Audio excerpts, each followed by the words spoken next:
So, can I count on you to keep me in line?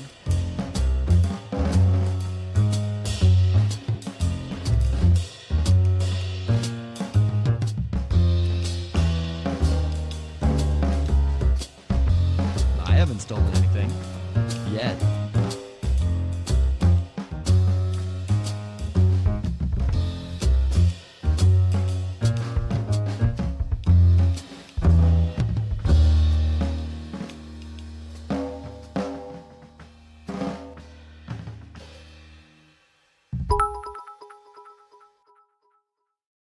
Yoheiko Maichert. X100.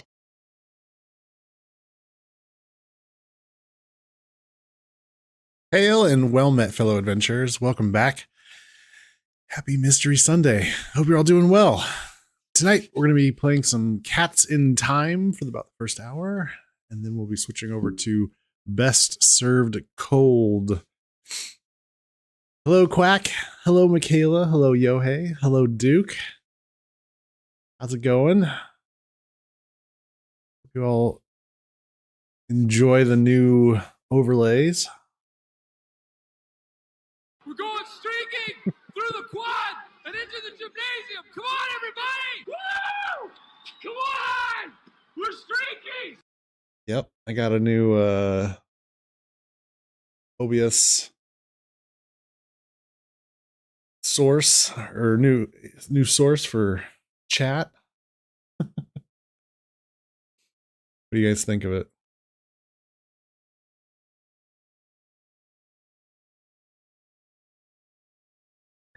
You don't like change. Quack is crying in the corner. Oh, sorry, Quack. Yo, hey, thank you so much for the bits. I appreciate that.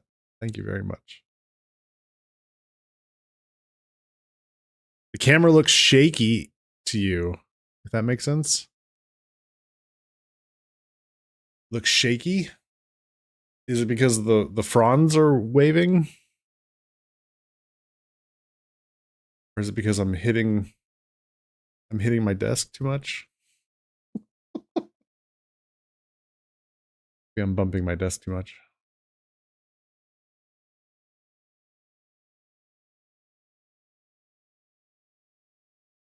Feels like there's other motion. Maybe it's the desk smacks, maybe.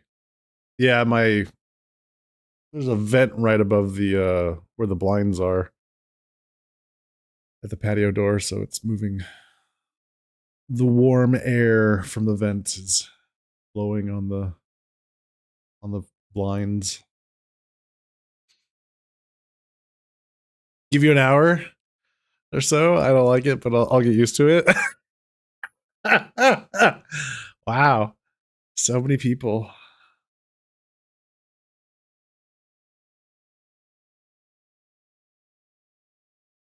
Fans of change. Well, you're gonna have to get used to the change, because my plan is with this update, the pack came with 4 seasons worth of backgrounds. So right now I figured, since it's March 1st, we'll go to the spring version, and then there's a summer, autumn, and winter version. Yesterday I had the winter version on. It's got snow in the background.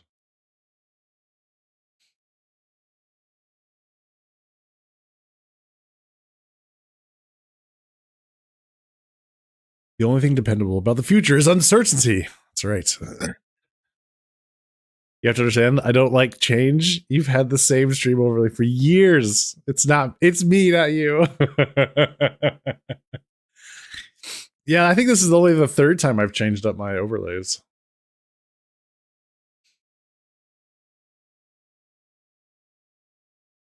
I thought it looked very cozy and nice.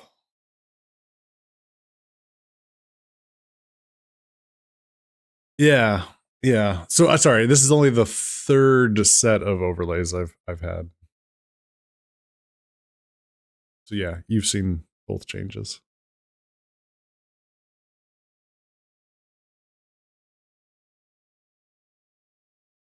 You like the overlays? Good.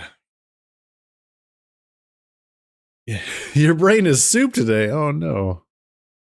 All right, Yohei.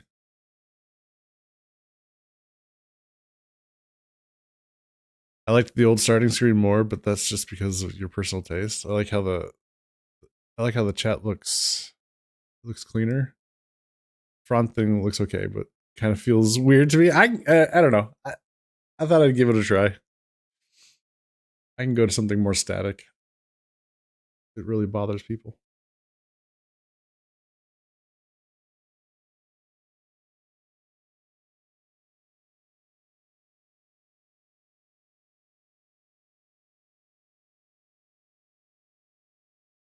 Let's see.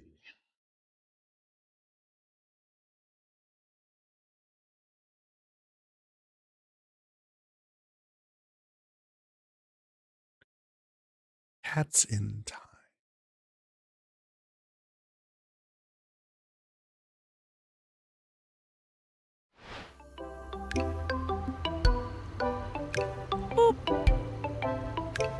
Looks weirdly festive to you. Hey, Bubbler.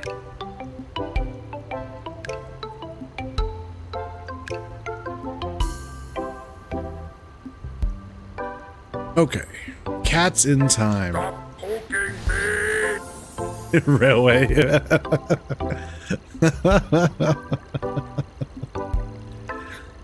See, I know Railway's a fan of change. He just had to move his whole shop to a new location. By the way, how's that going, Railway? It's now been a week since you started that.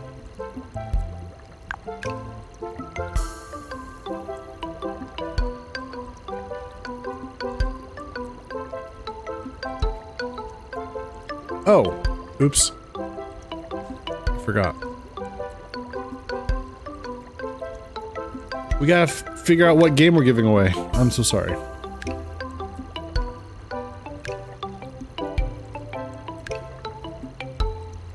Why, you little...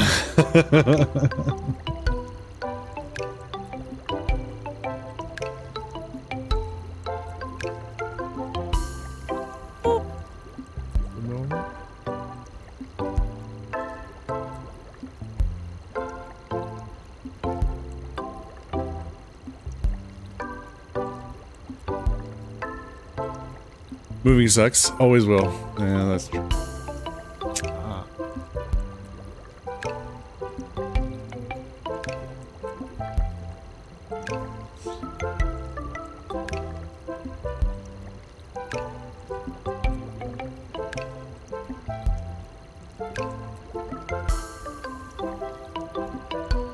I don't know.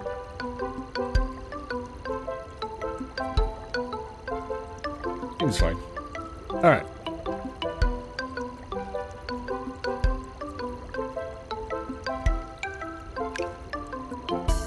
What game should we give away today?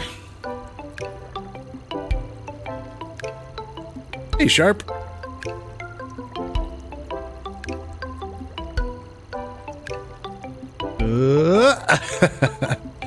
The Rewinder.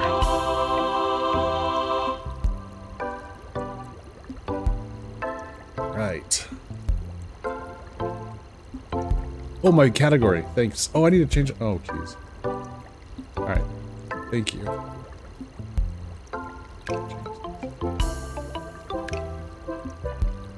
Oh, boy. I goofed up.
I want another co-op night, yeah.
Okay.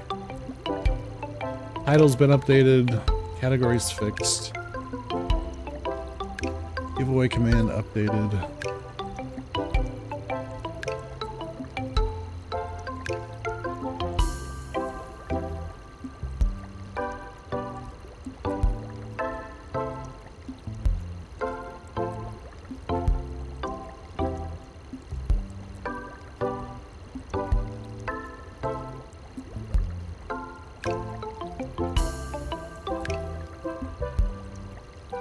Have I played it? The Rewinder?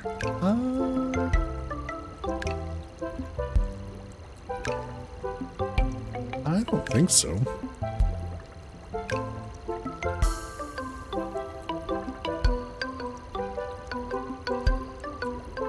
Oh, yes, I have.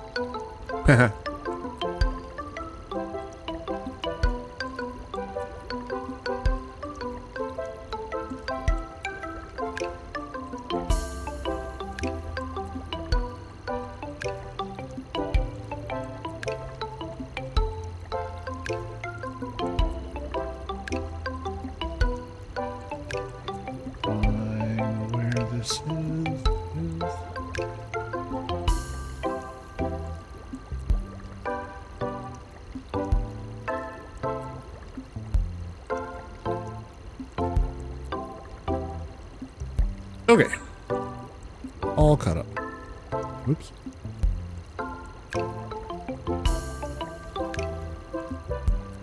Okay.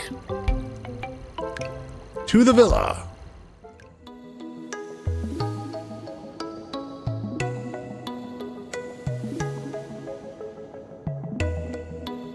Thanks.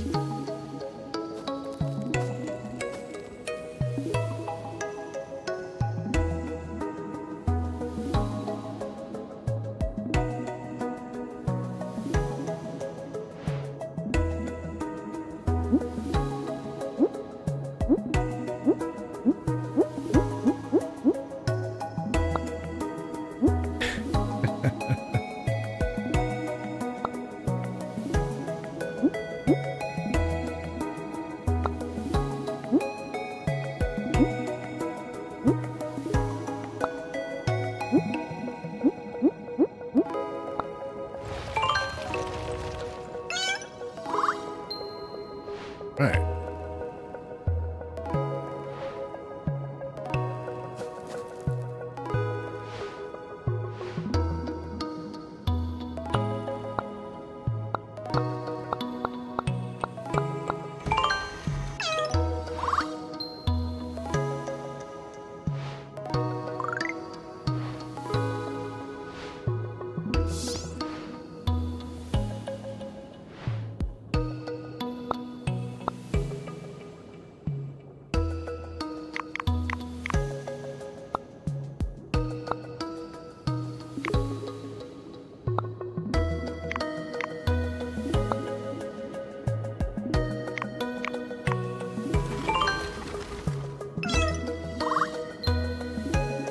Is this feeling like that one game you played?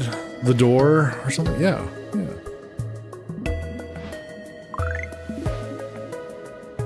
Paradox doors.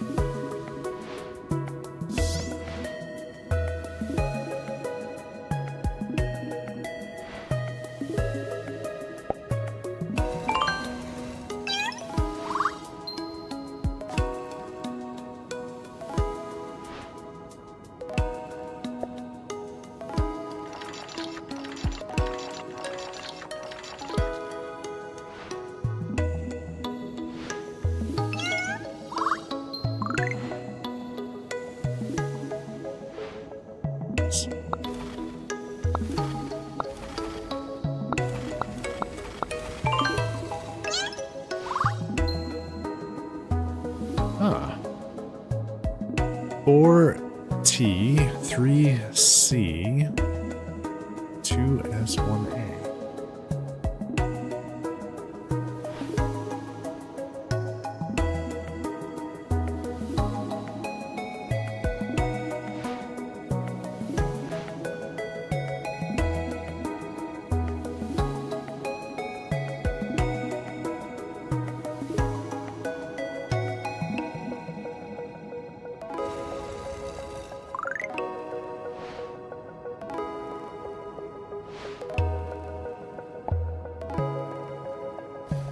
Anchor.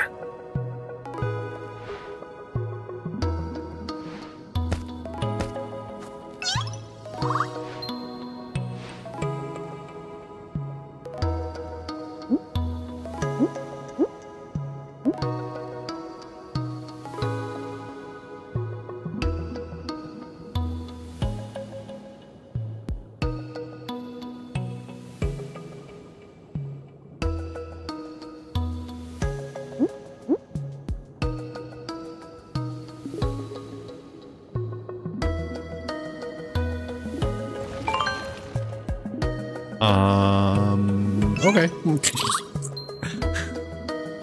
Not what I was expecting, but all right. I don't know what we did there.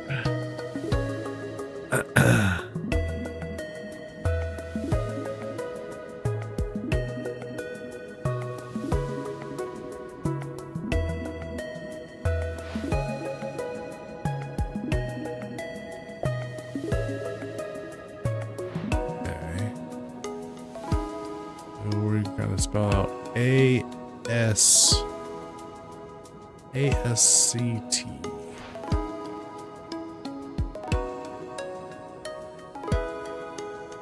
Oh, that can't be right. Spelling out cats. So it's 3, 1, 4, 2. 3, 1, 4, 2.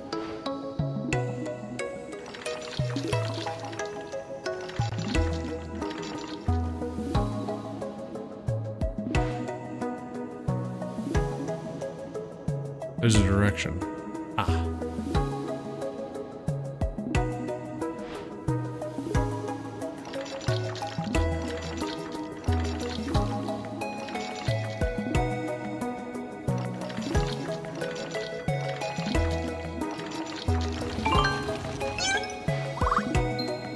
All right.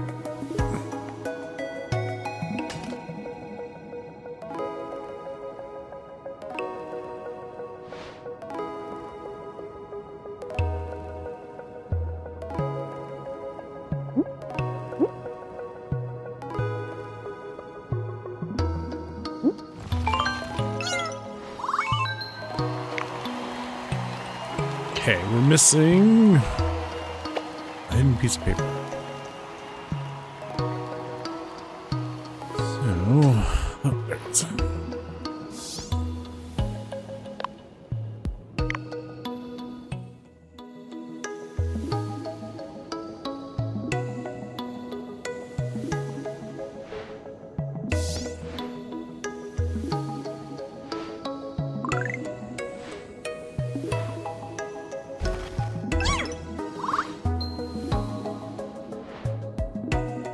Okay, need a key.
Oh, I see. Goes all the way, all the way.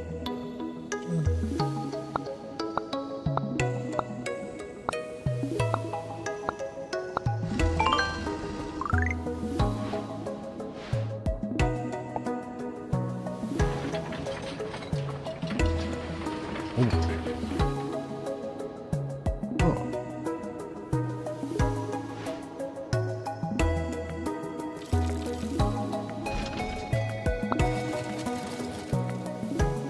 One, 2, 5, 3.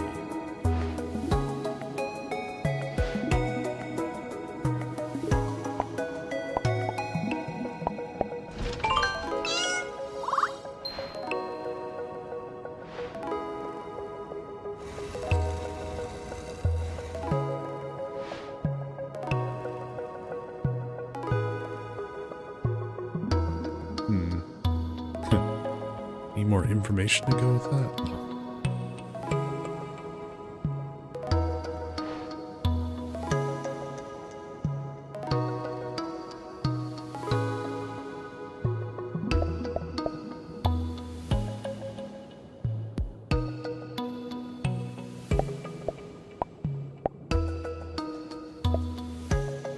Maybe the number of sides. So 3 and 4, 7. 4 and 5 is 9. 6.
Just kidding you.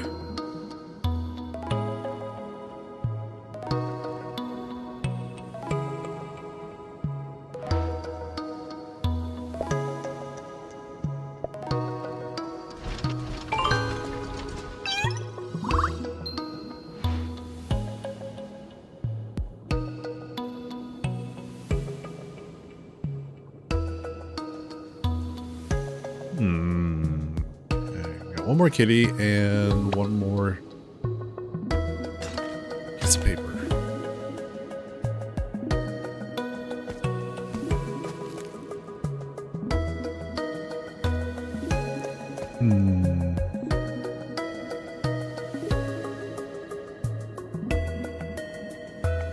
This is probably the puzzle, but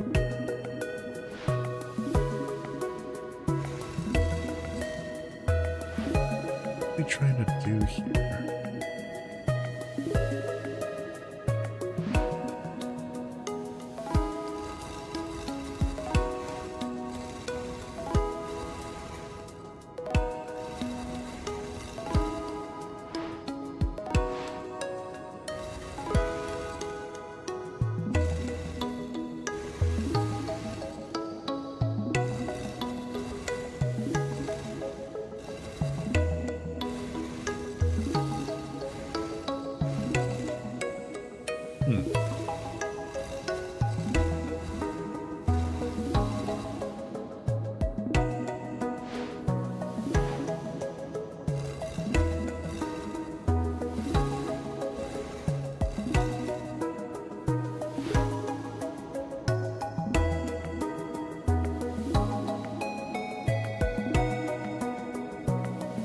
Well, I don't know.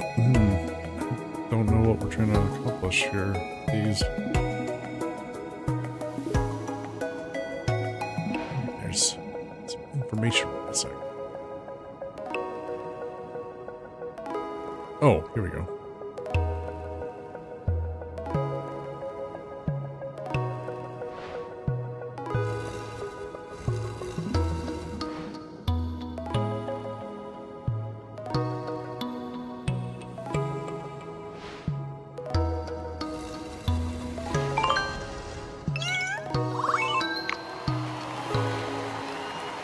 Okay. Now we gotta find this. It's a paper that's missing. Aha. Lovely. The idol.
Now we have the key.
What?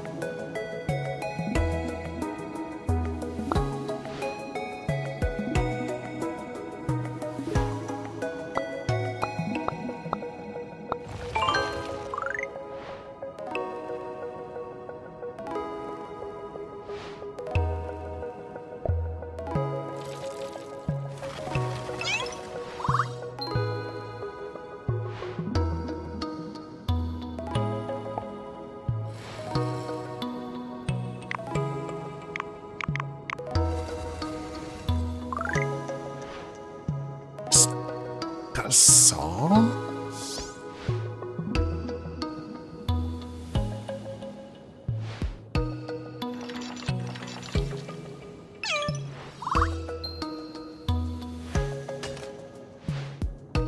Screw you, bot.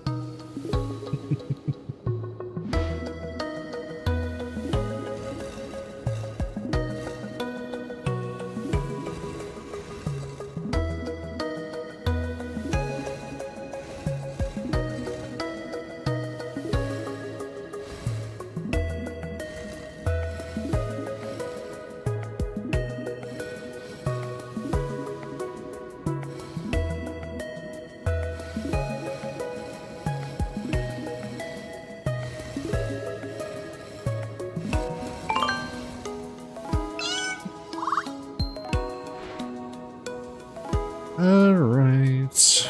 What are we doing with the saw? What do we cut?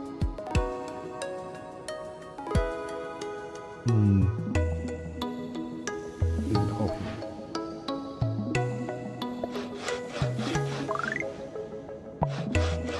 Murder? No, jailbreak. Hey. 28. The Sunken Ship.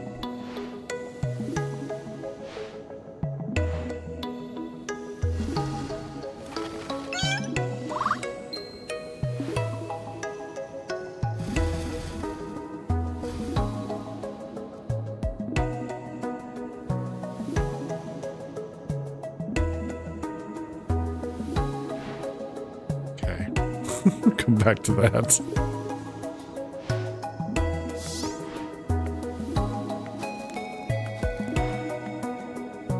Fish. Put fish here. Okay. Got it. Plunger. What are you doing in the toilet, kitty? Ugh. Filthy.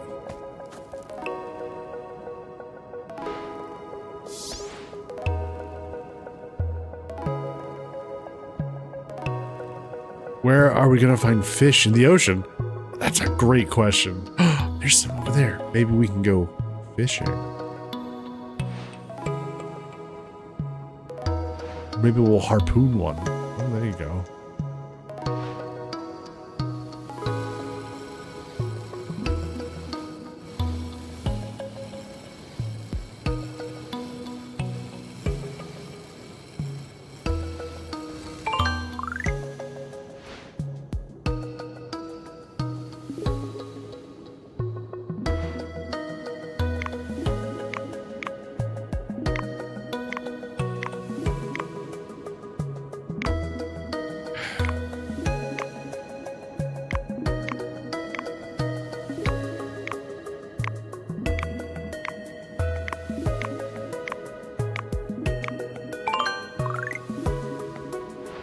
Compass.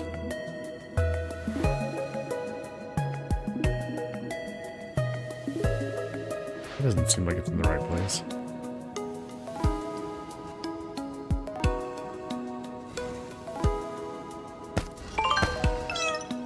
Shark. No, not the sharks.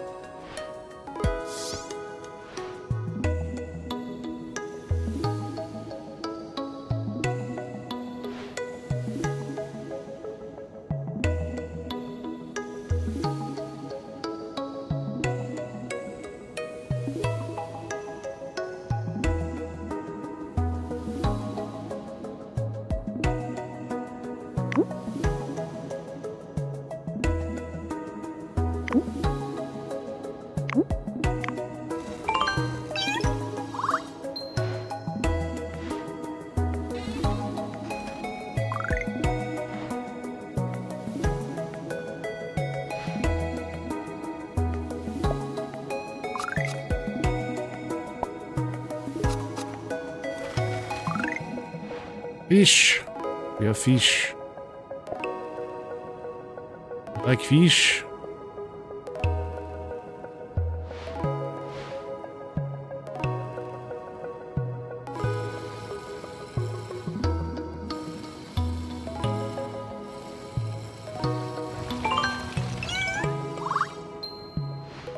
Big fish, man. Big fish, yeah. Big. Oh. Oh.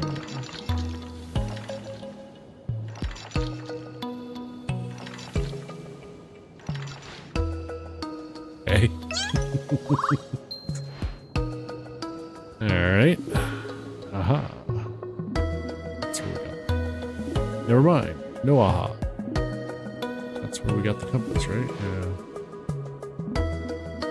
Plunger. Are we arming this with a plunger? Alright. Alright. So, I think this is our answer. Big one pointing to the south, little one pointing to the west.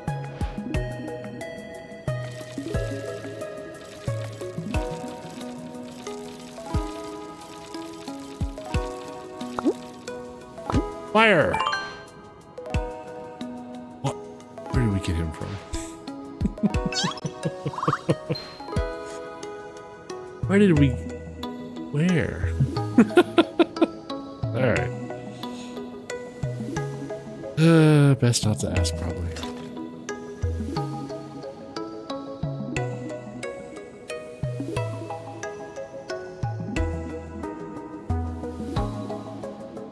What have I not messed with yet? Oh, here we go.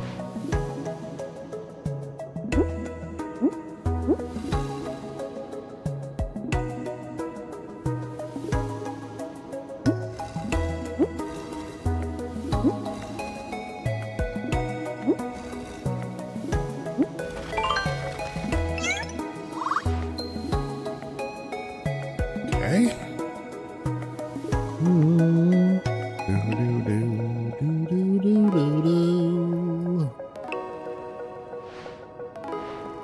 Did I do this one? I have not. Oh.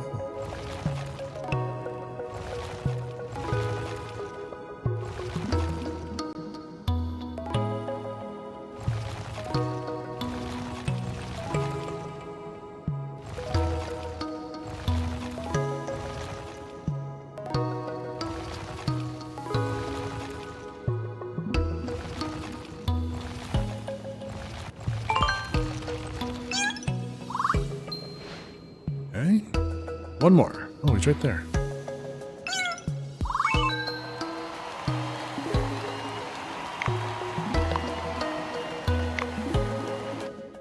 All right, moving on to Halloween.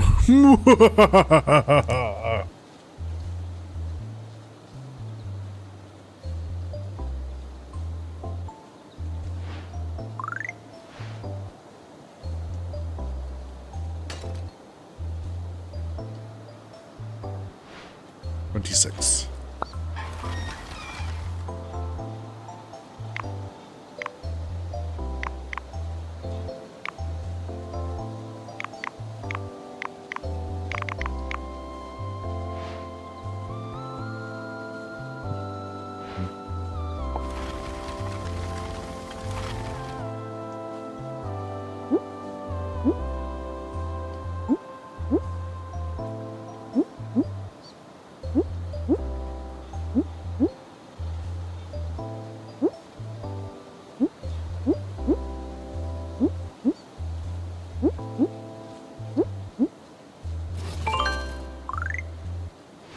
Bottle.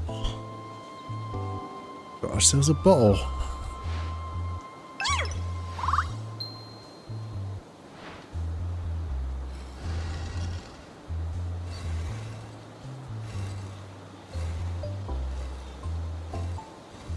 Yes.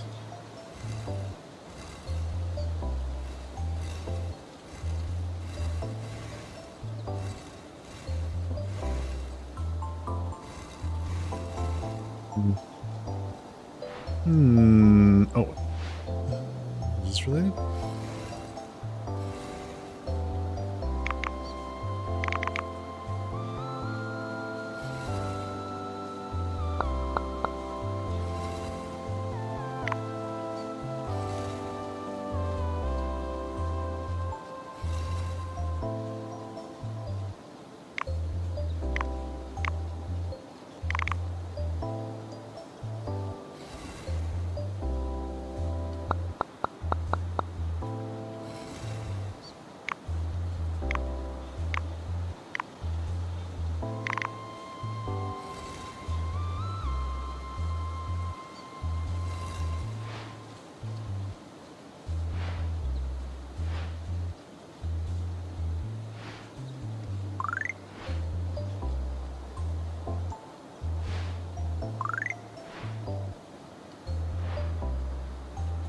Sure, that's not important. 1872, 1925? No. Postcard.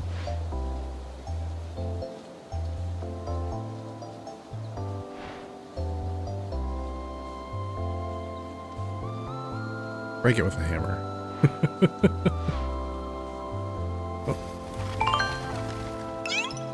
Oh. Oh, here we go. 1, 3, 2, 4. 1, 3, 2, 4. Got kitty. Start. Play.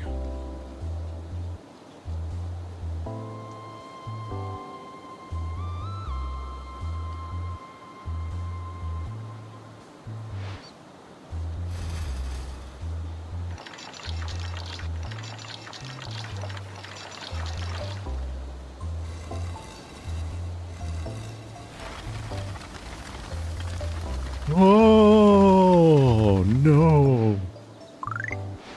Vampire coffin.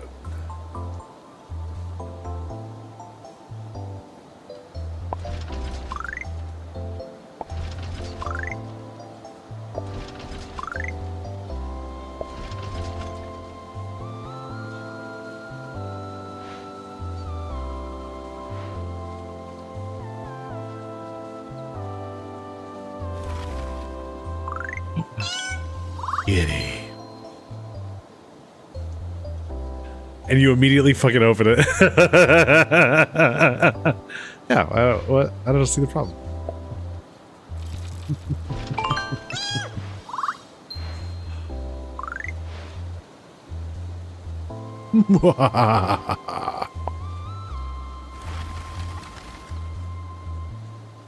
um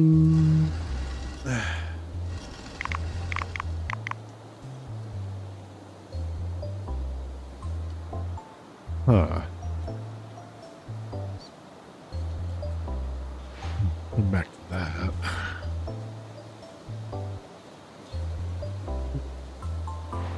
Wait. Oop. Postcard. Let's...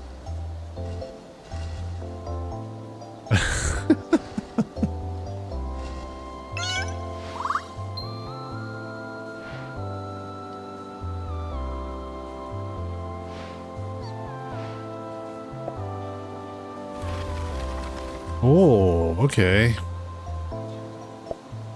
This plus this equals kitty. Ah, kitty. You're gonna need a bath. What are you doing in there?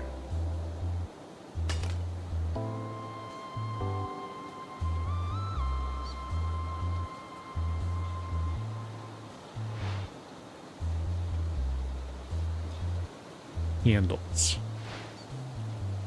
Oh, there are candles.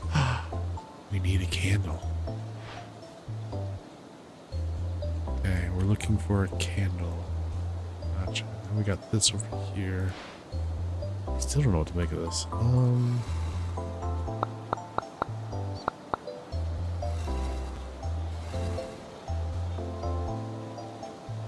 This.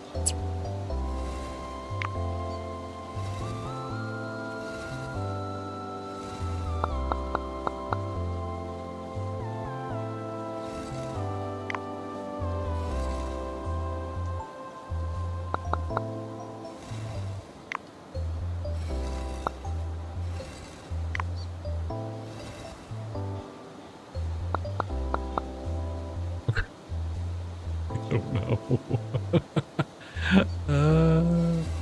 Huh.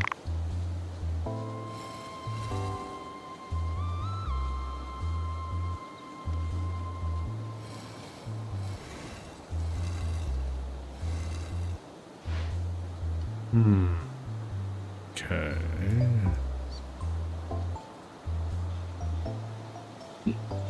Well, we need to figure that out. Candle will get us to this, I guess. Or wait, maybe it's just the fact that 1 is here, 3 is here, so 2 must be there. 1 is 1. This is 2, and this is 3. No? Okay. Alright.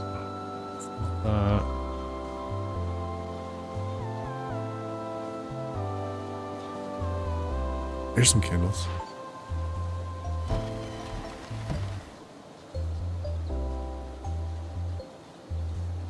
Oh, we're counting how many of the candles there are. Oh. All right, there's one of each here.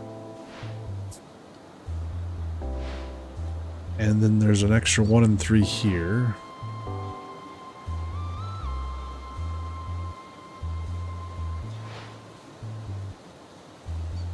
One of each there.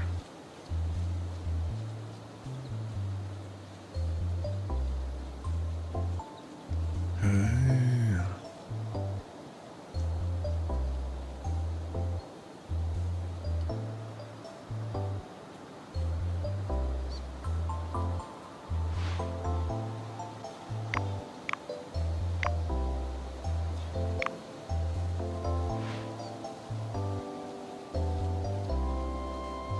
Wait.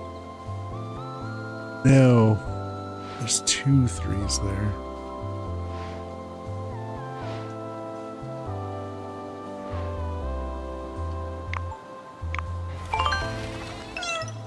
All right.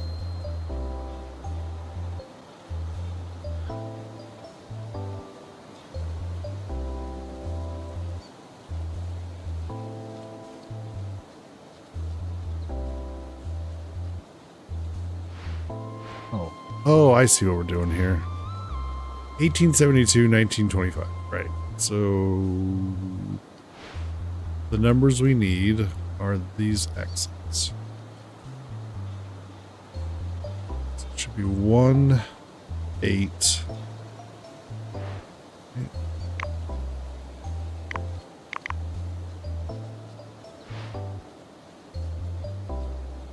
72 at the top, 25 on the bottom. 22?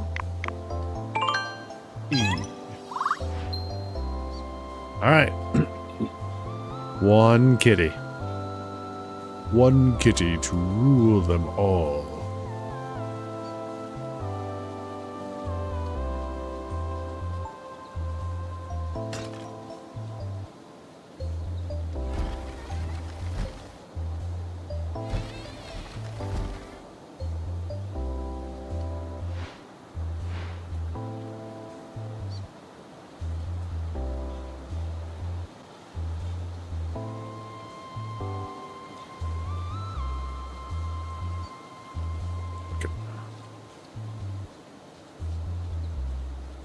Don't currently have any items. Oh, this thing.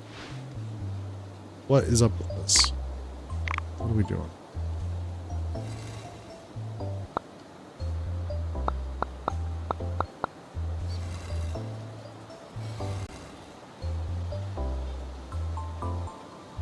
Is this? What is this telling me?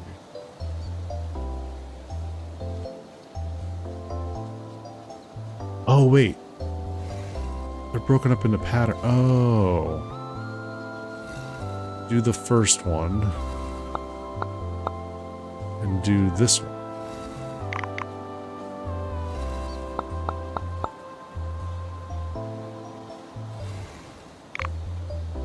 Do the first one. Now do the third one.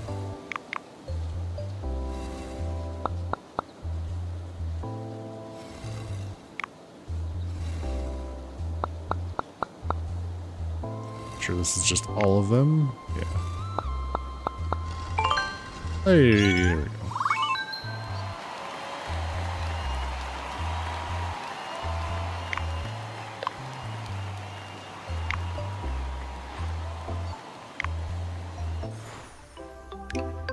We're in number 8. Okay, so we're moving on to Christmas. Oh, oh, oh.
Get out of here, Snow.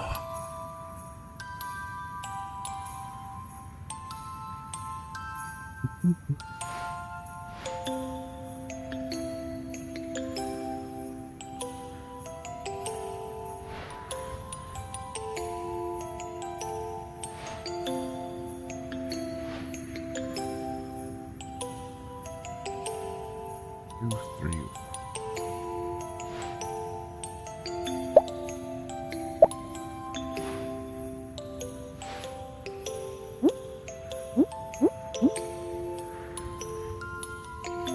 Three, seven, three.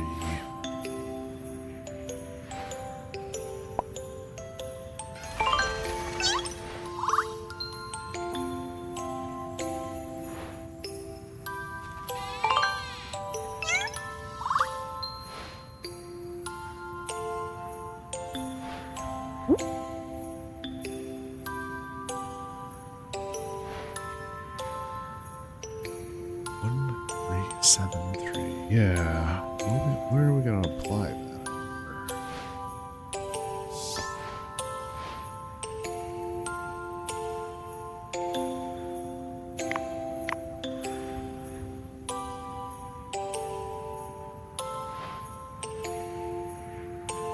Pattern. We need.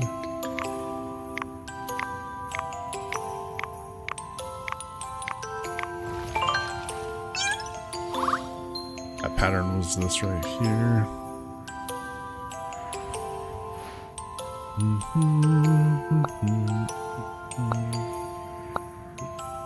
Oh, whale.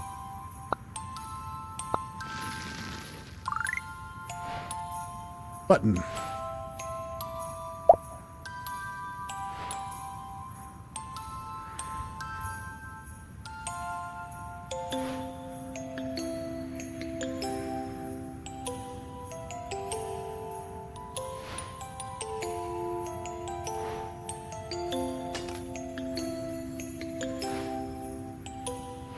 Wait, so this has got pattern on it. These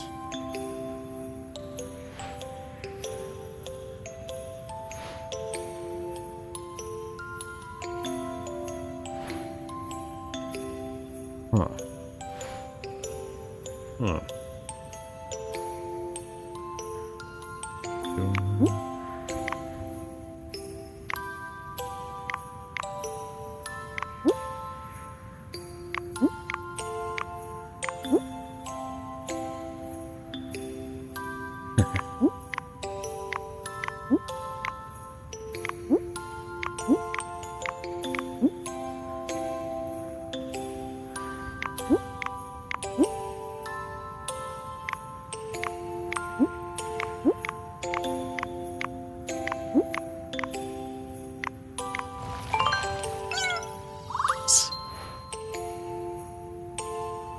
Lovely.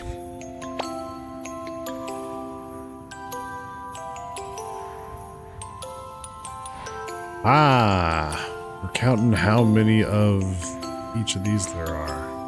Gotcha. Okay, so striped like that. 1, 2, 3, 4.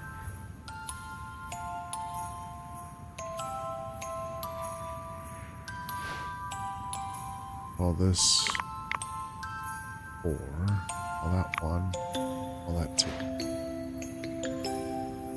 Okay.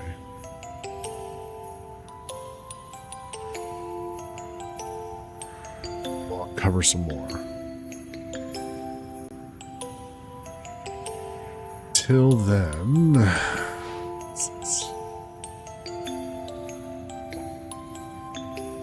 two. A carrot. Or a snowman. There you go, buddy. Alright, so this bell plus bell equals check. Bell plus bell?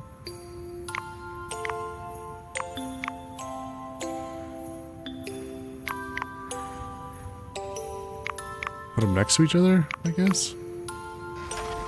Okay. Sure.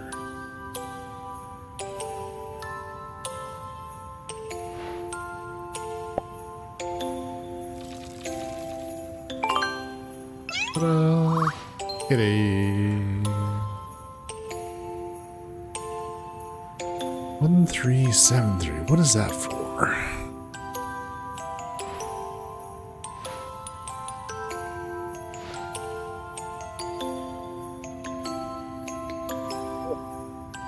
I can.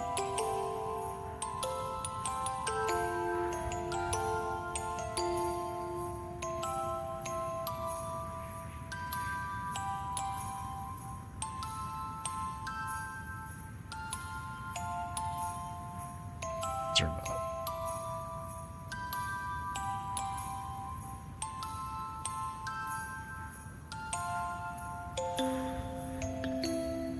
We can't move it after that.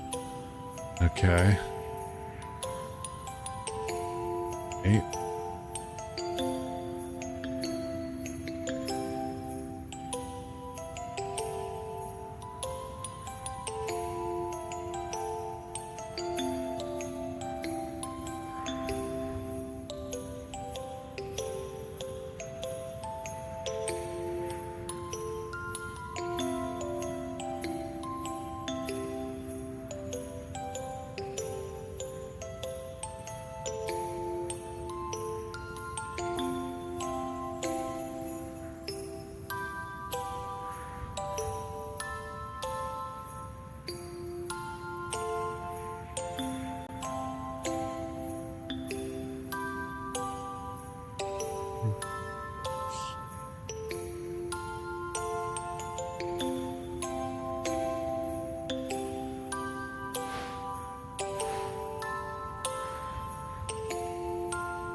Can we rotate?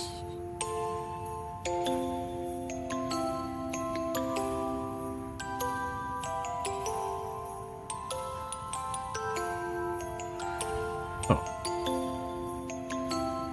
Now we're getting somewhere.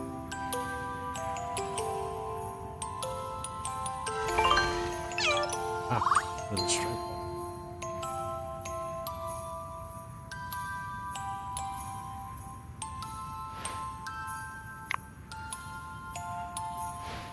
Still Mordon cover. Okay.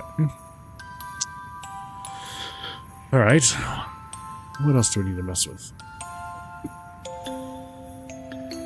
What that's a 1373.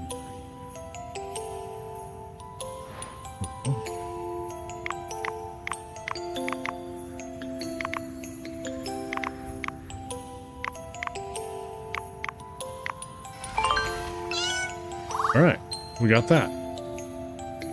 You're still getting over Christmas 2025. Oh boy.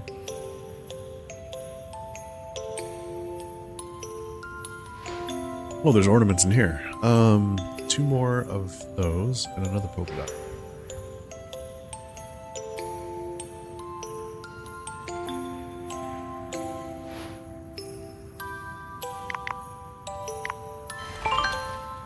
Ta-da! Right. Ancient China. Here for the Chinese New Year. What is it this year? The year of the horse?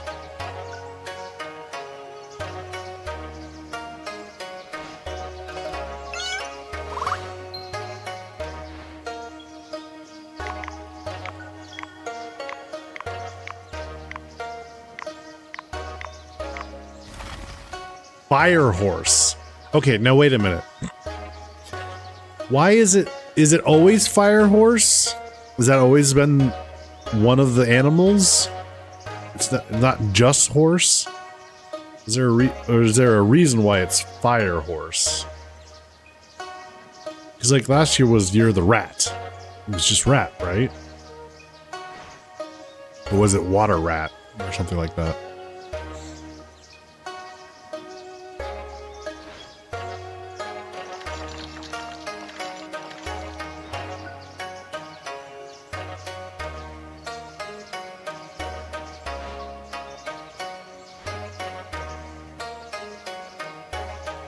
Oh, it cycles the elements. It's just people are paying attention to the element this year for some reason. Oh. So 2025 was wood snake. Oh, interesting. Okay. I never knew that there was an element involved. Okay. Wood snake. What?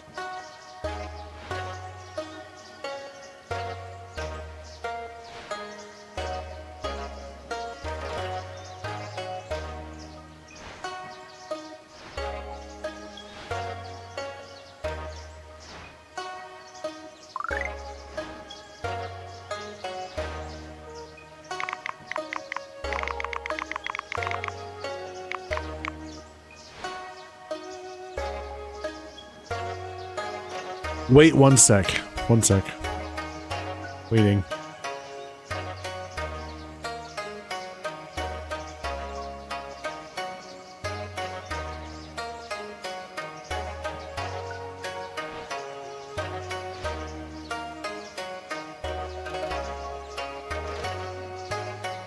Oh. All right.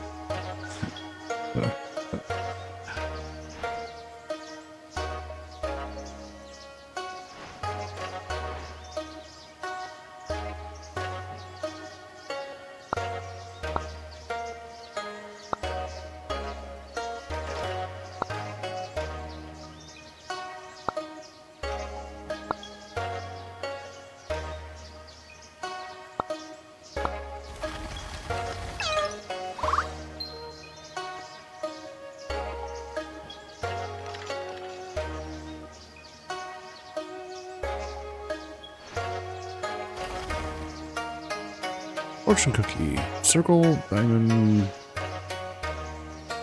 Let me see.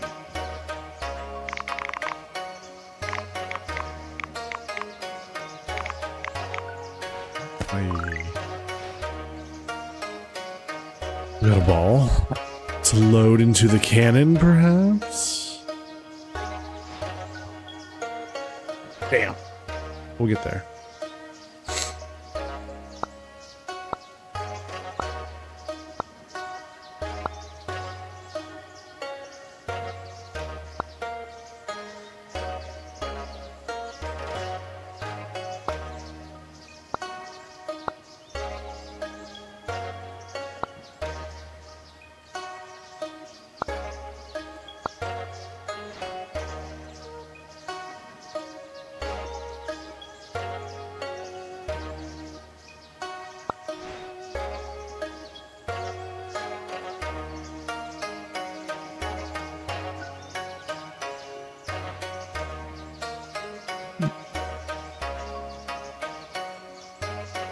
I'm humorous. I'll tell you more later regarding your birthday and the Zodiac. All right. I'm humorous? Your face is humorous.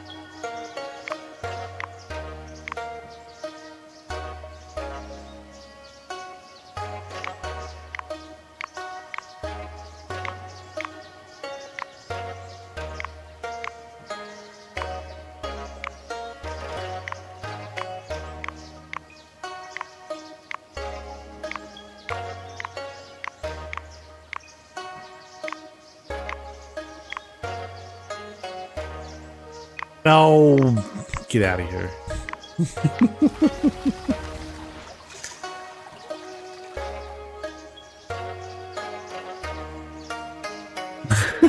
That's quack.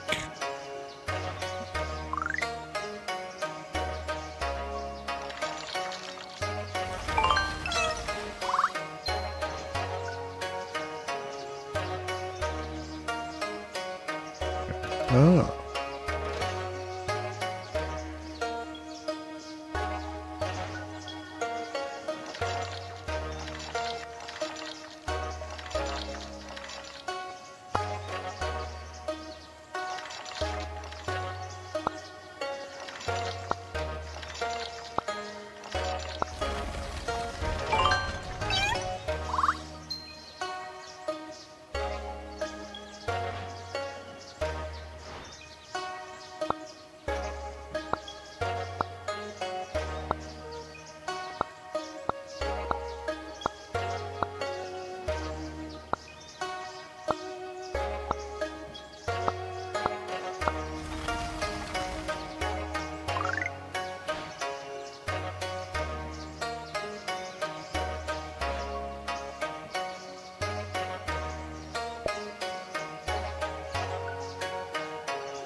What did that do?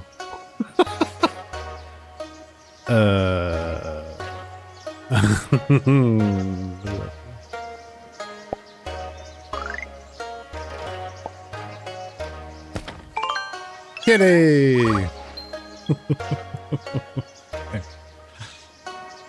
We still have 2 postcard pieces to get.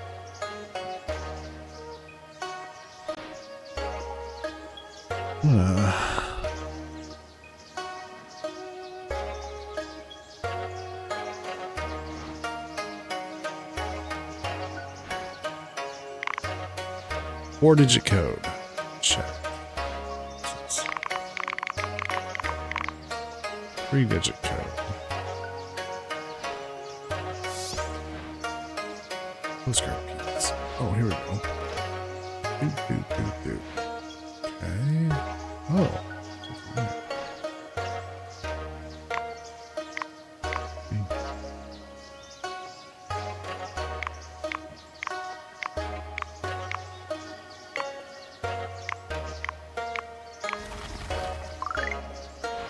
Rocket. We've got a rocket. Does that go in here? Hell yeah, it does.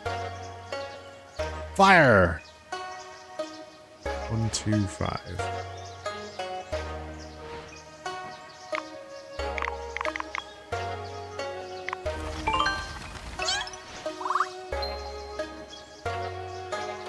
Oh, I was kind of sad we didn't get to see the rocket actually fire. Man. Who earns?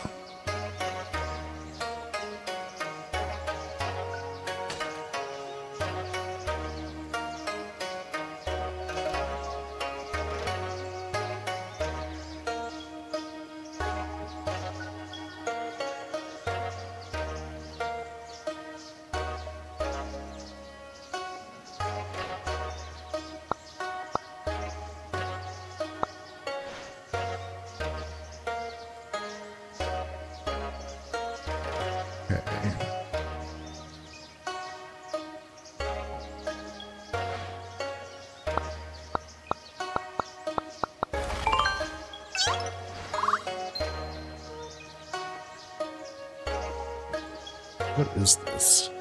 What am I holding?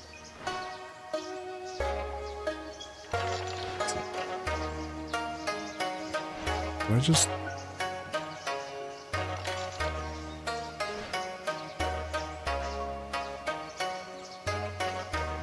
Spinning that. Oh, that goes there. Oh. Huh.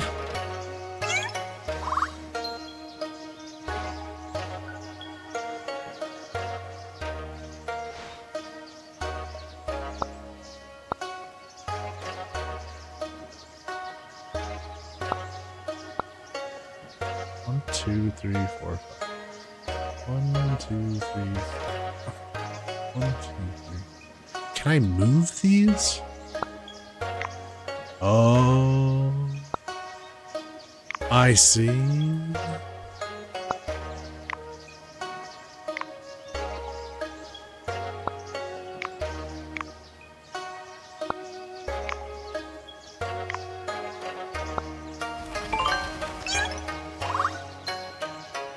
Hey, Eloquence, where is Bingus, the interdimensional zombie Lodal?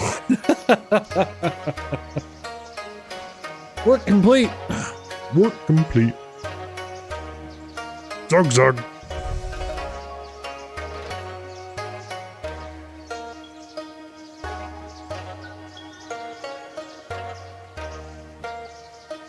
Welcome back, Michaela. Hello, Eloquence.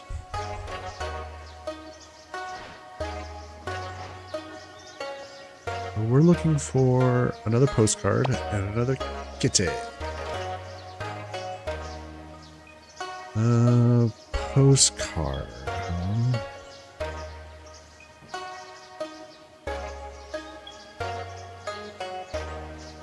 Maybe it's probably through here. We need a 4-digit number.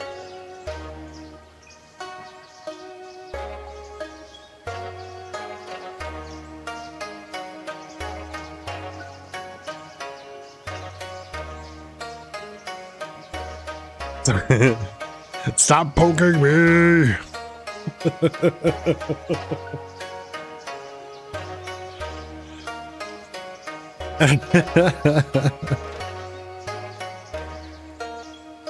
What the fuck is this bullshit? What? Wait, what do you mean?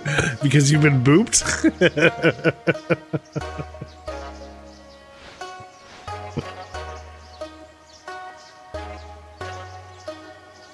You poked your mother. Rude.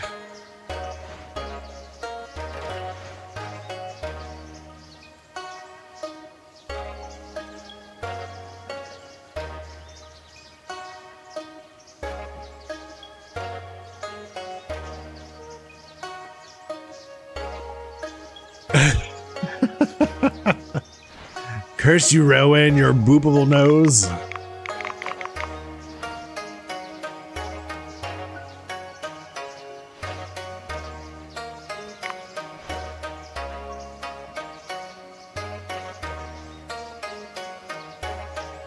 I accuse my parents.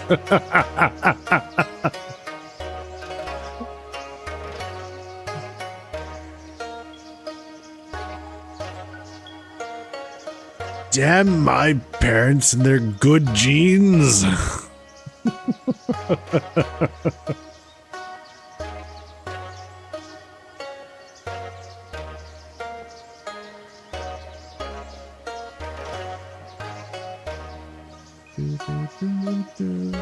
Oh, here we go.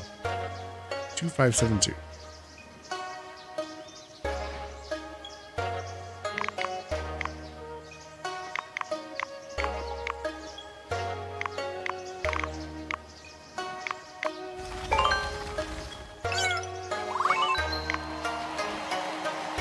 Okay, we still got one postcard to find.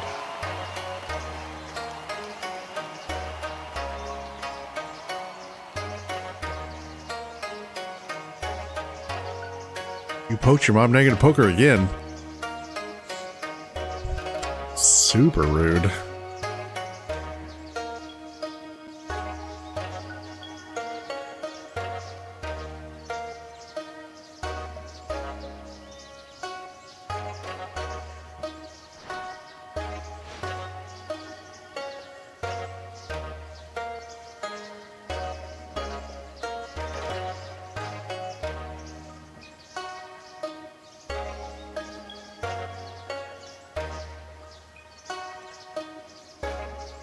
You hate being touched a lot of the time, but then how are we supposed to boop you?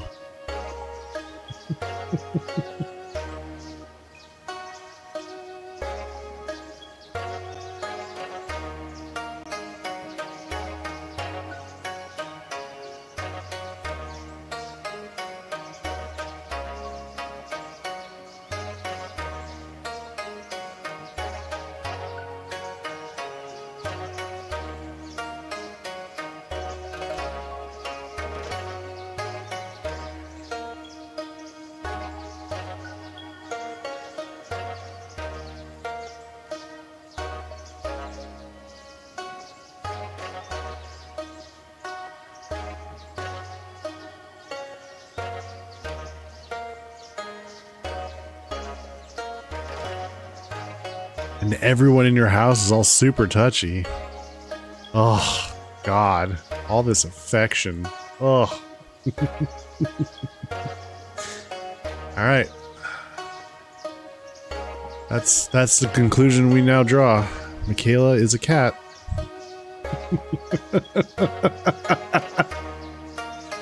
Claims to be evil. Doesn't like being touched. It's gotta be a cat.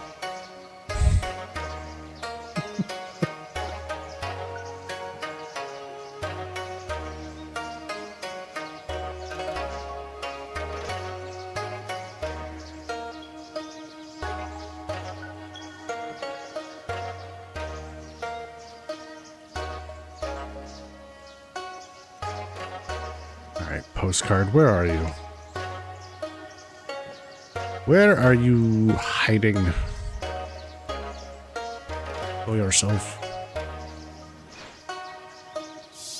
I swear I've clicked there multiple times and it never... Okay. Alright. To the beach. I also prefer to eat meat. I don't poop in a box though. Well, I mean, not all cats necessarily poop in a box either.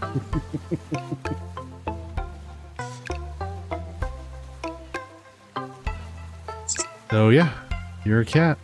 Got it.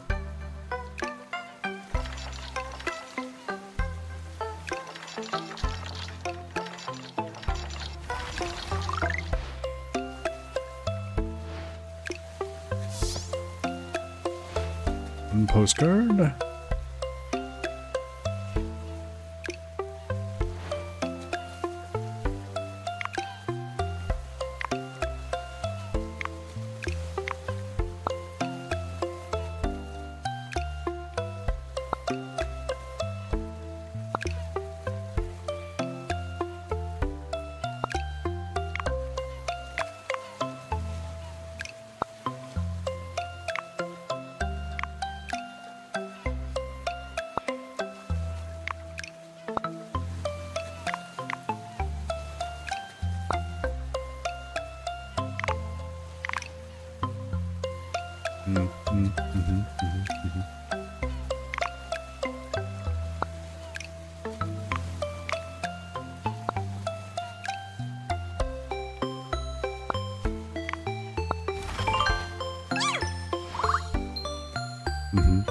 Yes, yes.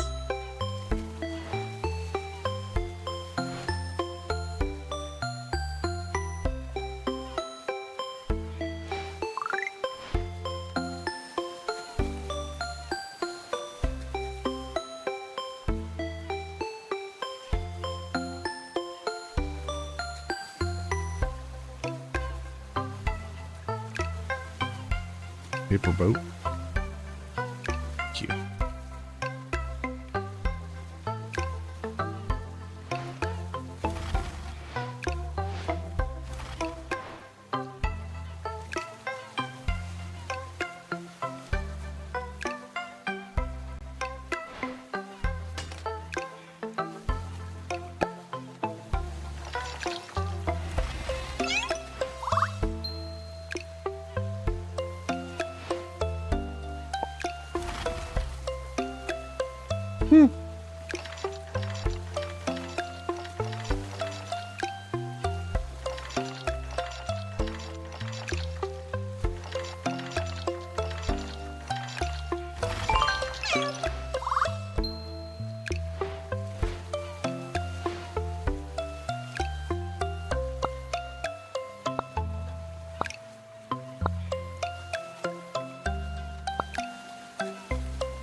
Yep.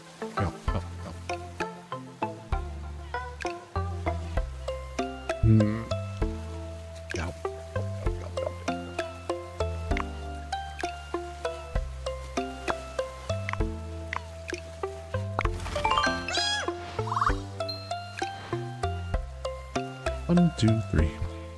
Oh. Look at that. Ah. Thanks, Crab.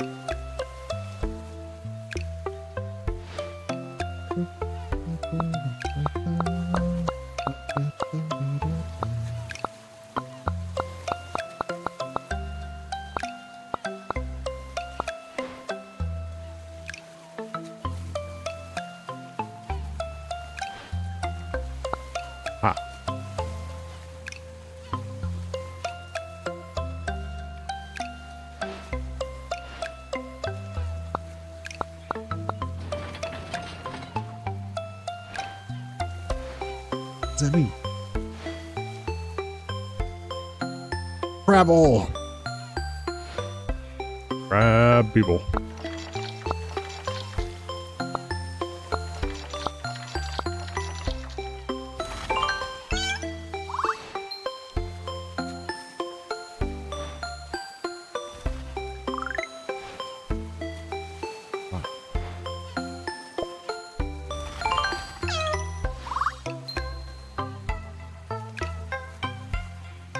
Missing one.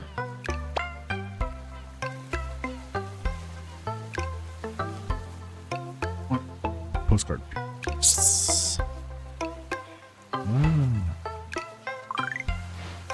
There were bits here. Oh, okay.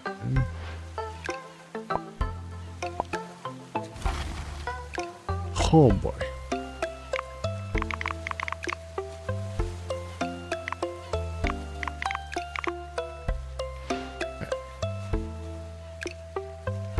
How do we know what's what?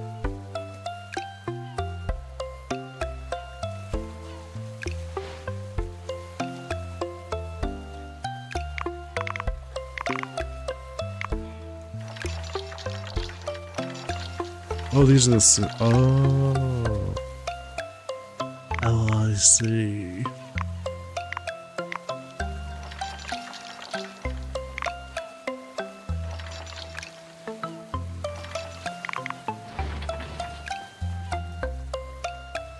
Did you know sneezes don't make a noise? The sound we make is learned? Okay. Like, you mean the achoo sound that people make? I mean, otherwise there's still a noise of a force of air coming out of your mouth, right? There's still that sound.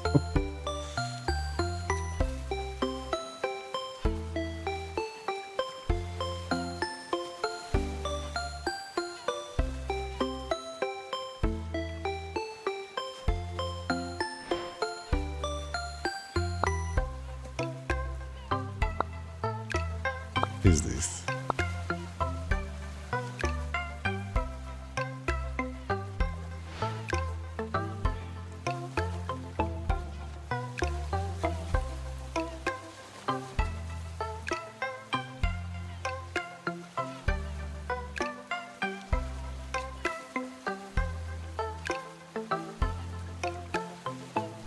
It's pretty quiet though. I know that because for some reason, since I learned that sneezes don't make noise, my sneezes don't make noise. Well, there you go. You've unlearned it. Congrats, you've beat the conditioning.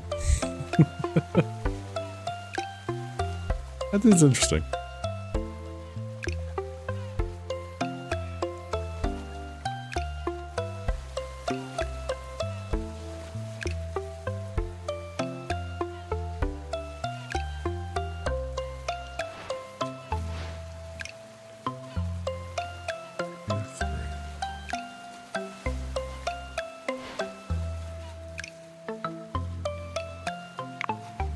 Oh, I can move these. Oh.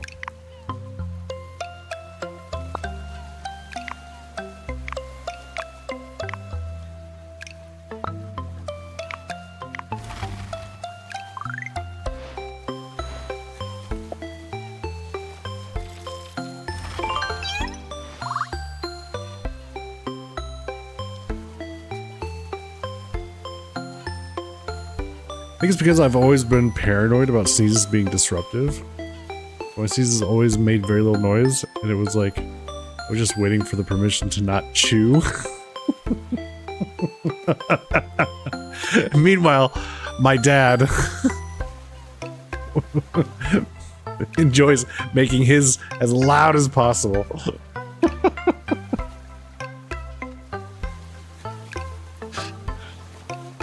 Which I have since picked up on.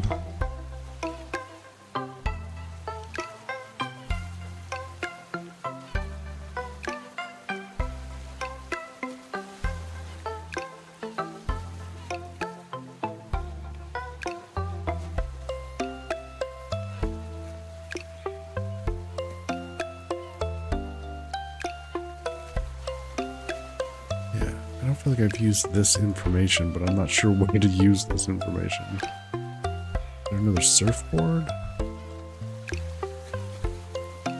3 circles with numbers.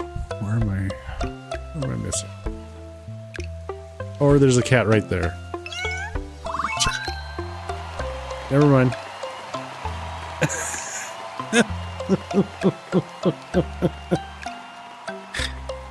Oh look, I'm overthinking it. Surprise! Hey, time traveler. You saved so many lost cats. Great job. A few of them are still missing, so if you want, you can travel back and try to find them all. See you later. What? Some of them are still missing? The hell you say? I have found all of them.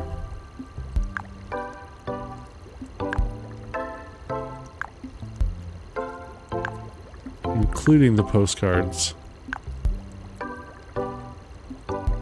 I guess that's it. No, wait. What? Whoa, whoa. Wait a minute. Some of them are still missing. What? Whoa. What are you talking about? There's 10 cats?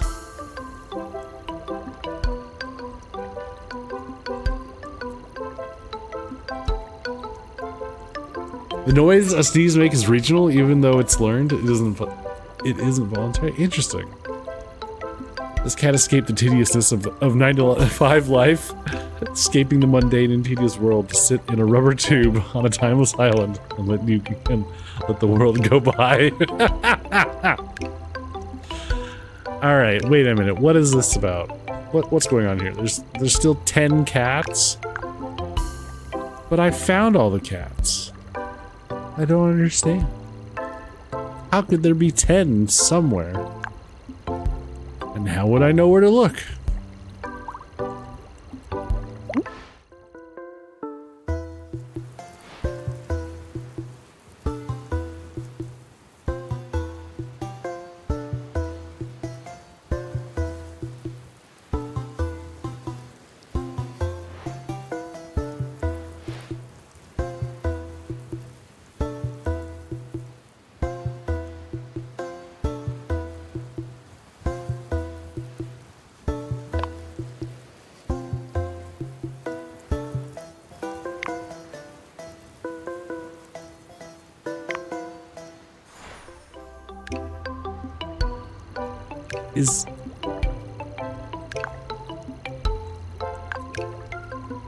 Is there hidden cats?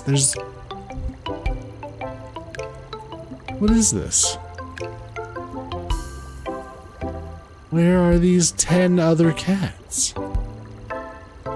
What?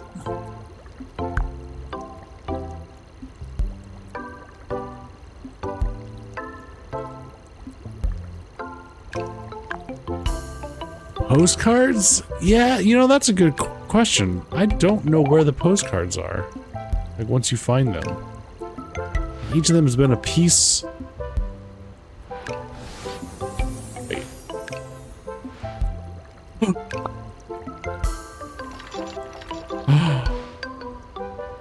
These the cats? Whoa, wait.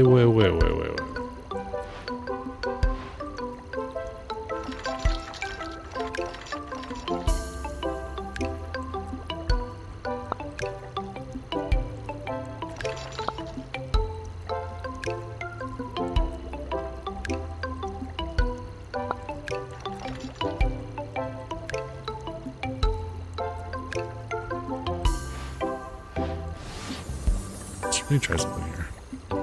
2502 BC.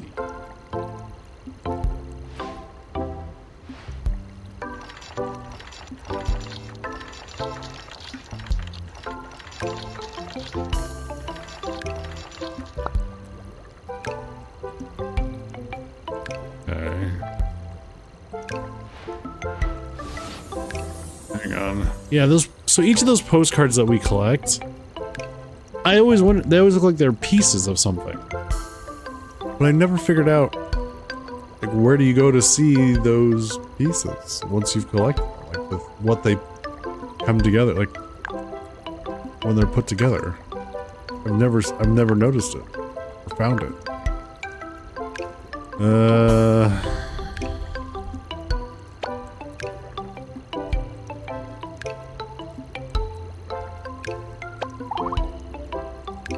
Like extras? No.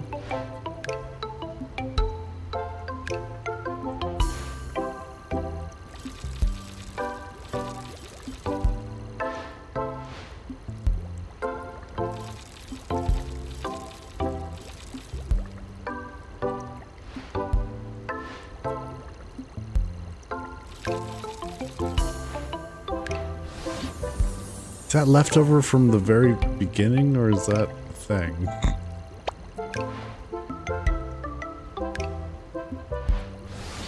Damn it. Stop it.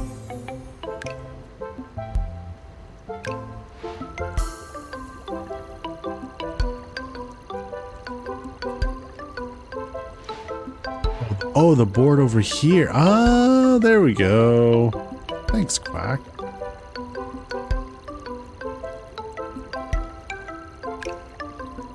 Oh yeah, look. 6. 5. 3.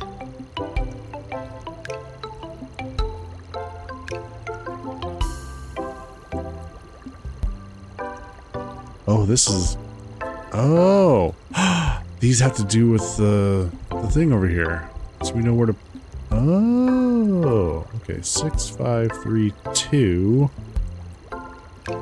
Does this tell us anything?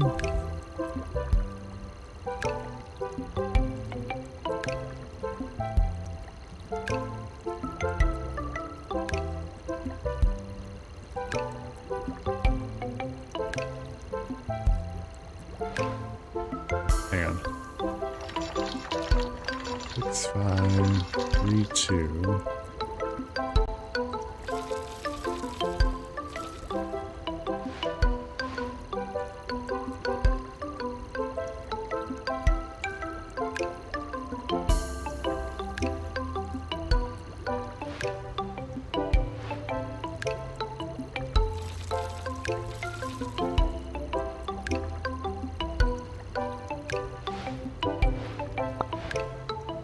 Oh.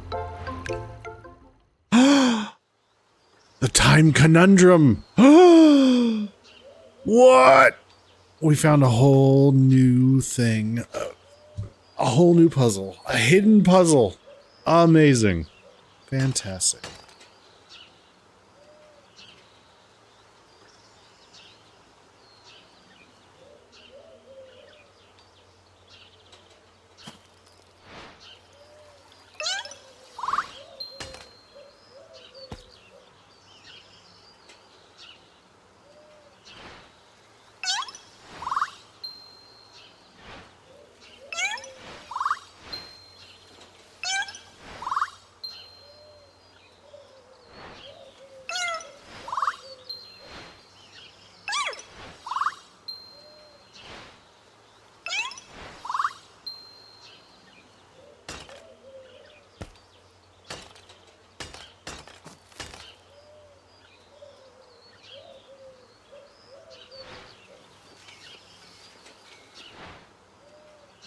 These cats suck at hiding.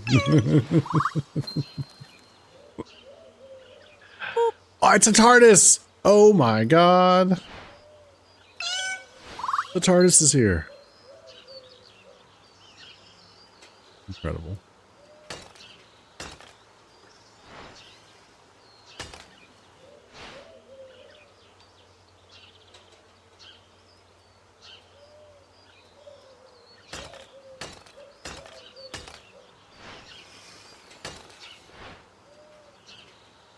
Fuck your vases and your pots. Okay. So... Oh. Oh.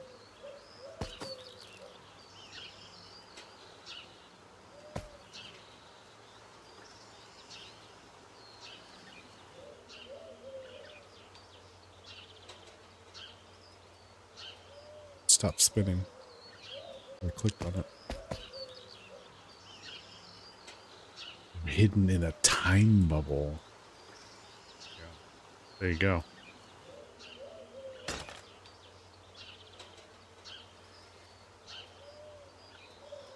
Toss. So I guess we take 3, 10. I could zoom in on this.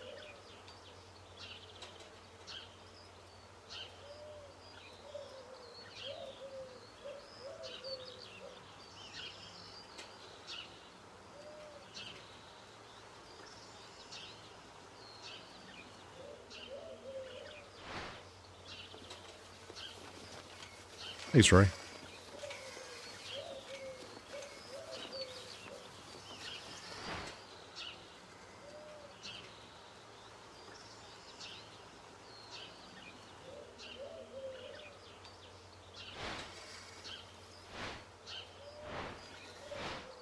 For us to mess with, huh?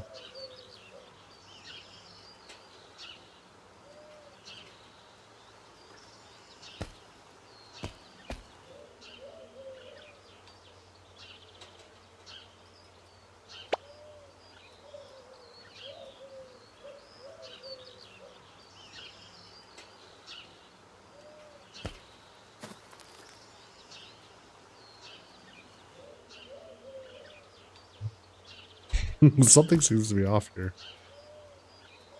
All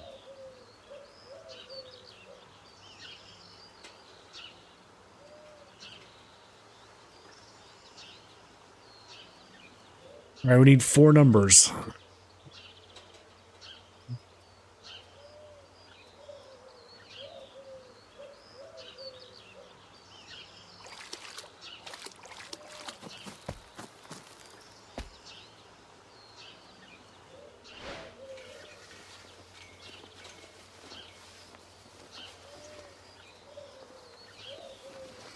One, 2, 3, 4. Disappointed, Quack. I thought you had solved it.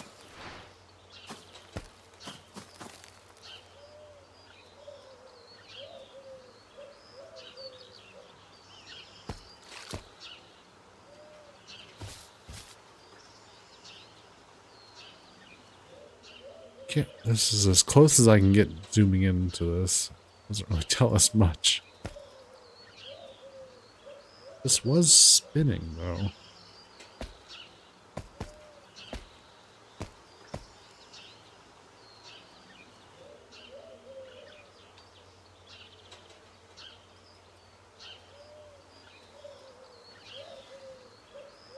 Cats eat all the birds? They couldn't reach them?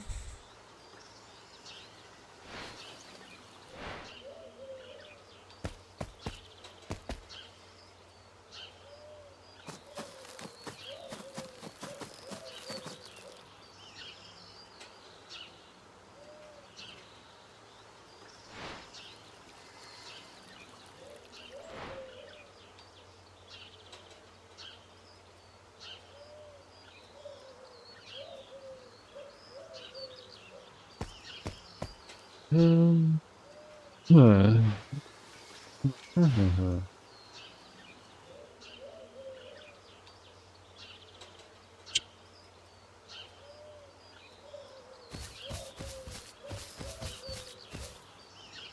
on the TARDIS?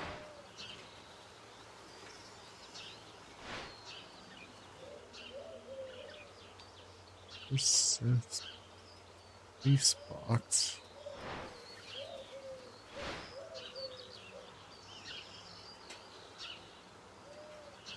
I swear, if it's the number we used to get in here.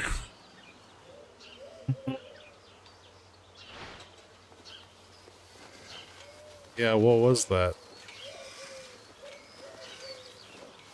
6, 5, 3, 2?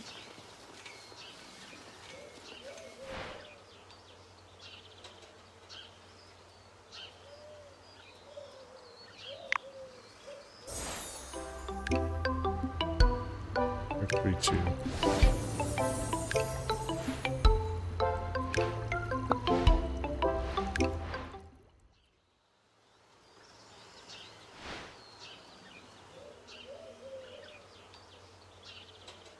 Yeah, see, that's spinning.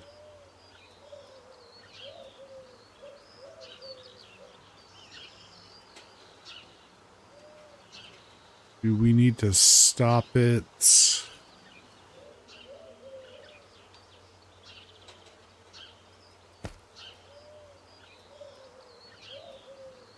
What is that? 10, 11, 2? Hmm.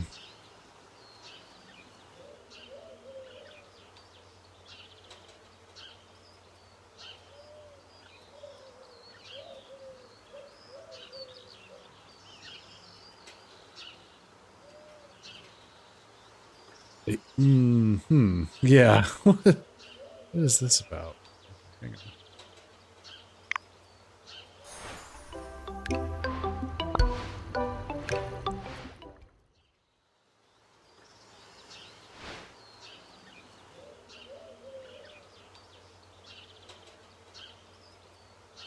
As soon as you click on it, it stops rotating.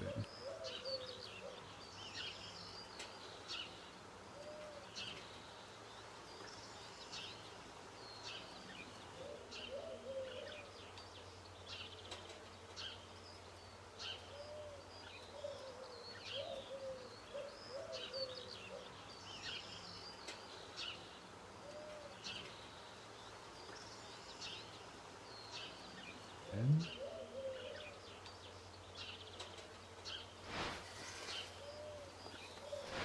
8.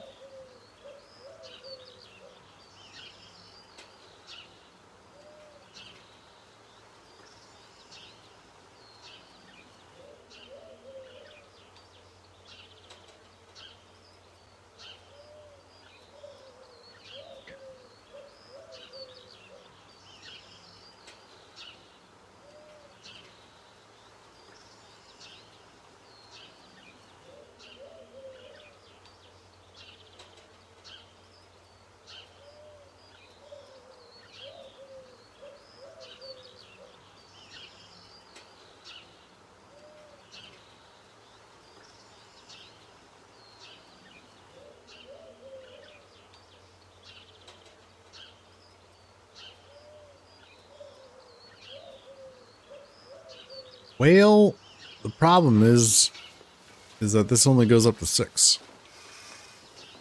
1 through 6.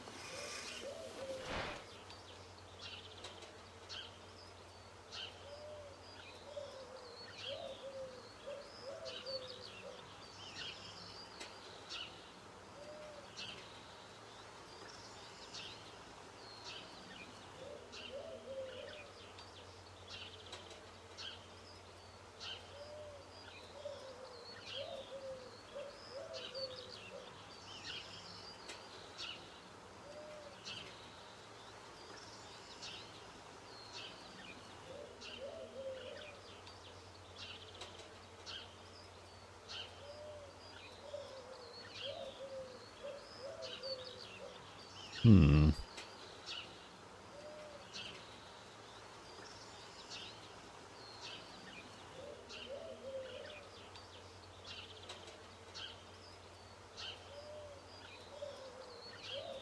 Wait. Oh, no.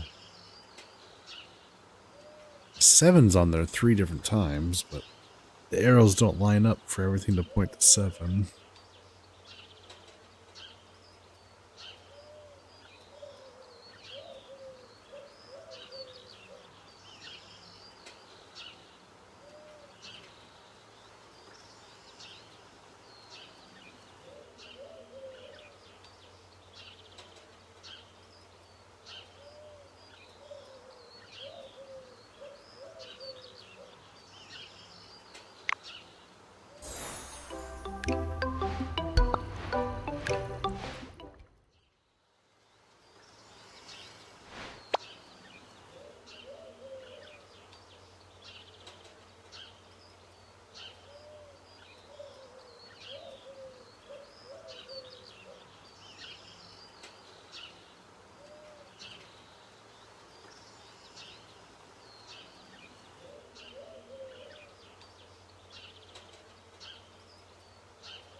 TARDIS doesn't do anything? I don't think so.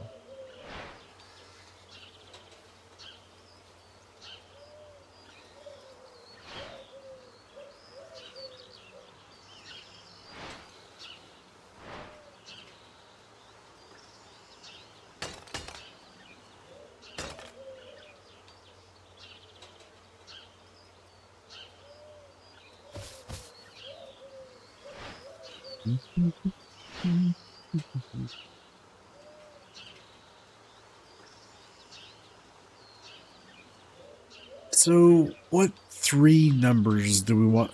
I mean, I'm guessing that we're supposed to stop the hands on at some specific set of 3 numbers. But what 3 numbers?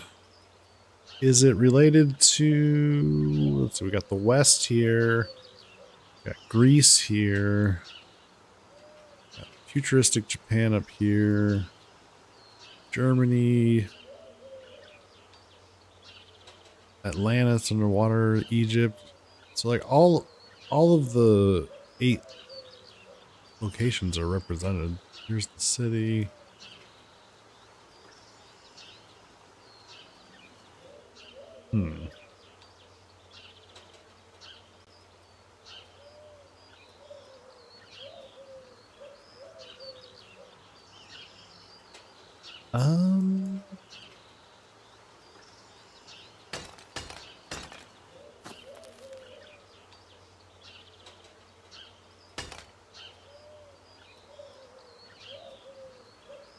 I wouldn't want the other pots to feel left out since I broke the other ones.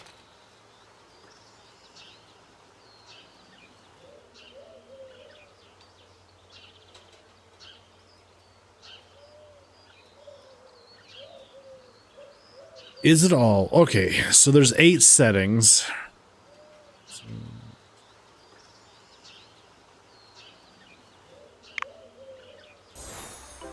There's 8 settings. So we've got Ancient Egypt. We've got Greece. Germany, Medieval Germany. Wild West. 90s New York. Future Tokyo. Atlantis. And then there was some holiday stuff. So there's 7 actual settings. And then the holidays.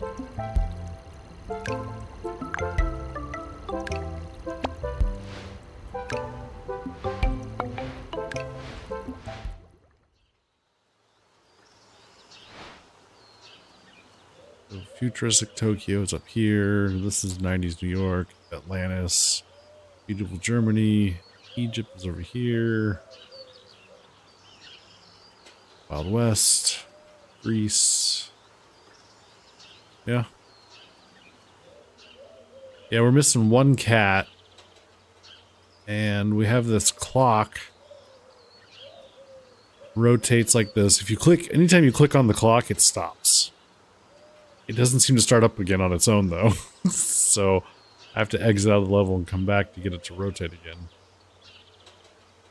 And then we have a 4-digit code, 1 through 6 on the dials to inputs.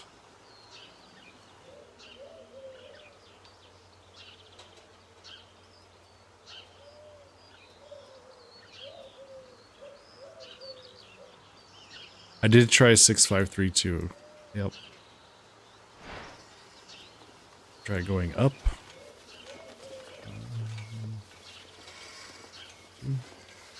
Tried it the other way.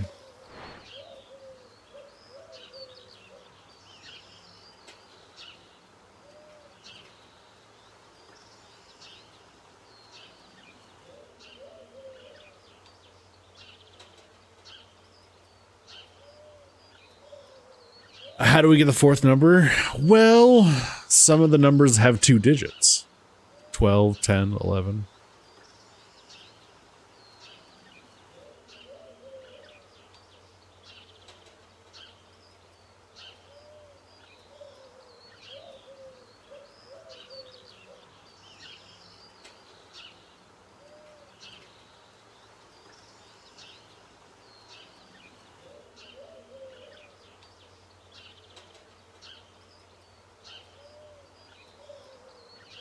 I'm thinking it's going to be the 5, the 10, and the 3.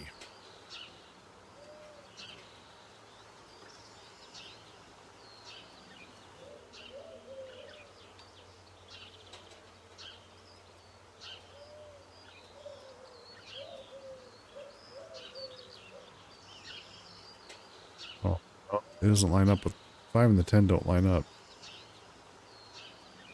7 is an option. Never mind. Maybe the hint isn't inside the level. Okay. Where would we look?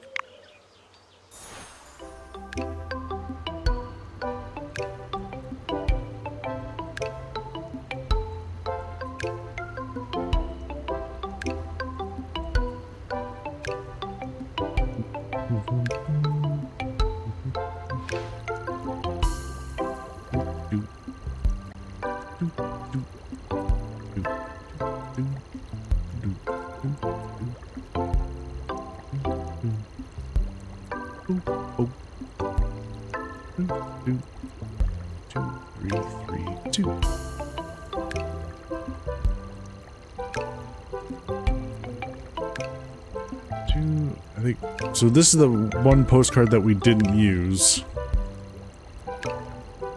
We got 2, 3, 3, 2.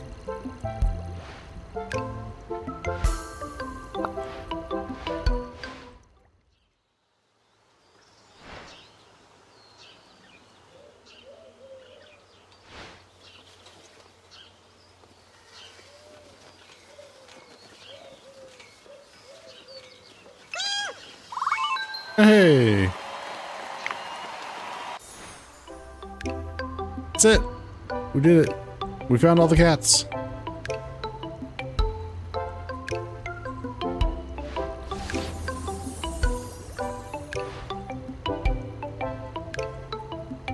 How do I get to the settings?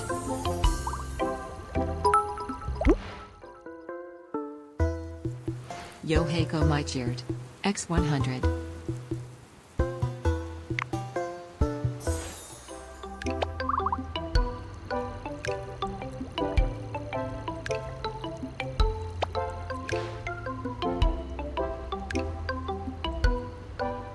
How do I get to that one?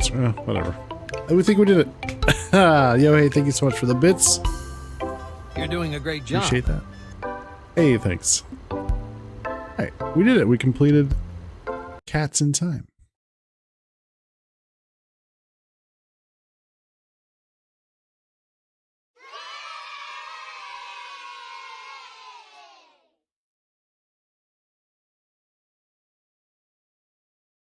Right.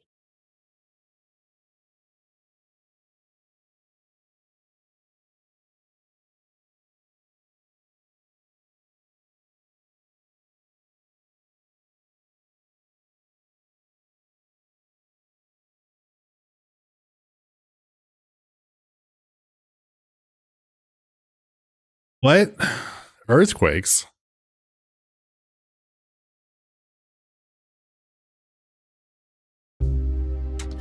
Huh?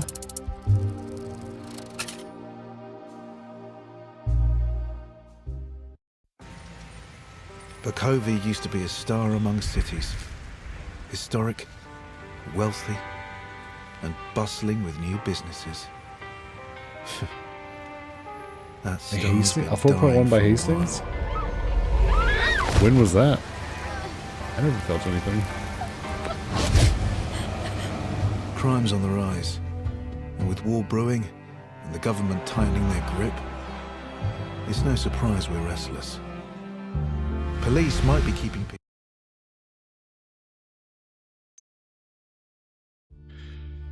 Today at 1 p.m.? Oh, I was dead asleep.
forever. Yoheiko Michirt. X100. Jigo. Muted. I'm muted. Oh no. Yo, hey. Don't waste your bits on that.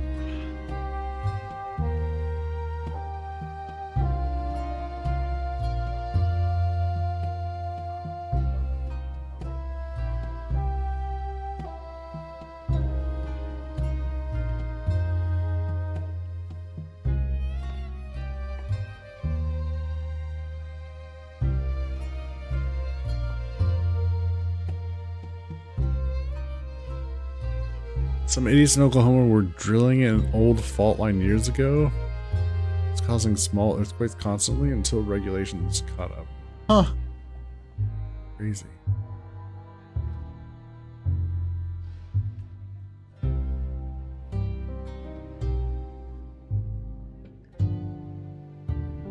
You were part of that experiment, Yohei? Ha! I'll waste my bits how I darn please. It's either this or ripping a line off a cat girl's ass later.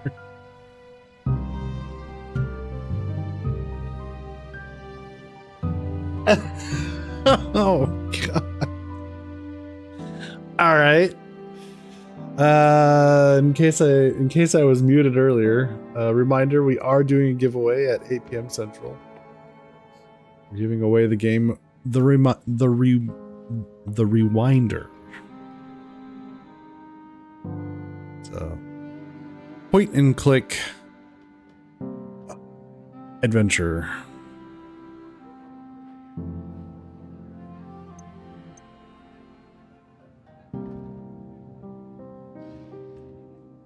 Wakefields was the name of the scientific experiment. If you ever want to see the data. Oh, okay. The reminder of the Rewinder. There you go.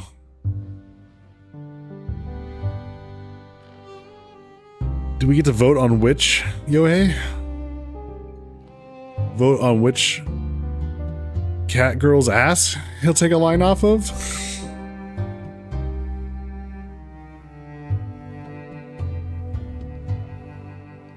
Or do we vote on giving bits versus doing lines?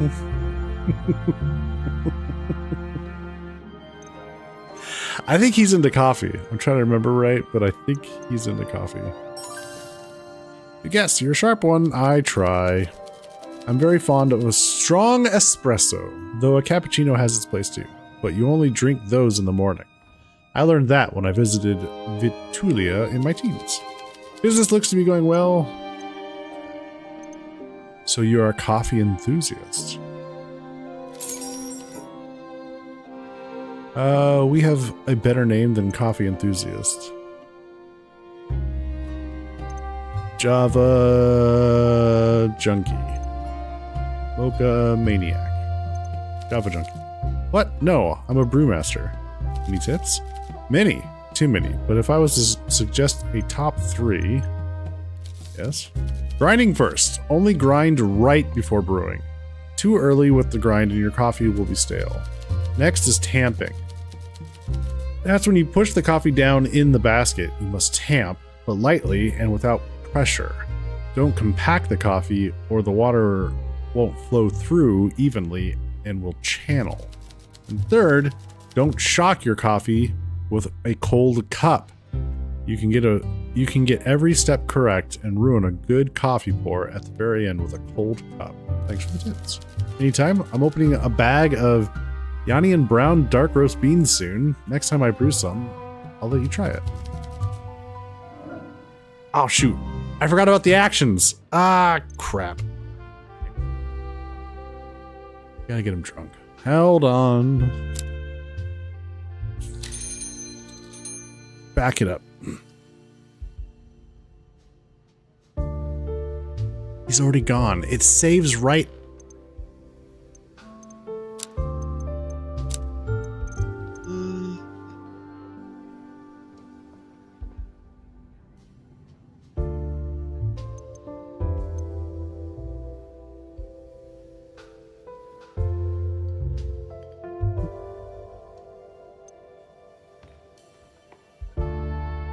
Let's see. Where are these?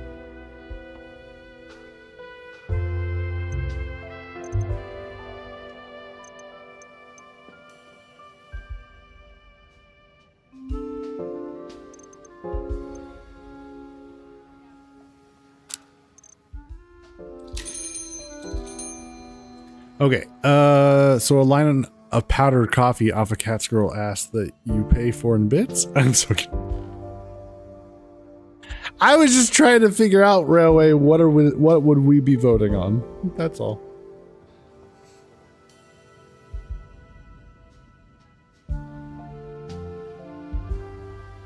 That emote makes it seem like you are touching that. But that's a happy point, not a scared point. It's true.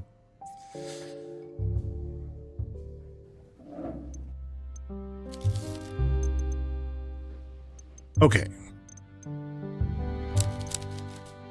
We'll serve him a drink. Okay, so he can handle 3, 4, or 5.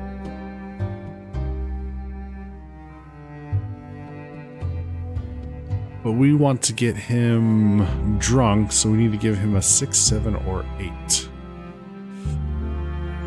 He's got a pretty good alcohol tolerance.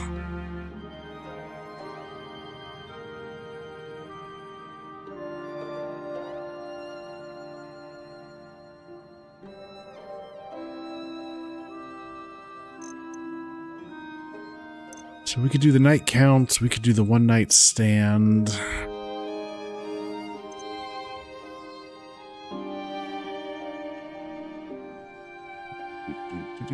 That's it. Those are 2 options.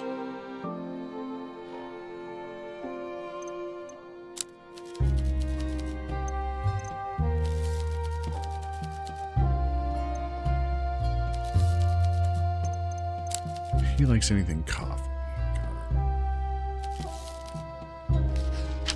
But we want him to talk. So let's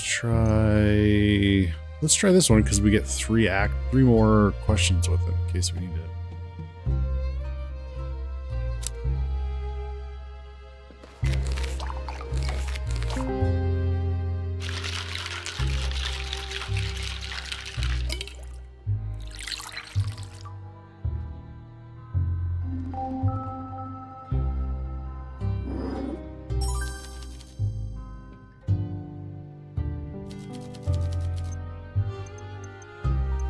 Okay, so besides Bjorn, do you know anybody else? He's making friends. Yeah, model trains. Yeah. Okay.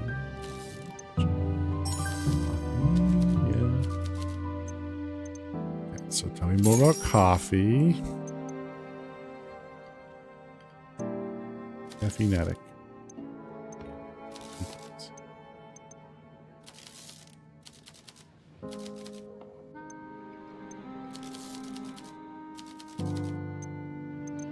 All right. How are you and Bjorn getting on, sir? Really well, I think. I was surprised that he didn't brush me off. Okay. How did you meet?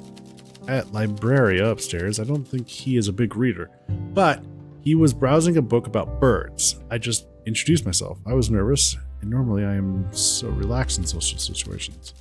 It wasn't easy to talk for either of us, but I feel like that was a good thing. I think he was nervous. I certainly was. But to me, at last, it seemed we both wanted the conversation to go on, even if it was stilted. And over time, that talking has become easier, but still, I don't know how to explain it, but we talk and laugh, and he feels so close. Then a wall comes down between us, and I can't reach him. I'm thinking hard about what I do or say that makes it happen.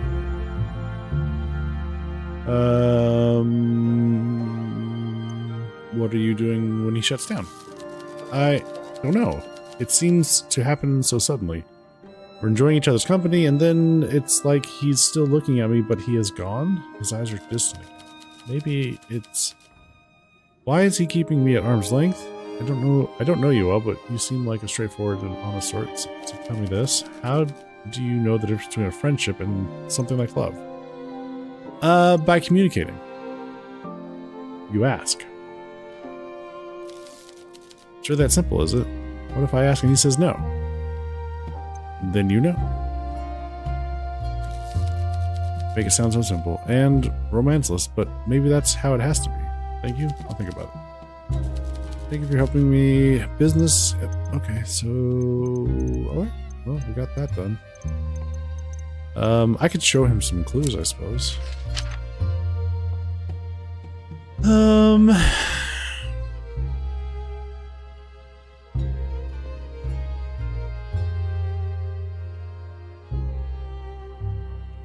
What does he know about Lena's death?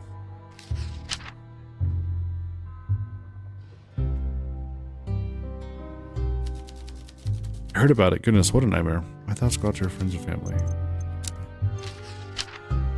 You know anything about this threatening letter?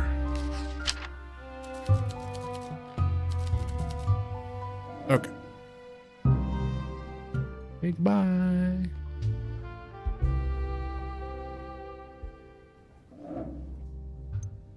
Well, okay, so we can cross that off. We got Lucas drunk and asked him about Bjorn.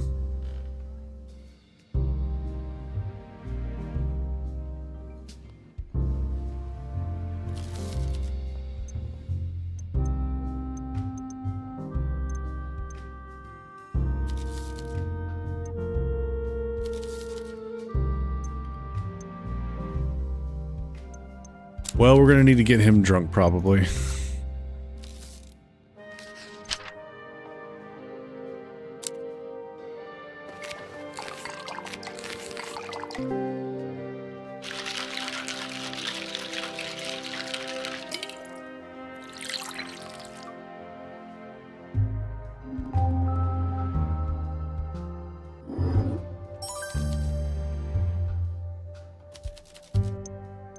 Okay, so tell me, any friends joining you tonight? I don't really know many people on the boulevard or in Bukovi. Well, you might meet someone tonight. Yes, I was nervous to come here, but it's nice. Lots of different people, lots of different types of people. I don't feel out of place. That's what I'm aiming for. I like that. Maybe I'll meet some of Lucas's friends. I hope they don't expect someone different. Different? More like Lucas. Wealthy, smart, you know, book smart, and witty. I'm not the guy you bring out for the after dinner chat about literature and philosophizing and that kind of thing. Do you even want to be? I suppose the crow is safe at night, but treads lightly in the snow. It's a Scotian saying. The crow is black, you see. In the snow, it's too easy to spot. But at night, crow flies with confidence because the night is safe for the crow. I guess it means we all have our own comfort zone, but if we don't leave sometimes, we won't make new friends. What a place. Tell me about the war. Did you see the news about peace talks? Joking? Huh? There is no chance of peace now. Treaties between the Alonzi and the Rusalka satellite states means they're unifying to clear a way for invasion through the Eastern Peninsula. That's bad? How do you not know this? How do all of you in Bukovi not know this? I keep trying to talk to Saran people about what's happening in the world, and they look back at me like I'm reading them a story from a fiction novel. Yeah, you're right. We need to face the realities of war. I understand that war is frightening, but it is going to happen. We're running out of time, but everyone is... Sarah wants to pretend this party can go on forever. Why are you so sure it's coming? In my last job, I worked on these long reinforced barrels for Earthshaker cannons. These things had to have striations that were 3 whole inches long to stabilize the munitions. That's because the shells carried a payload. The engineers dreamed it up last month, and they call it Promian Flame. It costs 800 brass per ounce to produce, and it burns human flesh down to the bone. You don't make something that expensive and that cruel unless you plan to use it. The weapons of the last Pan-Nation War made 1 million widows. The weapons of the next war won't leave anyone to grieve. Is it that bleak? Look, I don't think it's completely hopeless. There might be a way we all come out the other end of this thing, but we all need to start behaving like our time is limited and precious, because it is. And even if You think the war doesn't affect you? This mad grain rationing is ineffectual, and it's stopped all alcohol production. We can only hope the world sees sense, and soon. Yes. Okay. You happen to know anything about this? Heard about the new paper? Grim situation. Afraid I can't help you though, pal. I didn't know the girl.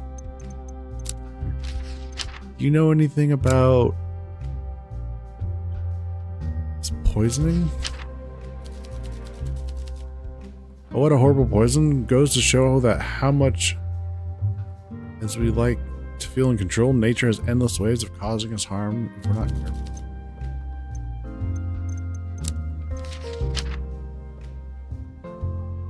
Do you know anything about Fang?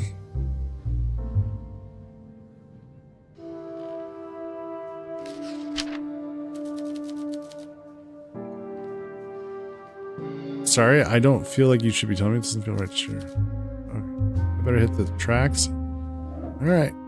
Goodbye. All right.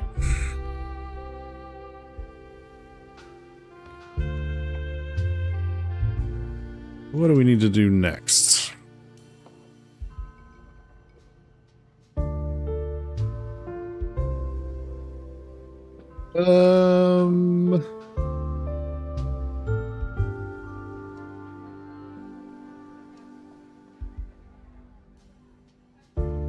Supper complete. Congrats.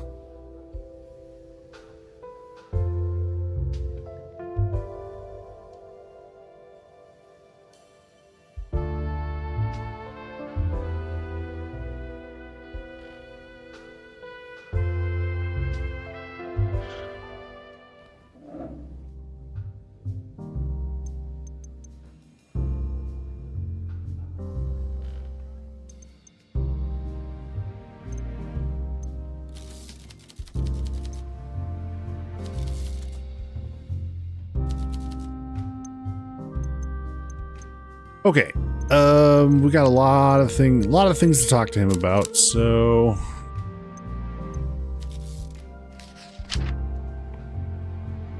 requires a 7 to get him drunk. All right, he gets the night count, but we only get 1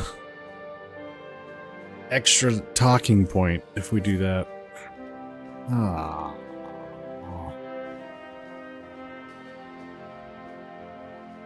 Okay.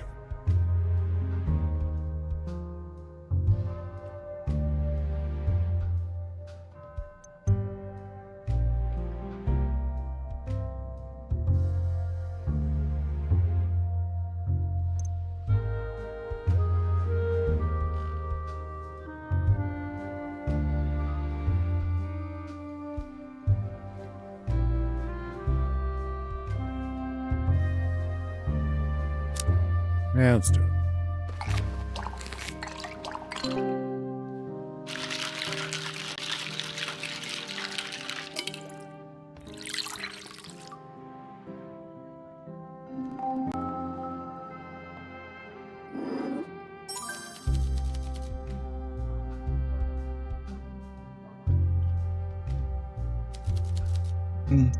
Okay, so how do you feel about the prohibition? Not good. I hate it too. Yeah, in your job I can see why. Though, I guess there ain't much competition for you right now. In the kingdom of the blind, the one-eyed man is king and all that. But people in power got their reasons for this prohibition, and they sure don't care about your success or failure as a bartender. Prohibition was a test to see how far they can push us before we push back, and so far, I don't see anyone doing anything but rolling over. That's how you get power over someone. You don't push too far too fast. You bend them to do what you want. Push too hard and they break. They fight back or try to get help. That's how I do it. You just keep testing the waters. Push a little, edge into their space, make demands, disrespect them. But not too much. Not so much they notice at first. And one day they'll wake up and realize it's too late to fight back. You already have them under you. It's too late for them to get indignant, to stand up for themselves. You already cut them off at the knees. Is that how you got into this line of work? No one cut me off at the knees. I take orders from whoever pays me, but they don't own me. It's just a job. I collect from people who run, and those people are, in my experience, weak. I got no spine. That's Sara, though. Sarans rolled over every chance they got. First, the mobilizations, then prohibition, conscription. It will be curfew next. It's all about power and how you keep it. Why, though? Why? Because no one is questioning power when they're already on their knees, terrified of war. Trust me, strength recognizes strength. Some days, I gotta be a monster. It's in my job description. If there's a worse kind of monster than me, they're called politicians. What am I in the mood for today? Let's see. So why do you work for Carla? You got a problem with me working for Carla? It's no business of yours where I get my scratch, so watch your mouth. I work for whoever can afford me and needs my unique skill set. I'm a freelancer in a competitive market, afloat on the seas of supply and demand. It's all economics, really. You're a freelancer for Carla. Right now, yes. What's she like? Do you really want to know? Think carefully. I can talk to you about what people know about her, or I can tell you about her nature, her true nature. My advice is this: you can't unknow things. Make sure you have the stomach for the question you ask. Alright, what's her true nature? Someone like Carla doesn't need to get her hands dirty very often, but you can't forget where she came from and what she did to get where she is now. She sat down with the old boss, King. They had a face-to-face. Can you believe that? Two most dangerous people alive sat opposite each other at a table like it was any other business meeting. Slicing up the city, deciding who got what. King got the casinos, Carla got the racetracks. Carla gets the protection rackets, King does the laundry.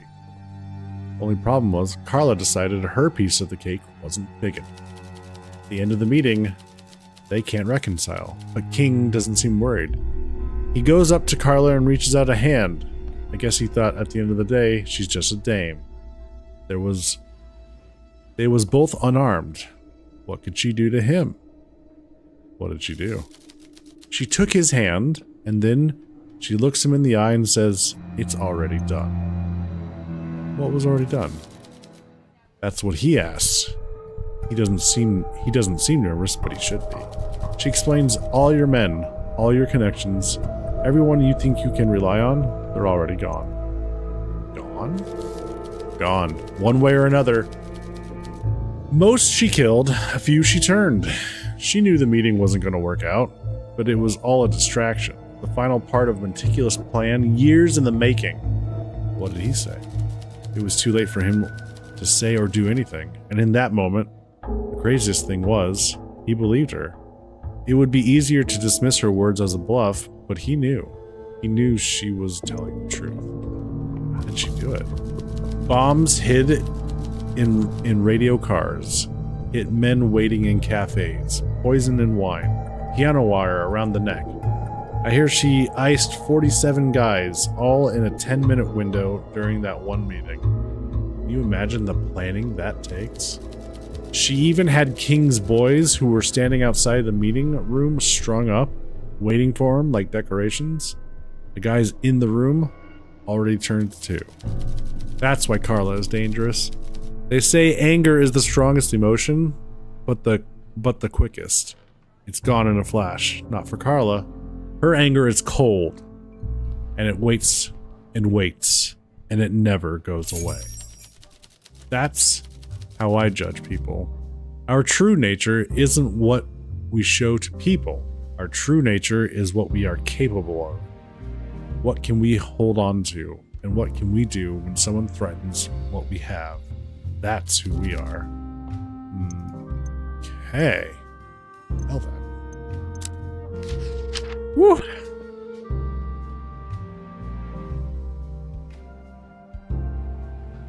Let's hope we don't have to ever run into that lady. Carla.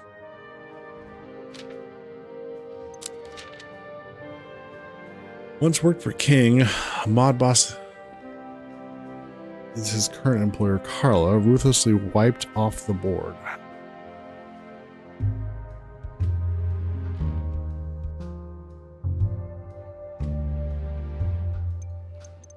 Okay, any good work stories? Stories from my work? You sure you got the stomach for that? Yes. I guess I could tell you about when me, Gillard, and Ronzi did a spot at a rundown outpost store in the Ruva Valley. Before we left the city, Ronzi threatened a liquor store owner. And to keep the wolves, us, from the door, he let us borrow his radio cab.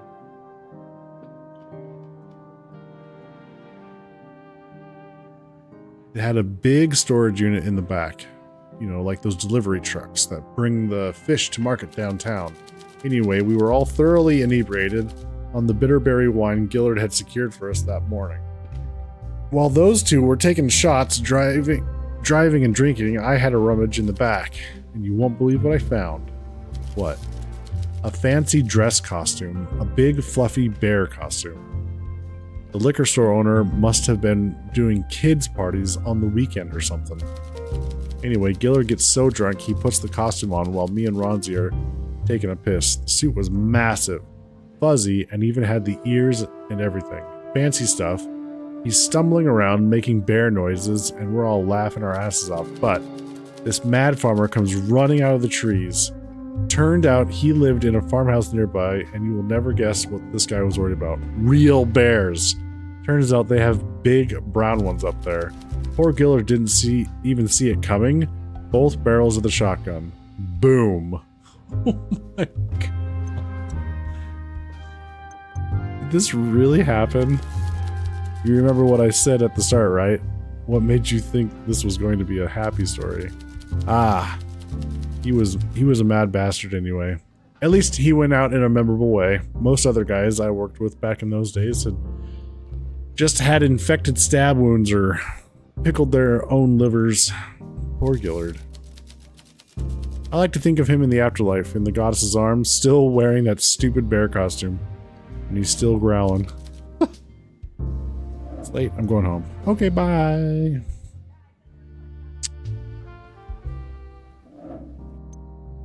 Mertens.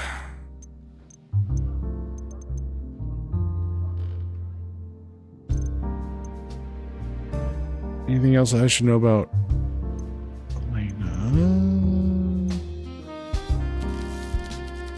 Keep conversation with her to a minimum. She's accustomed to manipulating experienced detectives and seasoned criminals. She'll eat them for breakfast. You want me to avoid her as much as you can, while still using her skills in the investigation. Uh-huh. Would she say the same about you? Undoubtedly. I don't know who to trust, because I just told you who to trust.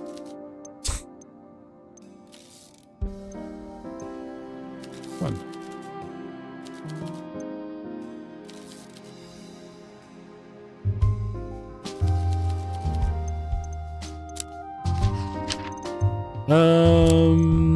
After Elena broke up with him, Killian no longer had access to her money and was forced to move back in. Having to move back home with tail between your legs, a humiliating affair for any young man, I would imagine. Still, it doesn't seem to have motivated him to find work. If he really was, is he really just that lazy? Or was he getting money from some other way? Killian was cut off. Elena granted him hope, but Killian saw only a ladder. It's certainly a credible theory.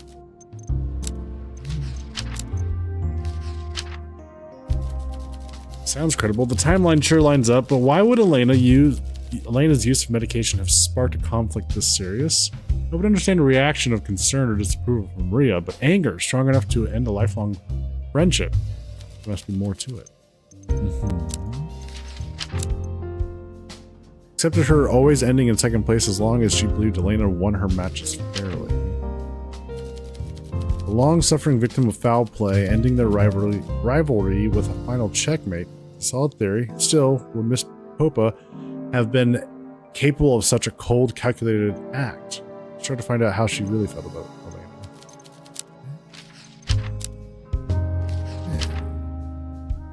I'm not sure how this is relevant to our investigation. Do you think Miss Brooker might try to skip town?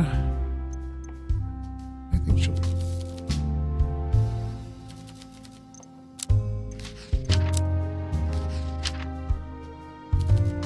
I see. So Elena wasn't the first poisoning Feng Bei had been implicated in. Even if she wasn't linked to the crime at the time, the fact it happened again gives me pause. See if this lines up with anything we've already learned about Miss Bai. And link Spain. Excellent work, Roger. You're more resourceful than I give you credit for. Good, good. So this is our poison, then. Not the kind of plant you could get your hands on in a city like Bukovi unless you're exceptionally well connected or a medical professional. Our poisoner must have gone out of their way to obtain it. Finding out who had access to Linksbane should lead us to the culprit. See if any of the witnesses can give us a timeline of events too. If Linksbane needs 4 hours to take effect, that means Elena must have been poisoned around noon.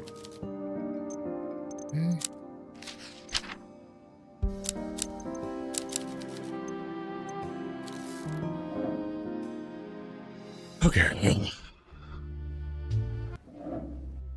Hey, Vincent. Is there anything we need to do for Vincent?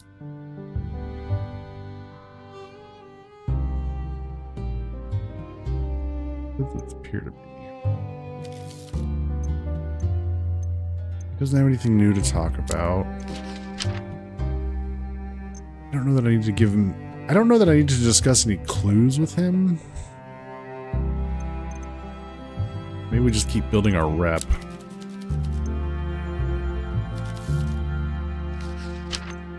He likes the Eastern Ruby. We know that much.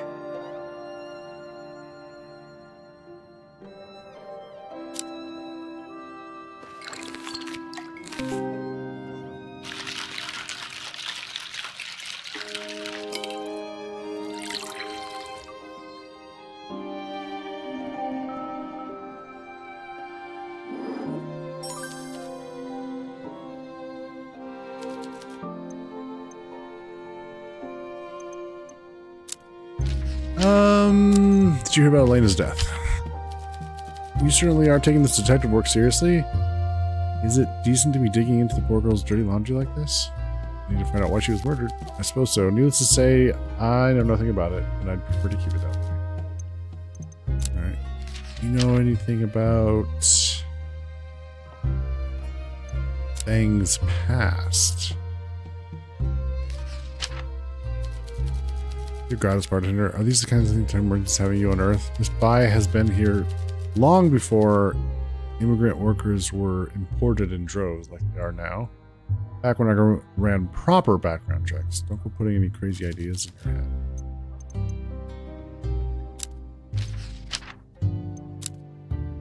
This. Fascinating, I'm sure.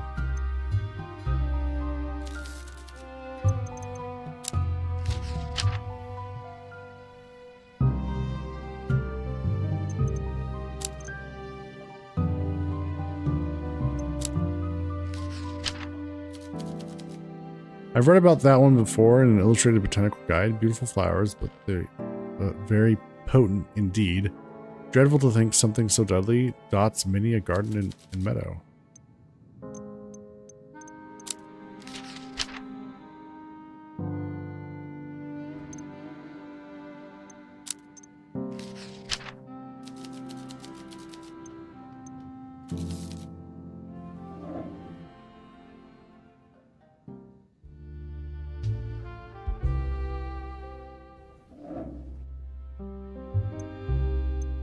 Miss Carmine. So Wendy, we already got her drunk. We did that. So now I guess we just got to present her with clues.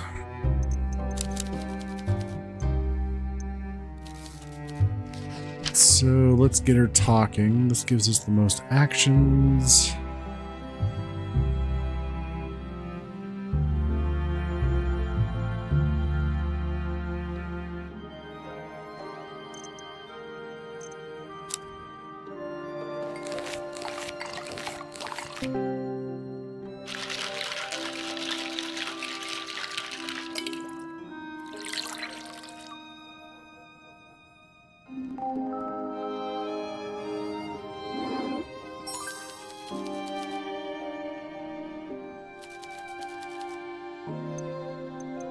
Oh. Did I not get her drunk? I thought I did. You got any gossip about Wendy Brooker? Oh my. It seems the alcohol turned off my capacity for drama. It's a tale I was saving for the radio show on the topic of superficiality, but for you, dear, have you ever noticed how Miss Brooker and I make great efforts when it comes to our public persona? Absolutely. Then perhaps you've noticed that we are not alike, though she may wish it so. It's Andy.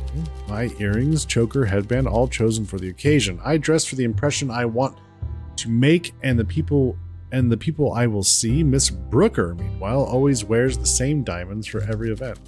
When I pressed her on this, she claimed they were a family heirloom and had sentimental value. I wasn't convinced, so I examined her earrings and that rock she sometimes wears on her finger.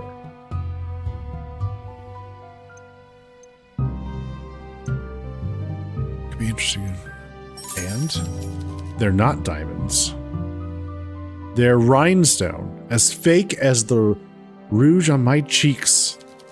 Moneyed families can fall on hard times, but they sell off their beach houses and fire their help. They don't pawn the family jewels. Refinement sharpens the senses, and without it, fake can fool many people, but not everyone. Is that enough already? Don't tell anyone. It will spoil the next episode of the show, darling, and I'll know it was you. I wouldn't dare. Let your lips spill secrets they shouldn't. Gossip, darling. Gossip. Okay. What's the recent gossip? Oh, come now, darling. That is not how the game is played. Knowledge is power, and we don't give away our power unless forced. And gossip is knowledge with entertainment value. Spicy knowledge, if you will. What does Olivia have to offer? Well, frankly, a lot. But one thing she possesses greater quality and quantity than anyone else in this little city. It's gossip. And if you want me to give that away, what can you offer me in return of equal value?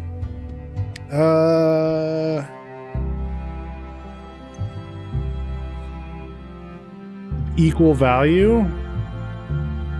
I mean, I guess we could share what gossip we figured out. Darling, don't take this wrong way, but if you know something that I don't, I'll have to evaluate my understanding of the order of this universe. No offense intended.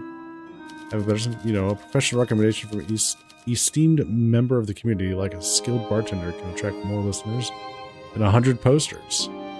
Okay, I'll tell my customers to listen to your show. Very good. And in return, I can offer one salacious piece of tittle and tattle.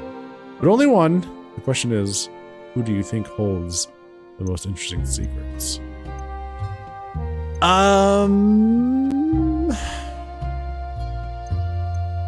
Fang. Oh no, dear. Fang is my close friend. I would never reveal any of her secrets. Not just because we were close and both worshiped together, but she's also not a woman to be crossed. I heard she had a rather colorful history back in Fuchsia. But I've already said too much. Let's change and focus to weightier subjects. Gossip is like cake, sweet in small portions. Too much to make it feel sick. What's the reason?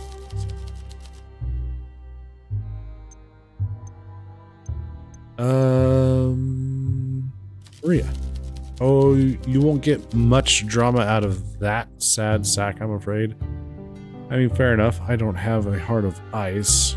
You can see the girl suffers. I wonder what the big argument between her and the dragon and the Dragos girl was about.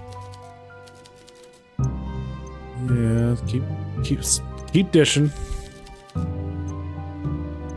Killian. I hear our friend Killian is drying his tea bags out to reuse them because he spent his mummy's monthly allowance on radio cab journeys to impress a wealthy dowager uptown. A dancer called Hannah. Hot Hannah, no less. Does no one in the city know how to look after their money? Hot Hannah?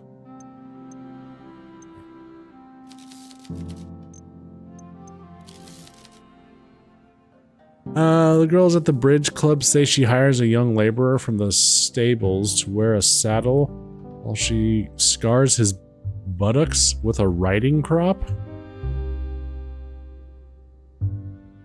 Personally, I think she prefers rich old men to stable boys. Okay.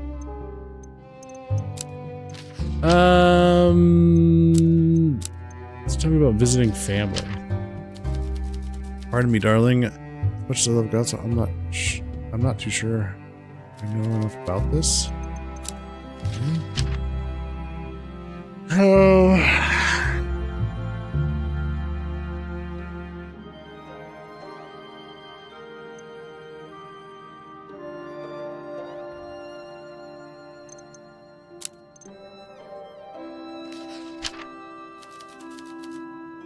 I can still see the play it out. Still see it all play out before me whenever I close my eyes.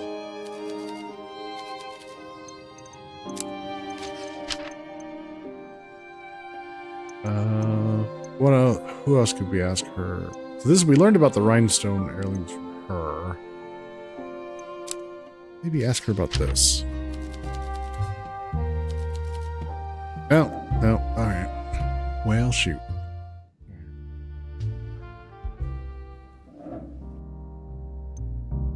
Always a pleasure, Elena. Bars are a great place for deep thoughts, and I always think best with a glass in my hand. So this is our first. We have endless actions with her. Oh, okay. Would simple fruity flavors be enough to work with? Definitely.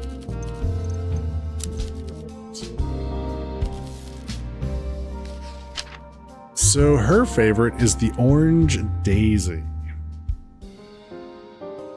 Okay. Simple fruity flavors. But what if we were to get her drunk and talking?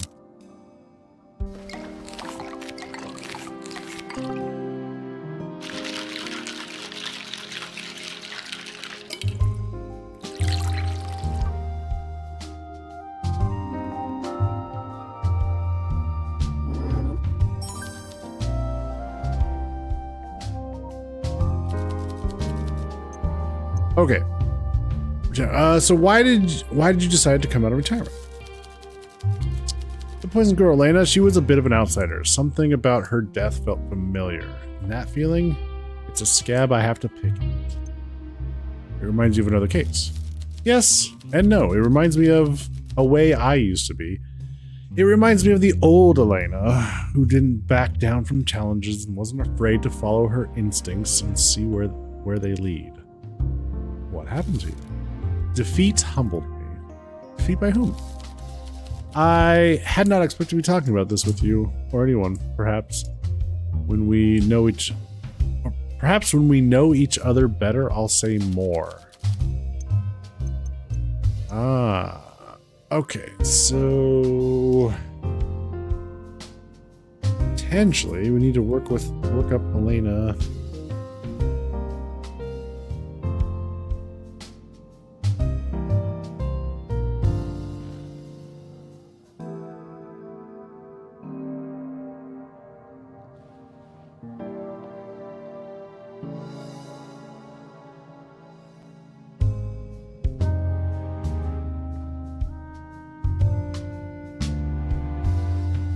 Her about retirement when we get to know each other better. All right.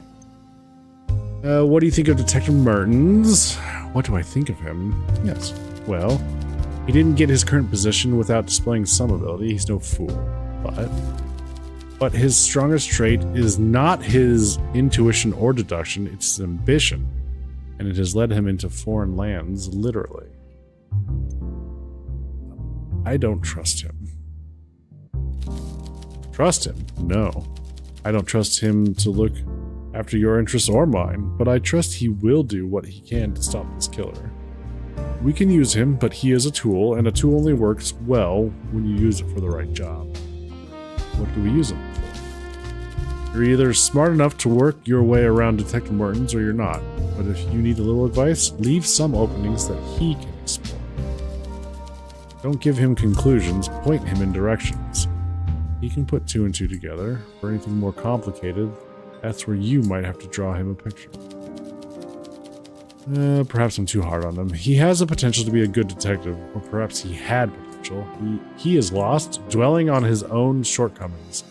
Maybe you can help him rediscover his spark, or at least keep him company while he plays with his toy trains.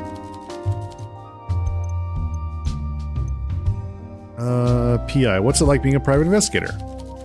It's like being in one of those glamorous mystery novels that women of a certain age love so much, but without the glamour or mystery. How so? In real crimes, the victim is seldom beautiful and the culprit is almost always the husband. Crime is, most often, horribly mundane. Men are fragile, and when their egos are cracked, they commit violence on women. Really? Well, that's just the murders and assaults, and in truth, I've stepped away from those. Don't have the stomach for it anymore. Even before I retired, for 20 odd years, I was doing the more prosaic investigations. Like? Oh, the usual missing persons, inheritance squabbles, insurance fraud, corporate espionage, the odd heist. Ooh. Heist sounds exciting. Sometimes, yes. You heard of the Konuno diamond robbery. It wasn't misplaced during cleaning in the Gallery of Colonial Treasures. It really was stolen, and I found it. Wow. Anyway, I can't get this Drago girl out of my head. Something about the way she died, I need to unravel this mystery, even if it means stepping back into the world I thought I'd left behind. Besides, I can't stand that the police are trying to incriminate my friend. She cared a lot for the girl. I hope that by seeing this case solved, poor Miss Bai can find some concept of peace again in her life. Hey. So, do you have any family living in Bukavi? Normally, yes, but right now my husband is traveling. He'll visit the twins eventually, who now both live in the colonies, but his last postcard was from, Albion, I believe. Do you miss him? Somewhat, but I also like being alone for a while. With all the chatter at home gone, my mind splutters back to life. What do you do with your time? Other than come out of retirement to moonlight on police investigations, I'm terribly fascinated by these new radio stations. What do you do with your free time? Ah. Well,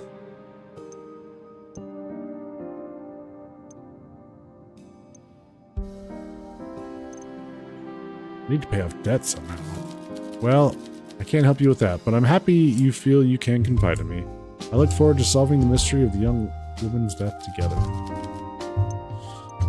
Okay. So, what do you think of the speakeasies? Fine places that serve the thirsty citizens of Bukavi in their hour of need. Those who run such establishments put their liberty on the line for a splash of bourbon. Illegal, though. That doesn't concern me overly. But you work for the police.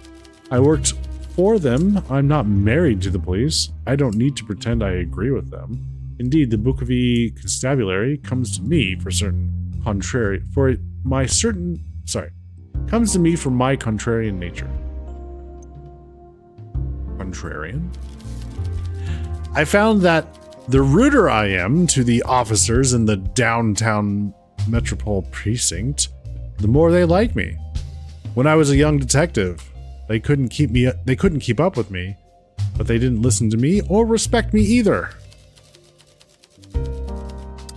Now, I talk to them as you would a stupid child, or perhaps a very clever dog, and the boys at the station listen. Let this be a lesson to you, bartender. I think I get it. When you treat people like they have to earn your respect, they give you theirs for free. It's important advice for the people who often find they are the smartest one in the room, but not necessarily the most charismatic. Is that you? No, I'm very charming.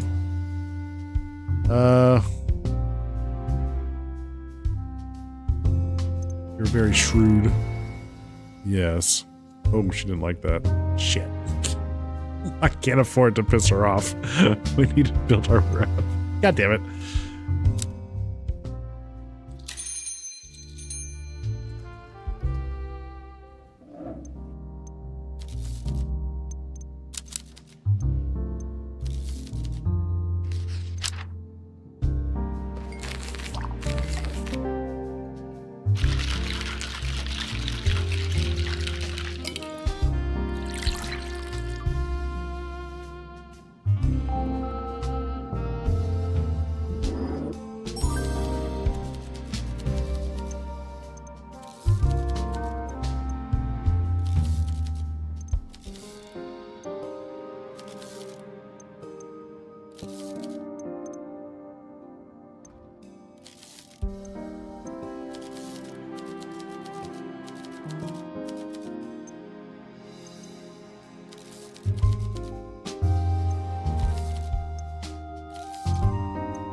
Well, I don't take advice from strangers until they've earned my trust.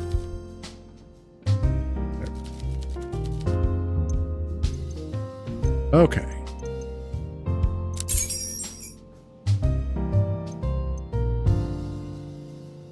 What do you think of the police force? What do I think of them? They've got a storied history. If you look back at their formation over the years, you can see why they are how they are. All right, tell me about their history. The Bukowski Constabulary, to use the proper title, is a successor to the defunct Bukowski Imperial Order Regiment.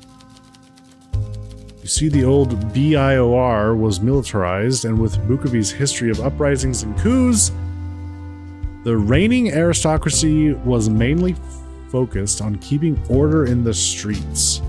The old saying goes, Saran politicians wear loose collars because they know the noose is always waiting. Wait, are you still listening, or is this too much for the short attention span of your generation? Still listening. Well, it all changed when the military staged a coup against our old aspiring emperor, Leopold the Bold. The old fool angered the generals, and they turned on him. Well, that's not exactly what the history books say.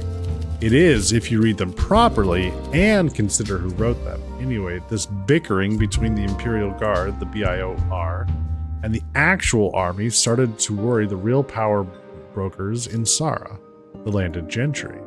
And a lot of soldiers found they no longer had homes in the winter. Financial levers were pulled, and the constabularies were founded primarily of ex-soldiers employed to evict those who couldn't make rent. It was all a scheme. The new constabularies were paid 3 times what the BIOR received, and recruitment drives were aggressive. Soon, we had a demilitarized nation with a swollen police force. Of course, that didn't last. There is an improper way to read a book.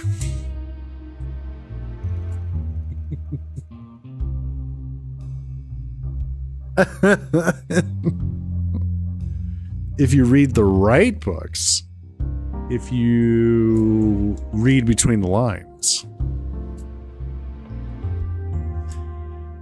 Of course, that didn't last. Once Leopold was exiled and the riots, protests, and skirmishes subsided, the constabularies were slashed to the bare minimum, and we were left with the understaffed, overly aggressive PD you see in Bukowski. We have more empty police precincts in Sara than tea houses in Huja. But not to worry, they make lovely bird sanctuaries in the long cold winter. So that's why they're not great. Their primary motivation is the protection of property and to stabilize commerce so the Bukowski economy chugs along like a steam locomotive. They tackle street-level crime with the same ethos as the established gangs that rule the Bukowski Undercity. And that ethos is, you can't catch every lawbreaker, so when you catch one, make the poor bastards suffer. Then you just hope your overreaction frightens the rest enough that they commit their crimes a little more discreetly. Jeez.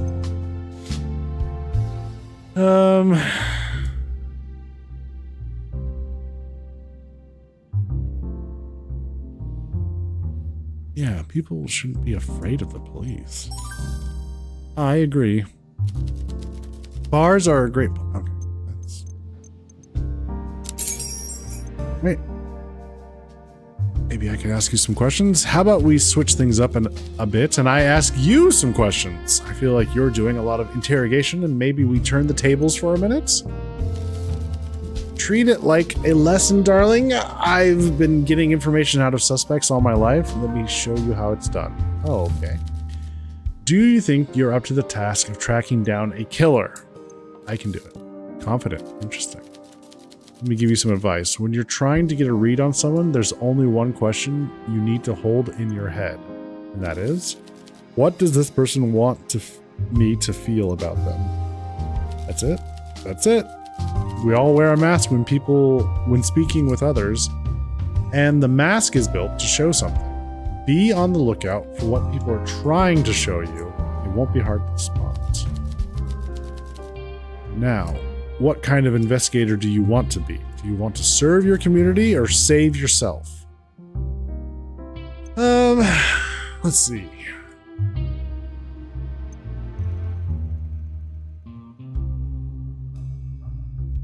Well, I think I need to...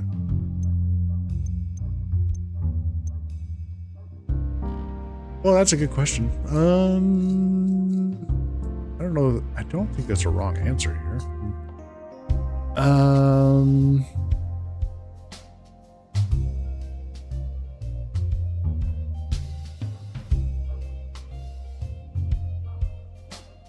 mean, I like helping the people, so you can convince yourself you are helping others when motivated by self-interest. Interesting. What, that seems harsh to you? Well, that's rather the point, darling. Getting a read on someone isn't about a flattering idea of their nature. It's about the unflattering truth. Now, are you a sociable sort, or do you prefer your own company? I'm pretty sociable. You'd have to be to do this job. I wonder if that's a front for your true nature. Last question. Are you in love with anyone who doesn't know it? Huh? It's not a long or complex question, darling, and I don't care who it is. I'm just wondering if your heart is pining right now. Oh, I am not in love with anyone. Well, smooth sailing makes you appreciate the waves when they come again. And though things are calm now, a storm can come at any time. That's all the questions for now. So what was the point of this? 3 things: to practice, to educate, and to form an opinion on you. And I am rusty, but my instincts remain. You'll have learned a little something if you were listening, and I haven't decided what I think of you, but you're not boring. That's enough for me for now. Okay. Okay.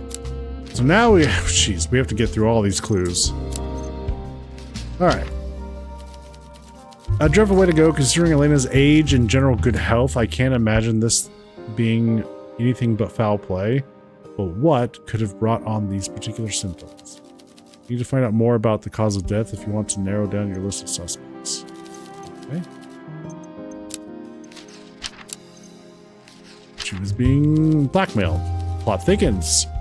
It seems Bukovi police still has its uses. They've done well on unearthing this piece of information for us. I imagine Detective Mertens believes our mystery blackmailer could be the killer. Definitely a solid lead. We need to find out what Elena's secret is to narrow down our list of suspects. Her close friends might be able to tell us. Yeah. The spy may have saved lives, but of course Detective Mertens is going to point the finger at her for it. Still, let's do our due diligence and at least ask her where she learned about charcoal's medicinal properties. Yep. Elena's secrets. I'd have thought a girl like Elena was wise enough to steer clear of such things, and certainly too wise to take them in excess. It's true that medications like this can do some serious damage to one's health over time, but I somehow doubt it's that simple. Her friends knowing her secret, though, now that part is interesting. True. It certainly sounds in character for Mr. Young Duran to show up late, doesn't it? If we're lucky, this time, the time of his arrival might just cross him off our list of suspects. Hey. What was that last thing she said? Try to find a way to narrow down our time frame. When exactly could Elena's death have been set in motion?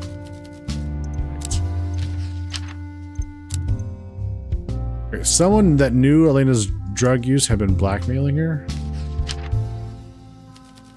So the blackmailer resorted to murder. Our culprit must have been someone with a lot on the line and a serious need for money.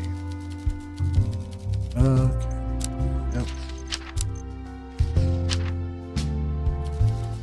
Not surprised to hear Mr. Duran runs a tight ship. Dr. Duran, sorry. Her son certainly seems to have a penchant for trouble. Still, I speak from experience when I say young men his age don't take well to parental control. I doubt he moved back home willingly. Try to find out what happened there. Relevant.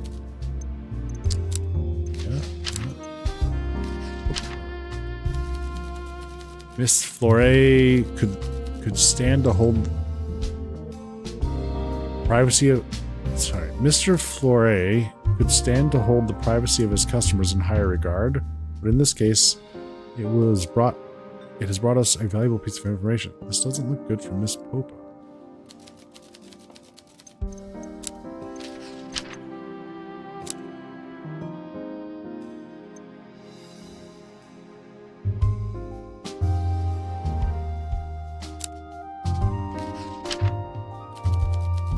Feng Bei knew these girls well. If she believes there may have been some bad blood there, I believe her.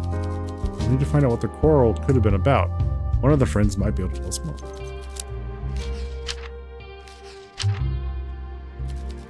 I'm not surprised. Miss Bai is a wise and well-traveled woman. Let's put the idea of her being some killer to bed already, shall we?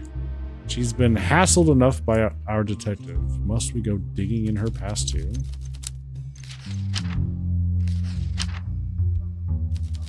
Elena made the right call if you ask me. They were hardly in the same league, and being blonde and charming can only excuse so much ineptitude. Besides, you could find out more about how Killian was affected by the breakup. It wouldn't be the first to turn very sour indeed.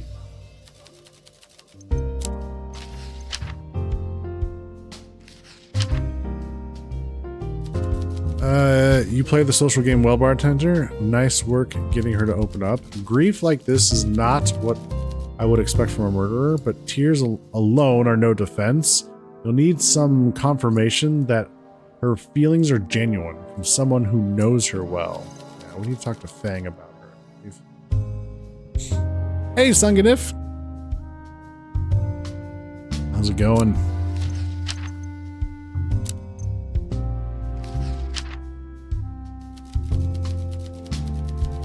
Sure, I would consider Miss Brooker the best judge of character, but if a shift in Maria's attitude was clear even to her, there might be something here. Try to find out what could have soured her like this.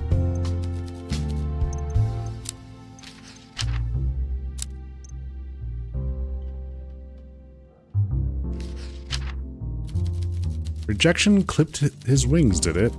I can certainly imagine him holding a grudge over that, even if he only has his own complacency to blame. Let's see if this fits the rest of the puzzle.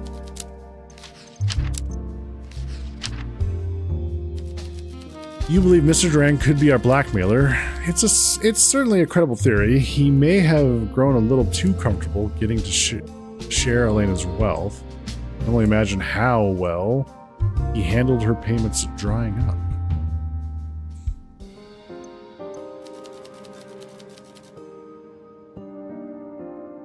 Thanks to Railway for the gifted sub.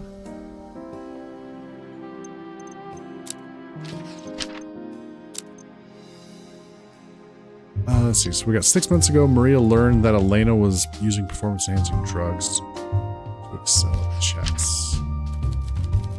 It's possible they fought over Elena's use of medication. The timeline certainly lines up.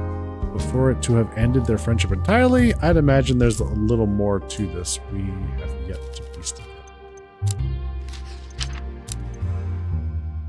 Marie accepted her always ending in a second place as long as she believed Elena won their matches fairly, so that would be her motive. What a painful affair. A betrayal this personal could certainly be motivation for murder. I imagine Miss Dragos had her reasons for what she did, although I doubt we'll ever find out what they were. What's new in the world of Sanganif?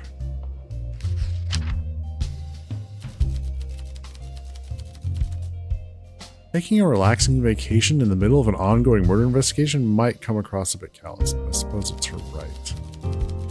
The fact she told you about it is probably a good sign. Not that I imagine Miss Brooker has any intent to slip away. Not much, you just woke up? Ah. Well, good morning.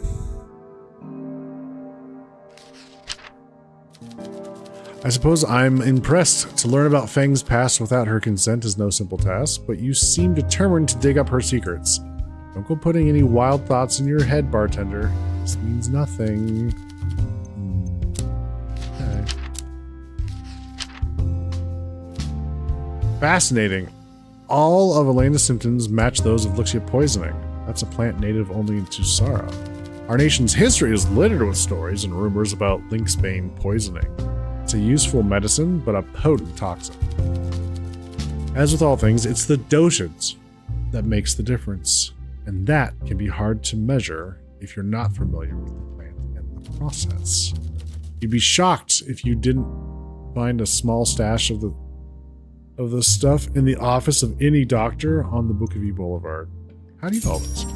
I paid attention to history class when I was in school, and I paid attention when I went for dinner with Dr. Durand and her son Killian. Oh, fascinating. Oh, you went to dinner with some suspects?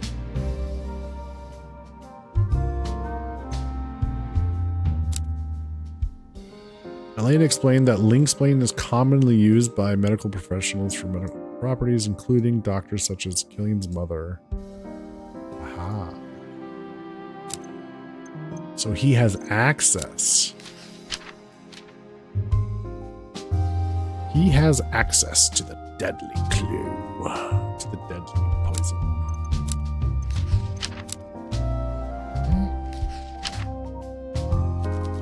I suppose if I was to trust anyone's judgment on jewelry, it would certainly be Olivia Carmen's. How peculiar. You'd think someone in such wealth wouldn't be caught dead wearing mere rhinestones, let alone passing them off as an heirloom. Still, I suppose being tacky is not a crime.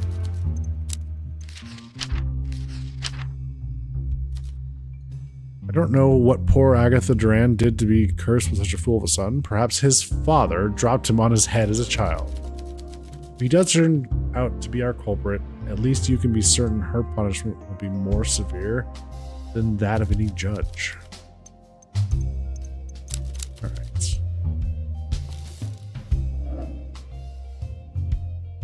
It's 2:30 a.m. Wow. Still technically morning, so, you know. And you just woke up. It all fits. Good morning seems apt.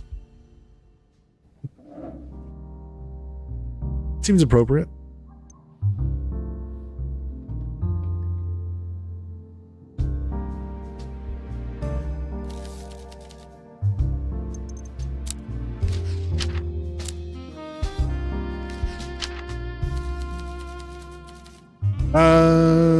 You must admit it's odd. Fine, I'll entertain the idea. So you believe Miss Brooker's wearing cheap, fake jewelry. What does that tell you? She doesn't have money for real jewelry. So in other words, you believe she's not all she claims to be. It's an interesting theory. If Miss Brooker is not quite as wealthy as we'd initially assumed, that means she too could be our blackmailer. But we're going to need more concrete evidence than the word of Olivia Carmine. If you find any other clues that could substantiate your theory, bring them together.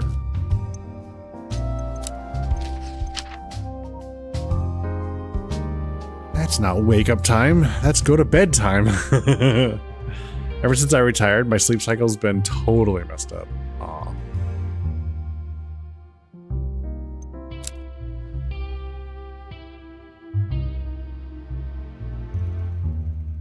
Alright, 30-minute warning. If anyone's interested in a chance to win a Steam key for a game called The Rewinder, you can purchase a raffle ticket with channel points,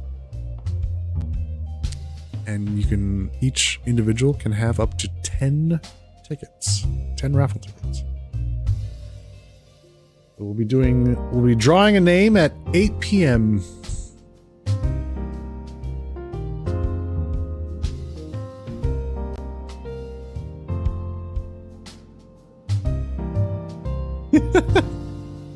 It's looking pretty good, Michaela. Oh,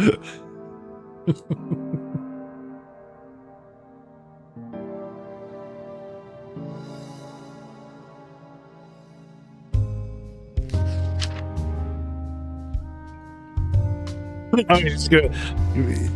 You're the all right. Why did you buy a second ticket?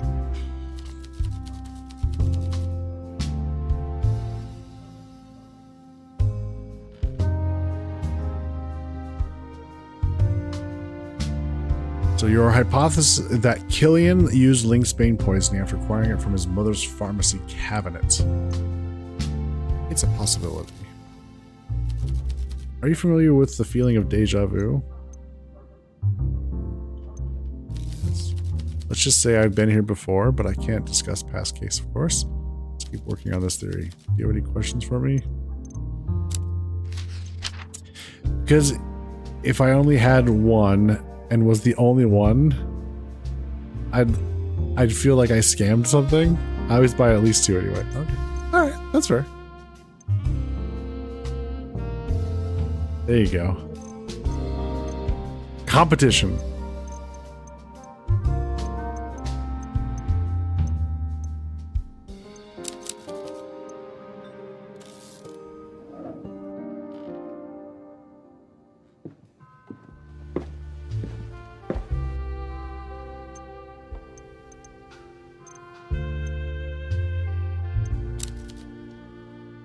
Oh boy, Sunganif is really interested in that game.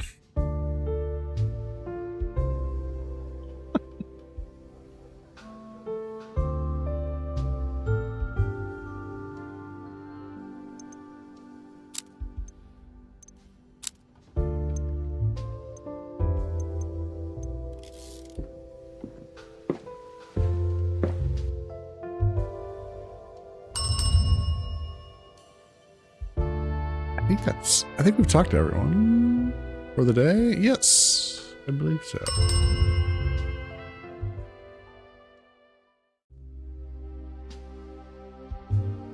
Pet the kitty. Good kitty. All right. Can we make some conclusions?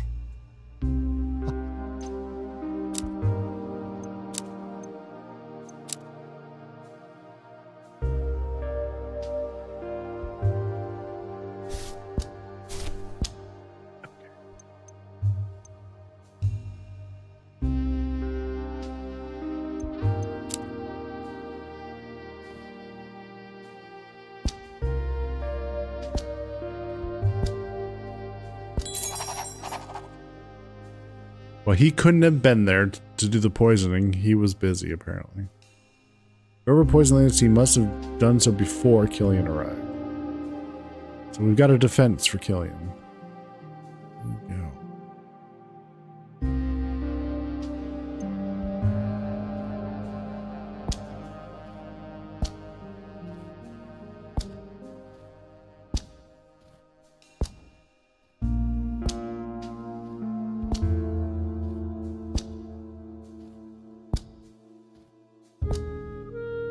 Okay.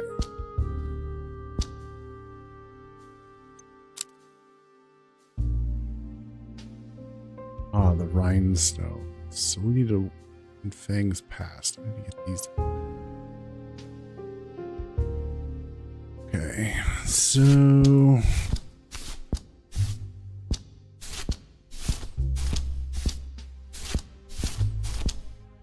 Make some room.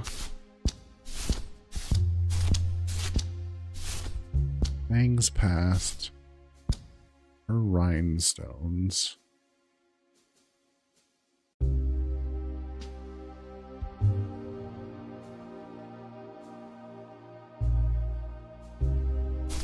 She's out visiting family.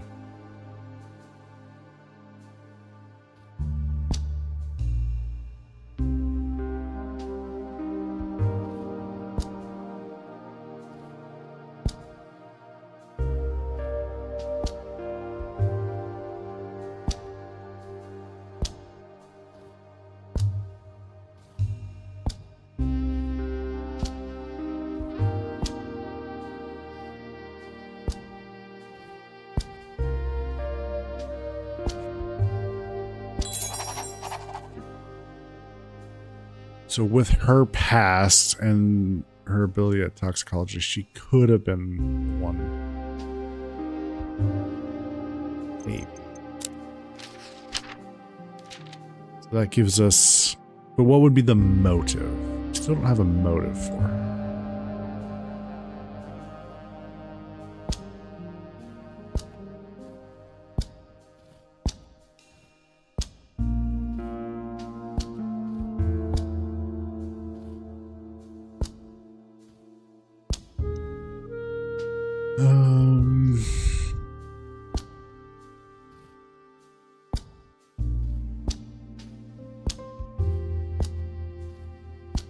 Might not be related.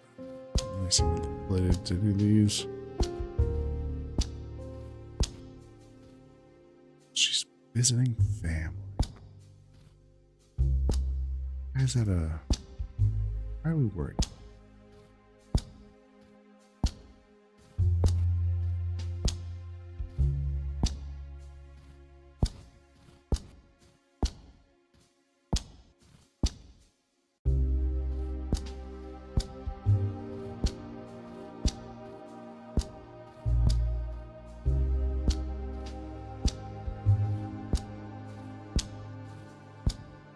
Just verifying that I've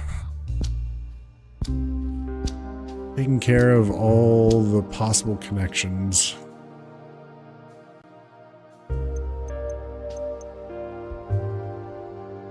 But we need to find some more information. Okay. But we've at least eliminated Killian. He's got defense. We've eliminated one person.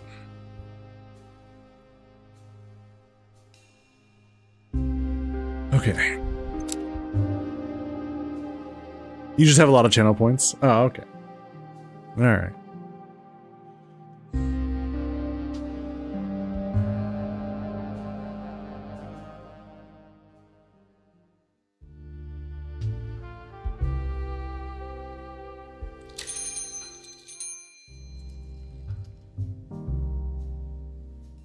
Hey Peter, how's it going?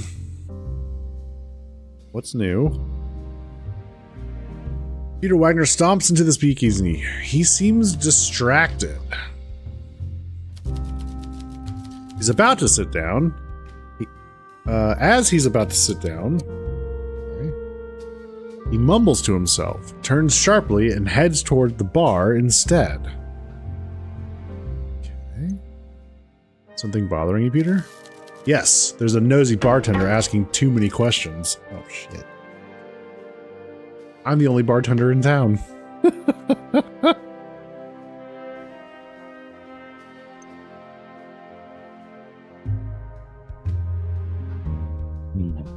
can always drink at home instead, alone. Or do we do you chose to sit here? You can always drink at home alone instead alone. I got no booze at home, and I'm a resourceful guy, so that shows how bad this prohibition is. Don't know where Flore gets his stuff, but he gets it reliably, so I'm here. Look, I know that damn detective has you by the leash, otherwise he'd have shut this place down. Yep. If you asked him to split a donut with you, he'd give you the whole. That's why he recruited you, to dig into people's private details, so he can get his next paycheck. But if it helps you out, I do have a little info for you. Yesterday I saw some weird occurrences and thought, that lousy bartender will be interested to hear this.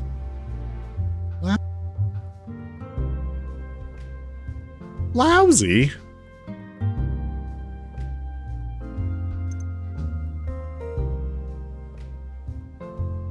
I'm using that phrase about the donut and the hole at work this week.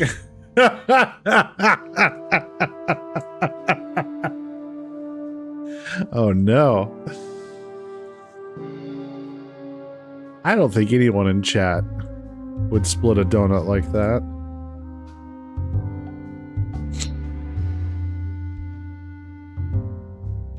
Maybe Quack.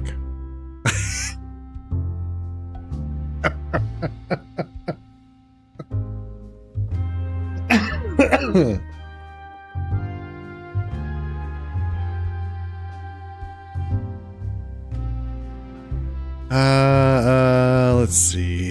The lousy bartender is listening. I say you can take it on the chin with a smile. I hope I don't end up liking you. Nothing good ever happens to my friends. Are you familiar with Miss Brooker, the overdressed redhead that looks like a walking jewelry store? Yes. Last I heard, she's off to visit some family. I normally don't bother too much with old money families, seeing as they rarely need a loan, but I noticed something fishy. I had to catch a train yesterday for a job outside Bukovi. Some people think debt has a regional jurisdiction, and it's my job to make sure when they run, their debt record runs faster. Split a donut how now? Not really. I was joking, Quack. The detective Peter said that Detective Mertens is the kind of guy who, if you asked to split a donut with him, he would give you the whole.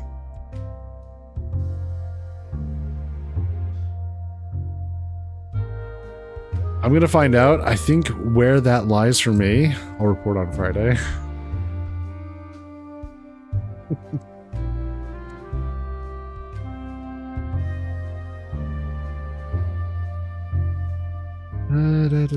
Okay.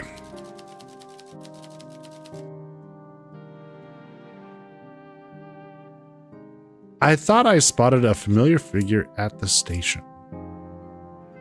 And when I was looking for an empty compartment, who do I see hanging out in second class? Miss Fancy Pants herself, Wendy Brooker. Huh. I usually get bars or twists, so I don't know how I'd do that.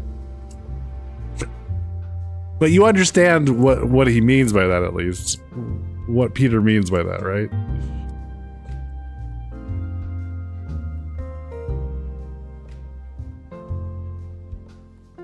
Okay. That's all that matters. And I don't really think you would do that, Quack.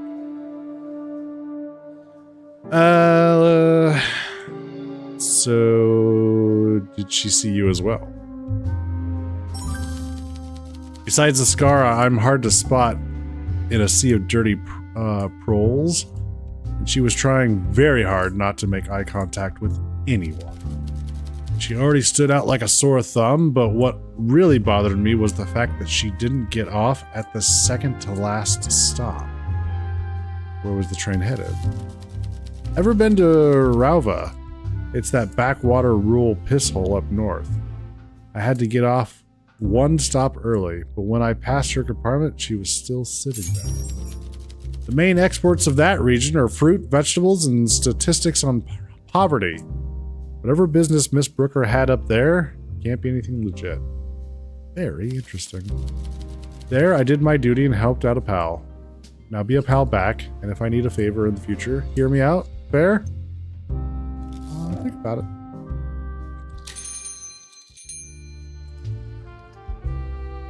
Okay. Ooh, listen in on this conversation. Hell yeah. Well, now I want donuts, but it's late and I've already eaten a donut this week. There's always room for more, for more donuts.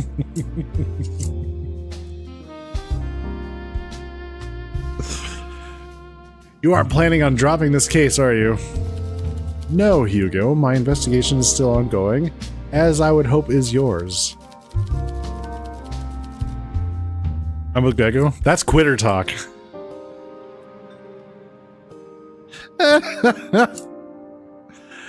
As a civilian, my investigation is none of your business, Miss Ernest. And may I remind you that mine is the only one being conducted in any official capacity. You may do whatever you like, but considering your official methods consist of spending every evening at an illegal speakeasy while your little assistant does all of the legwork, I hope you'll excuse me for raising an eyebrow. My methods are not what's being discussed here, nor will they ever be. I did my legwork collecting all of the hard evidence and testimonies I could, locating a place to gather all suspects in a room together and buying my little assistant 2 weeks at a time to interrogate them. I will do even more legwork making whatever material they give me actually hold up in a court of law. And I'm sure the bartender's role in this will go unmentioned in your reports after all is said and done, while you claim a new feather in your cap. Hugo remains silent, but you hear the leather of his gloves creak and his grip tightens around the edge of the table. Elena flashes the detective a knowing smile and tips her cigarette into the ashtray. I'm only teasing you, Detective Mertens. I know the last thing our bartender needs at a time like this is their name on any police records. I'm glad you agree. It's not like I'm not rewarding their efforts either. I'm sure this business is allowing them to run... I'm allowing them to run as lucrative, or else Carla's man Wagner wouldn't be sniffing around like a dog looking for table scraps. Oh, sure. You've got this arrangement all figured out, haven't you? You can't deny it pays dividends.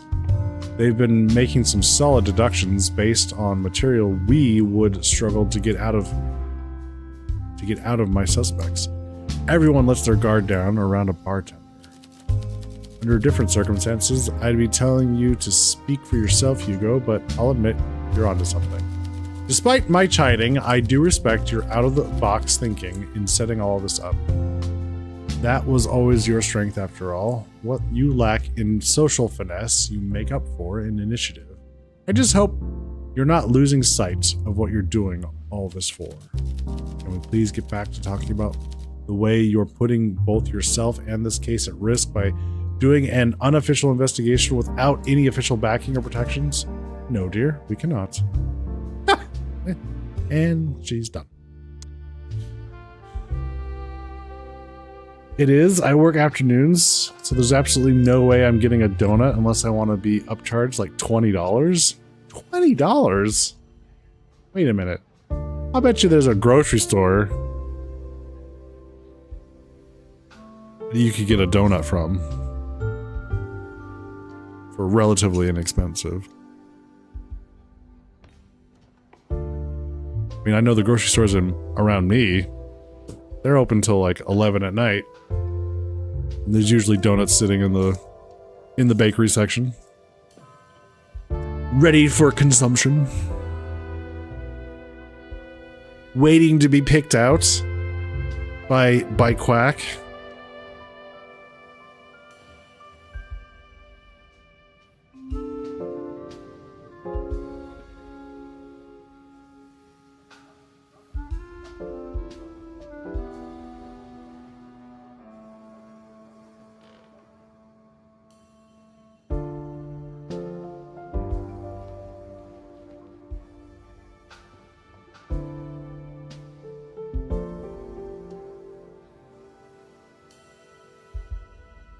Okay. Fang is here. We need to get Fang drunk. Okay.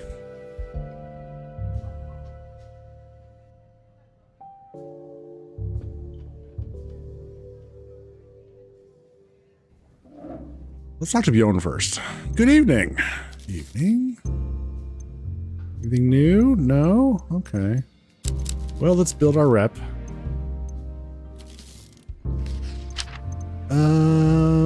He liked this, but he really likes the night count.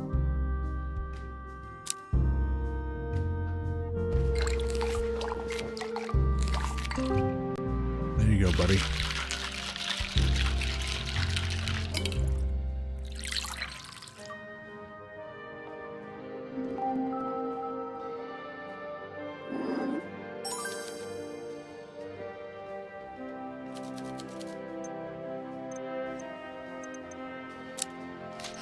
Yes, I could ask him about...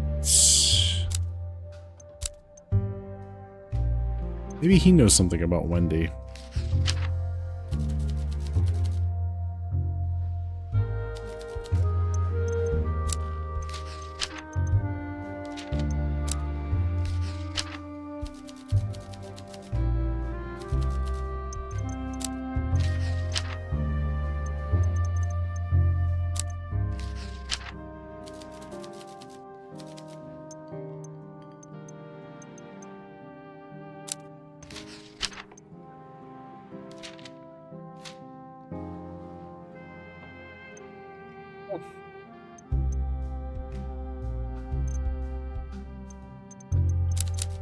Back to you later.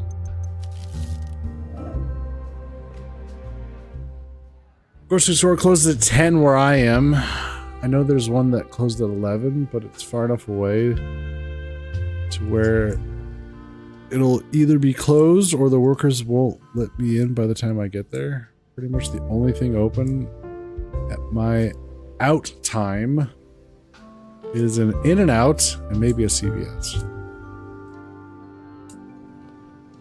So are you currently at work right now, Quack?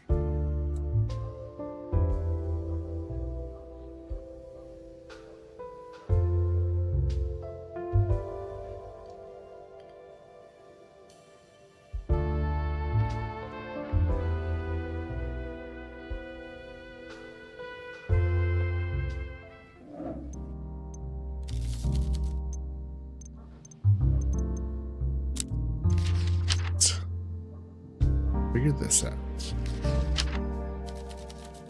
Close out the ex-boyfriend then. Good work, bartender. That will allow us to focus our attention on the remaining suspects.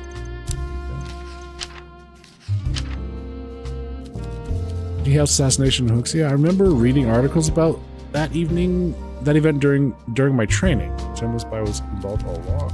An organization called the White Tigers claimed the assassination at the time. They were targeting the wealthy elite that controlled their community.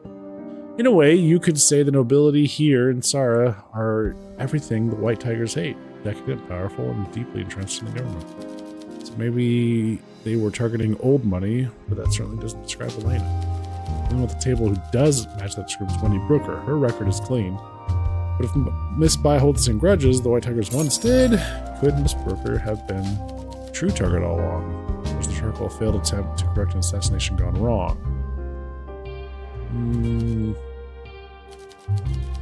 Fine, we don't need her input. You want to ask her? I'll ask her.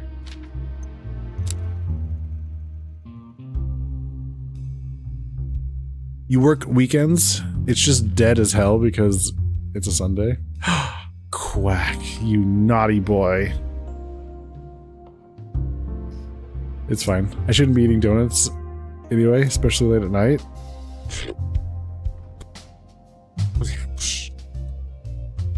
Donuts can be enjoyed anytime.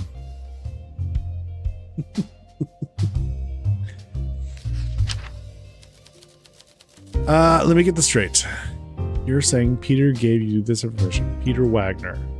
You know him? Oh, I know him alright. As does every police officer in the city. You do well to avoid the likes of him, bartender. He's nothing but a bad influence. The information he gave, however, although I'd normally consider anything he says highly suspect, I struggle to see what reason he could have to lie in this situation. This is definitely worth looking into. See if you can find out why Miss Brooker was traveling that day and why she would have visited such a rural location.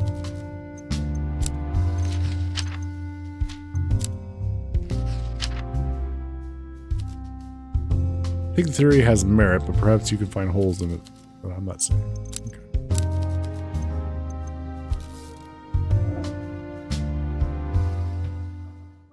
I do my job. I can't help getting bored when there's nothing to do.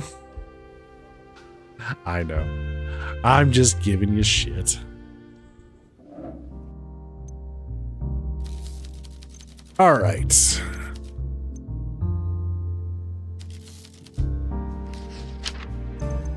We know the orange daisy's her favorite. So.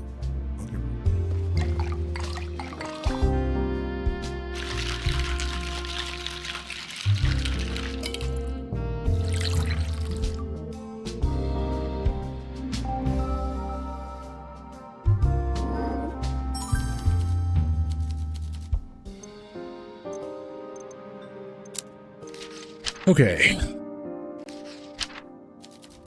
Interesting. In this line of work, you can often bet good money on the ex-boyfriend being the culprit. I'm not too surprised, though. This kind of crime could have taken a level of premeditation that seems a little beyond Mr. Durant. Bless his heart. Exit work, bartender. That's a suspect crossed off the list.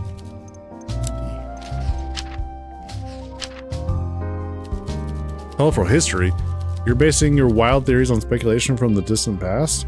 I will admit you've clearly put some thought into this, but you're making a very serious accusation here. And so, I see no need to hold back on sharing this information. When Fang left Huxia and entered Sara, I was in charge of investigating her background while she applied for a residence permit. What I found was not some fanatical bloodthirsty assassin, but a scared young woman who tried to make her home a better place. After her permit was approved, a particularly vexatious Bukovi constable would pester me to check up on her again and again. I never found any dirt. I think he held some vendetta, or maybe it was plain old bigotry. In those 10 years, she never set a foot wrong. It's easy enough for someone from Huxia to become a scapegoat for whatever the Bukovi constabulary is cracking down on, but she never gave them an excuse to pull her up. She noticed my attention, and eventually we became friends. I regularly visited her tea house and her home. I don't need to remind you that at my age, I am the very definition of old money. I always felt safe. If you're trying to make Fang as the one who poisoned that poor girl, I can tell you right now, you are wasting your time. Fang wouldn't bother with a young girl, and if she did, she wouldn't get caught. She had plenty of chances to eliminate enemies, and she could have done so without repercussions, but she never did. The records of my investigation would prove a solid defense during any trial, and I would gladly provide them. All right, we can cross Fang off our list. We have her defense.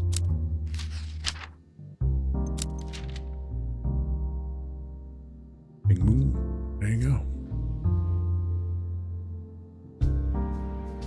All right, so it was either Wendy or Maria.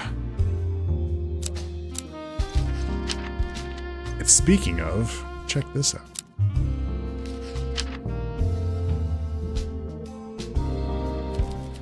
This broker on the train to Ruva, that's unexpected. I would take any information Mr. Wagner provides with a grain of salt, but I also can't imagine what he'd stand to gain from lying about this. I wonder what she was traveling all the way up there for. Indeed. Shit, Twitch has kept me alive on more than one occasion. I'll have to send some of the things I've worked on while listening to stream. More than one occasion during work, I should say. Fantastic. Well, I'm glad to help everyone pass time. Glad you folks enjoy hanging out.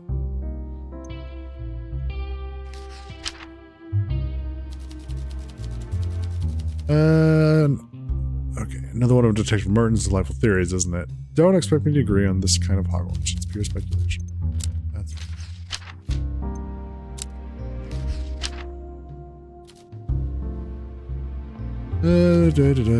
okay, cool. I'm gonna give that information to Mertens so he'll quit focusing on Fang.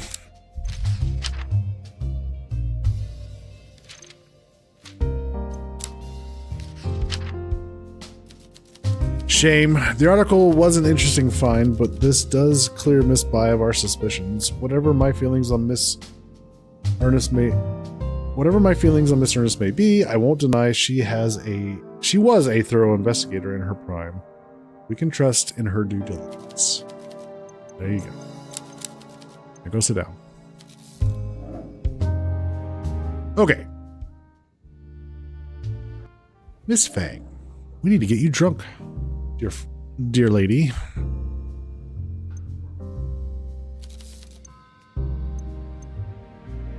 She's got two things we need to get her drunk about.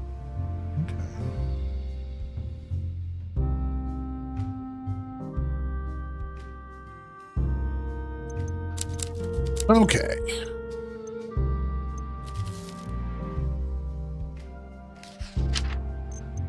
So wait, we've given her this? Did I not cross that off the list? She's neutral on this.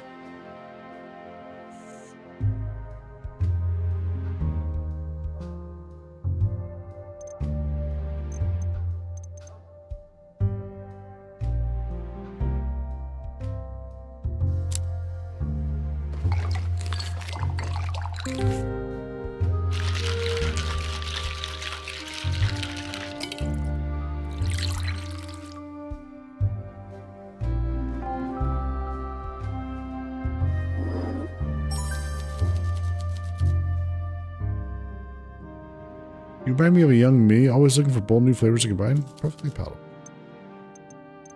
Oh, we did do it already. Oh, okay. Well, hang on. If that's the case, just never crossed it off the list. Okay, well, no, that's not what I wanted.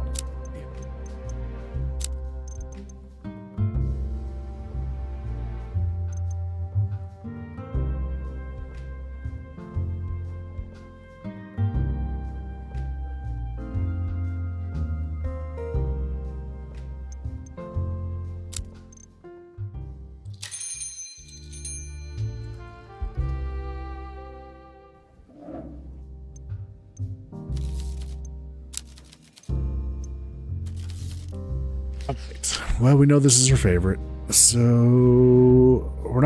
we don't have to get her drunk. So let's build rep.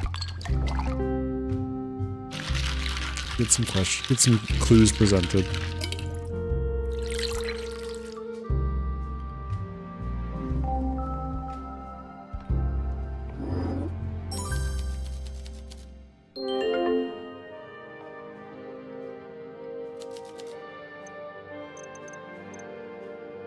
Okay. So we know she's good to go. I think we need to focus on maybe Maria or Wendy.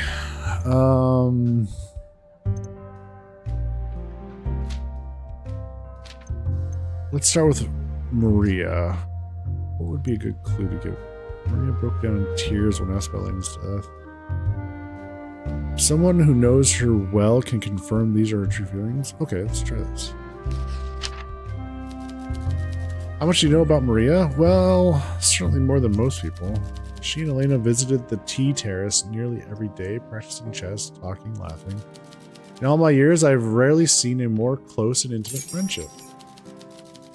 Oh, there we go. There's the defense for Maria. I would put my life on the line and testify against anyone who believes Maria has anything to do with Elena's death. It pains me to see her suffer so much on her own. All she ever needed was Elena, and now she's gone. Thank you for your insight. Okay, now what can you tell me about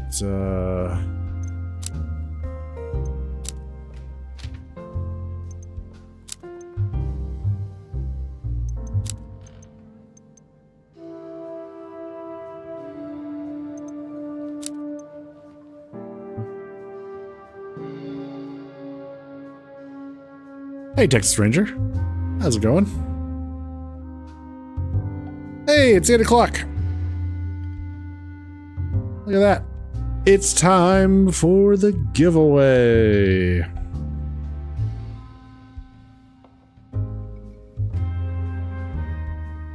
It's that time. It is that time. Okay. So last call for raffle tickets.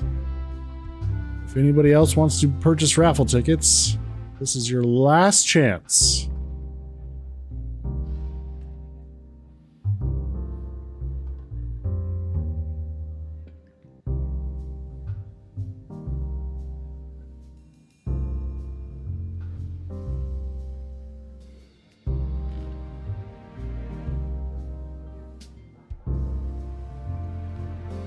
Hey, Ada.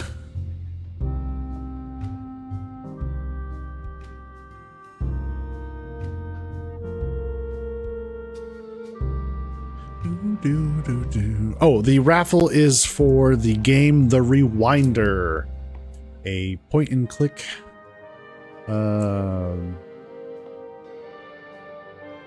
adventure, I guess.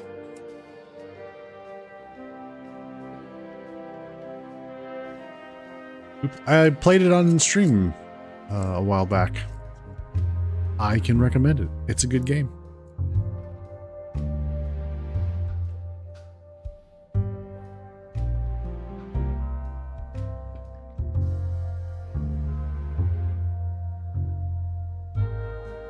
Okay.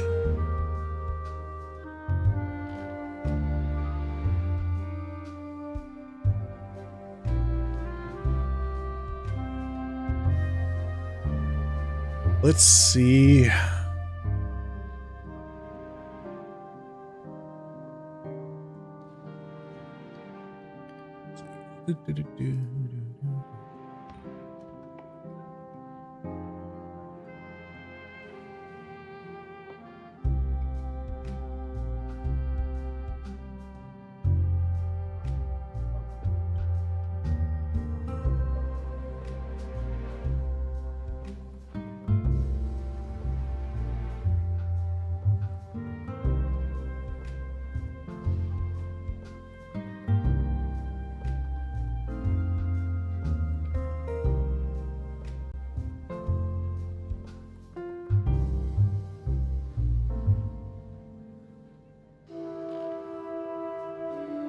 Okay. Who's going to be our winner tonight?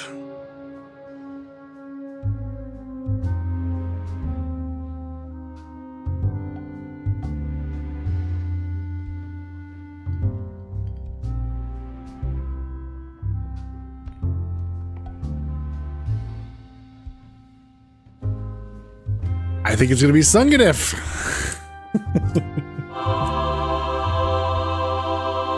Congrats, Sunganif.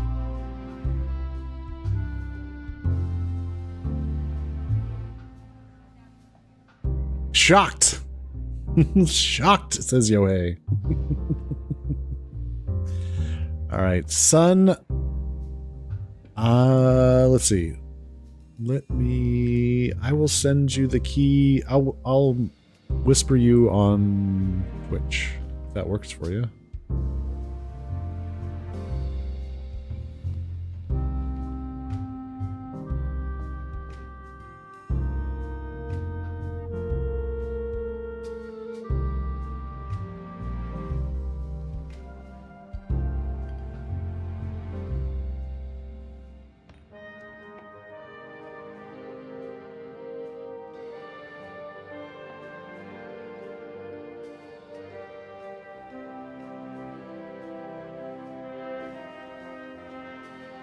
There you go, son. And if you'd be so kind as to make sure that that Steam key works for you, just to verify, I would appreciate it.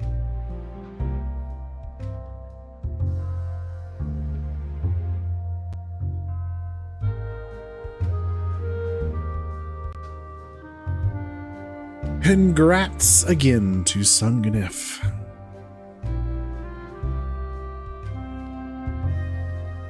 Works. Excellent. Thank you very much.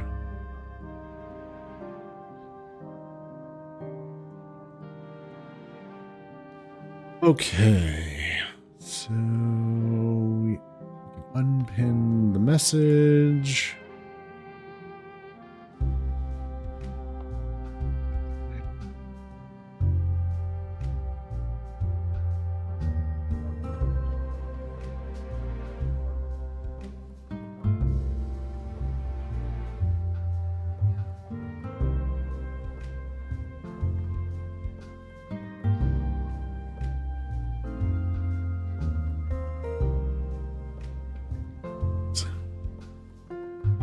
All right, and we're going to take a break. It is break time. So, during break, would you guys like to play a game on stream or listen to music?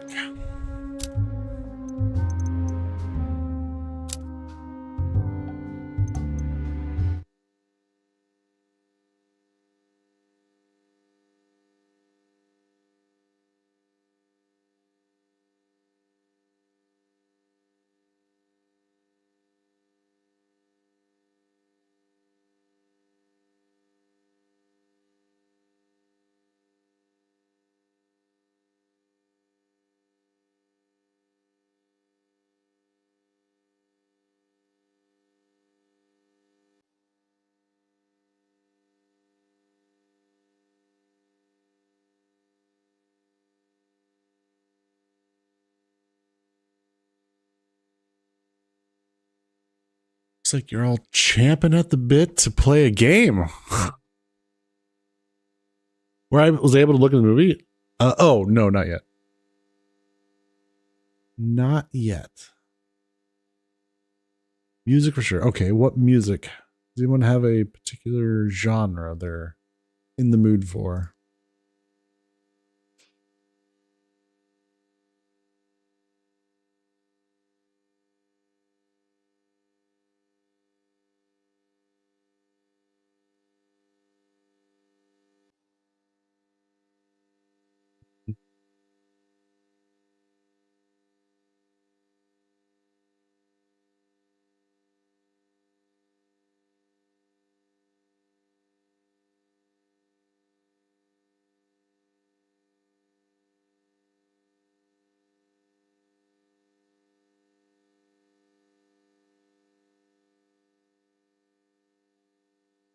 Yeah. I'm sure it'll be good. Texas. I will get to it eventually.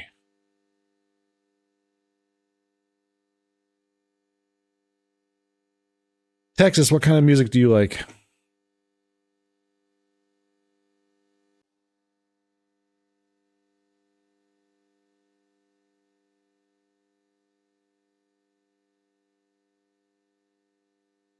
Anything from Fortnite, that's not an option. I apologize.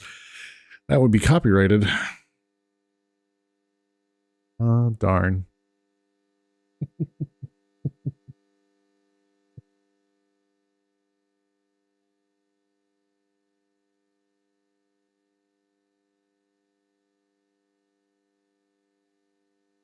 I'm truly brokenhearted about that. Yeah. I'm so sorry. Video game soundtracks? Okay.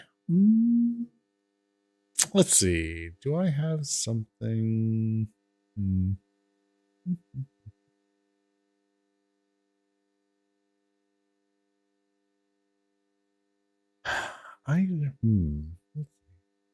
they have something that would fit that?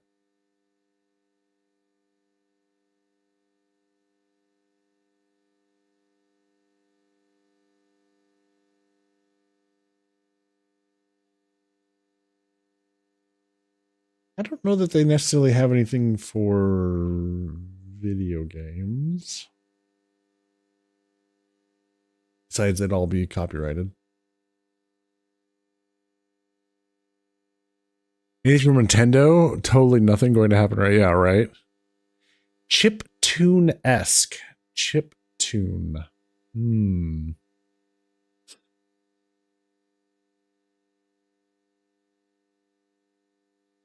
What would we categorize that under? Like electronic, acoustic, or? No, specifically nothing chiptune, but digital, yeah.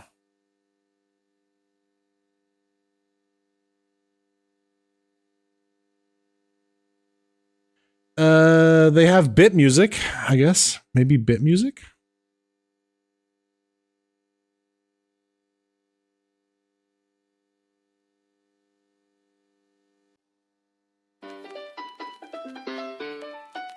All right, I'll be back in about 10 minutes.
I'm back. Hi, this is Nintendo. We heard you were playing Pokemon music on a break. The F-22s are on their way to your house to create a new parking lot. Did I say 2 minutes? I'm pretty... Oh, well, I always say 10 minutes. Maybe I misspoke.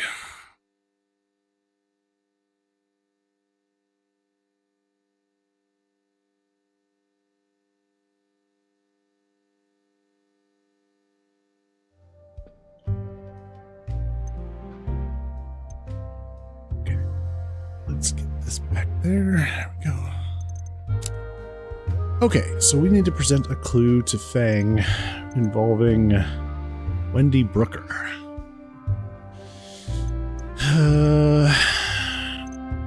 We got the defense from her, from Fang.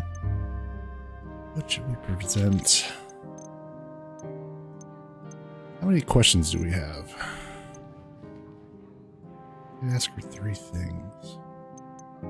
Wait, these are all... I've asked her all these things. These should be grayed out.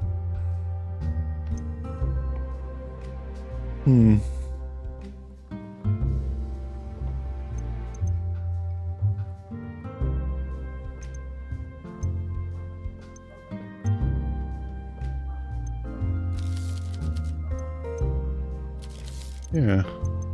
Oh, there we go. It got fixed. Okay. Whew.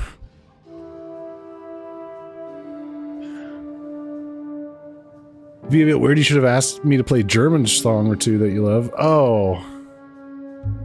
Well, as I use a music service so that I don't get copyright issues. So unless it's in there.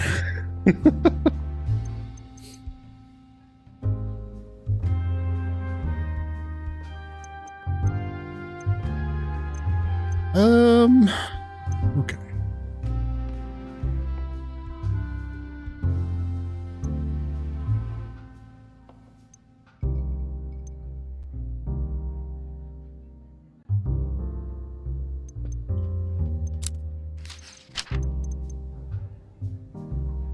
So we got 3 questions we can ask her. We can ask her these 2 and this one. See what we get. She knows about family. I don't see how that's in my business. Okay. You know anything about this? Nope. Okay. Do you know anything about this? That does sound out of character for Wendy. She's not the type to enjoy mingling with the unwashed masses, as she likes to put it. Are you sure this Mr. Wagner's a credible source? Alright. Okay. Well, to be honest, we've narrowed it down. We know it's Wendy, but we don't have any evidence currently. We don't have a motive. We don't have evidence. So we need to find these things before we... J'accuse. See what we can find. All right. So with Maria,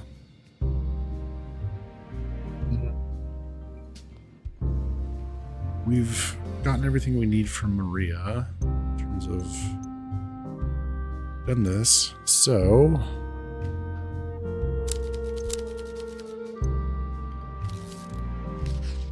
what's your favorite? The ambush? Yeah, let's just keep building her up, I suppose.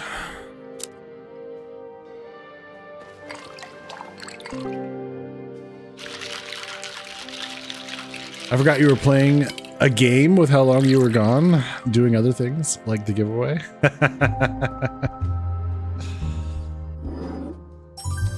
It takes time. Okay, let's see what she knows about Wendy. Good for her. Must be nice to be able to return to Family Mansion after slumming it with us city folks. Sorry, that was catty of me. I guess I can't blame her for seeking the support of her family after what happened. Okay. What do you know about these fake rhinestones? Or fake diamonds. Okay, so some jeweler just sold her a pair of fakes. I don't see what this has to do with anything. About this. Are you sure? Wendy only put up with me for Elena's sake. I can't imagine her willingly subjecting herself to the presence of the trolls. The person that told me had no reason to lie. Interesting. Perhaps she just went to yell at poor people to let off some steam. Ha! Okay.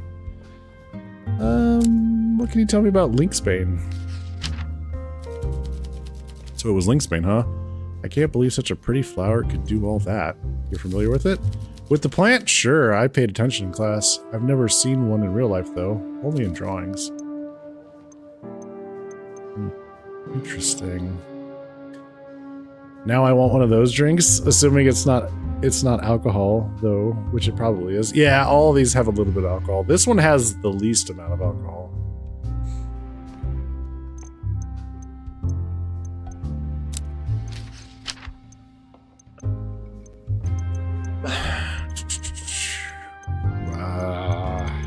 Let's see. We asked her about all these over here already. I don't need to ask her about... At least I don't think we do. I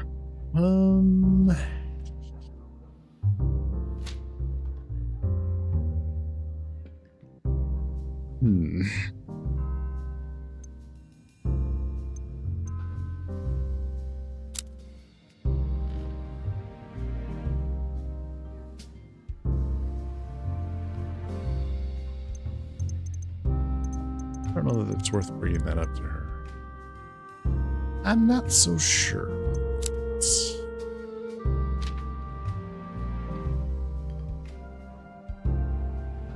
We might have to ask Killian about Wendy. He'd be the other one that knows her well enough.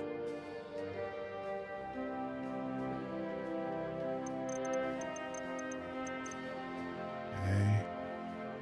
A timeline.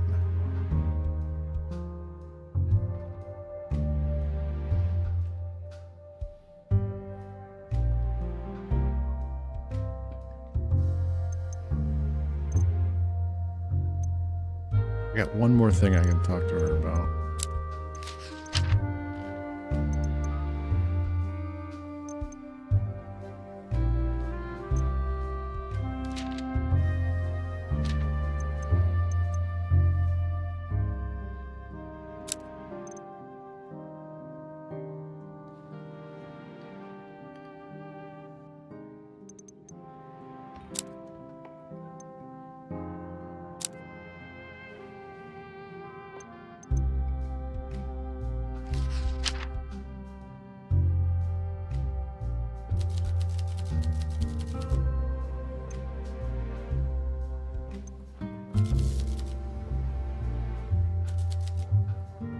Of course, the truths upset me, but Elena promised me she would make things right. She even stopped the medication. Things were supposed to be all right again. She stopped the medication. Okay. Right.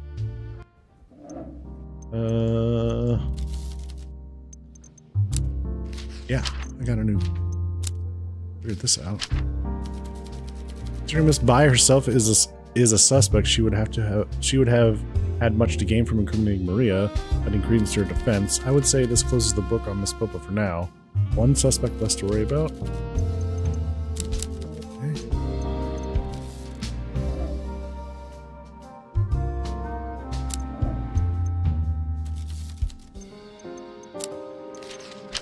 Check this out. Being a suspect herself, it seems Miss Feng Bei would have little reason to lie on Miss Popa's behalf. I think we can trust her judgment.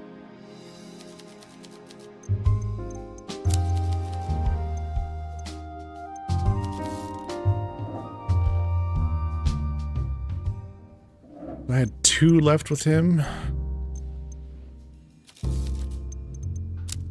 think I asked him about her. She doesn't seem to really know anything about her.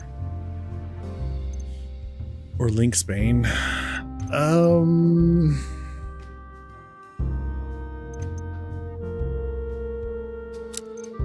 Maybe he knows something about this.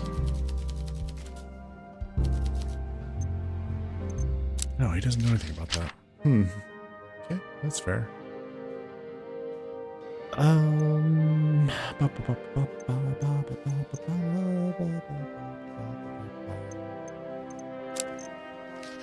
Thinking about activated charcoal? Alright. He doesn't know anything. Okay. Well. Check this just to make sure we don't have anything new to research.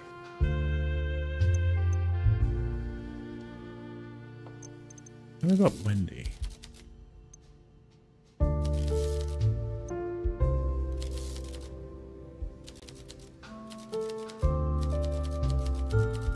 Funny family. Yeah, we went through this.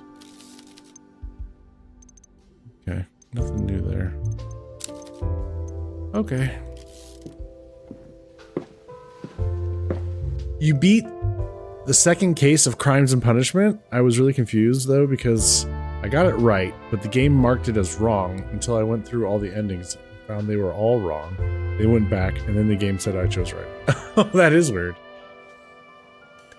Also, brilliant third case starts with Holmes almost dying to self-poisoning. Weird.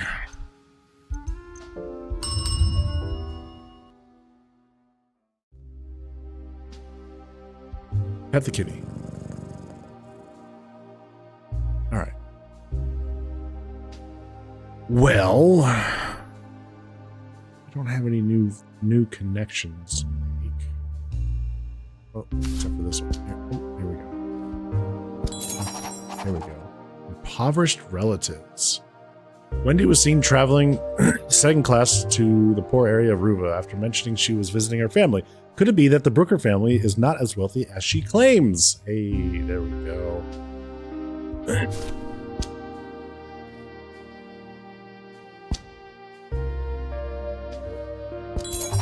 There we go. Keeping up appearances. Could it be that Wendy is not who she says she is? Her fancy jewelry is fake, and her supposedly old money family appear to be living in an impoverished part of the country. Is she really an heiress? Aha. So she's keeping up appearances.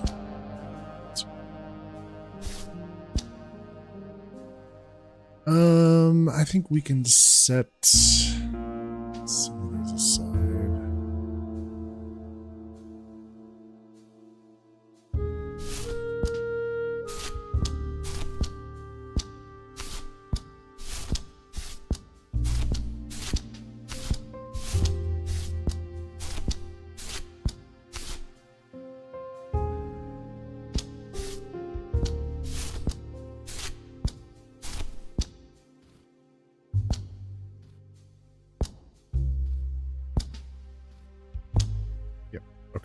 So we did all that.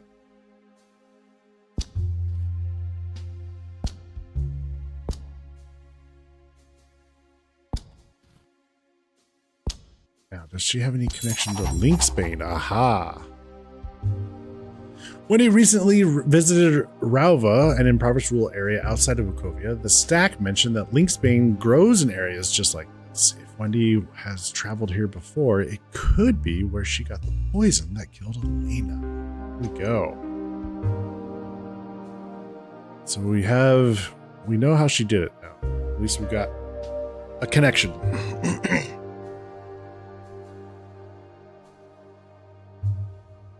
Hey, Blackbird. Can't you organize them seeing the words and just... Well, I have to be able to... So if I did this, I wouldn't be able to as easily do that, I guess. I just like to be able to see the words. But yeah, I'm probably good.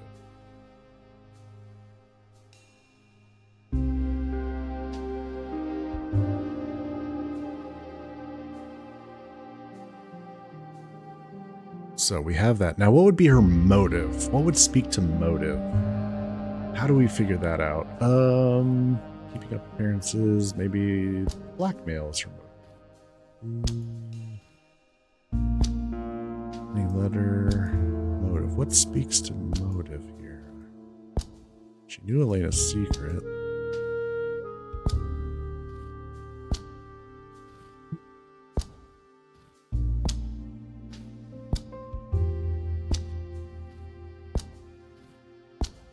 Gonna get these checked off the list. Okay. I'd have to use this for figuring out motive.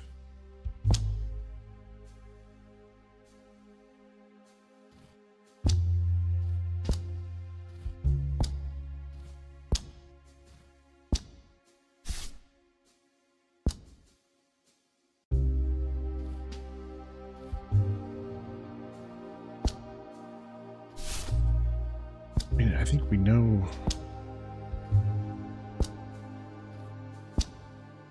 Just gotta figure out how to create motive. Yeah, actually, why would she get rid of Elena? That's the big question. She was blackmailing. If she was supposedly blackmailing her for money, right? Why kill her?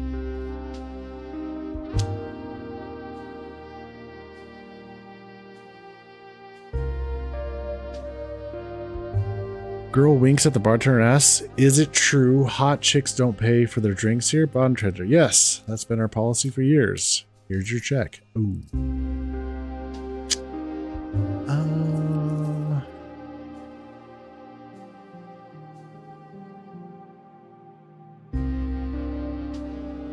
Why would she kill Elena?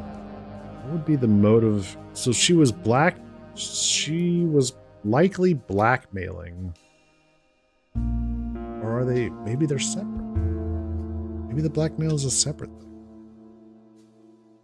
thing. Someone knew about Elena's drug use and been blackmailing her, considering she stopped paying shortly before her death. Elena may have been killed by someone desperate for her money. Now, why would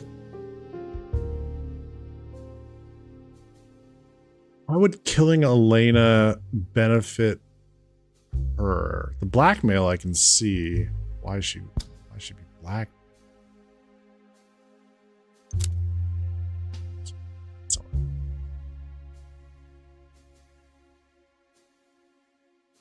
Yeah, there's something we need to uncover. There's probably more that we need to uncover that would speak to motive. We have an idea of how it could have been done by her. We need to understand the motive behind it.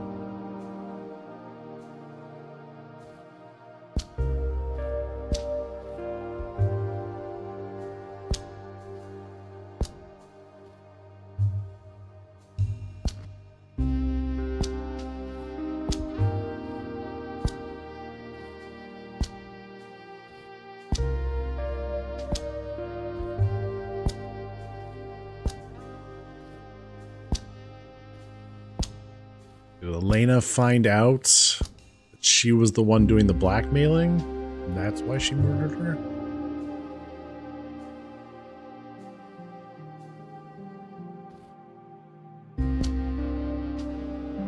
Maybe.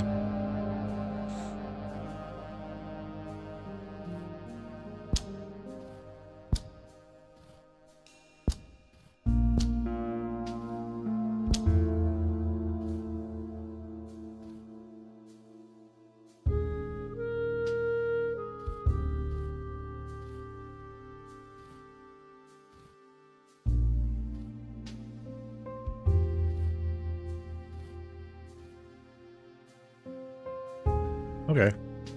Well, we got some more we got some evidence. That's good.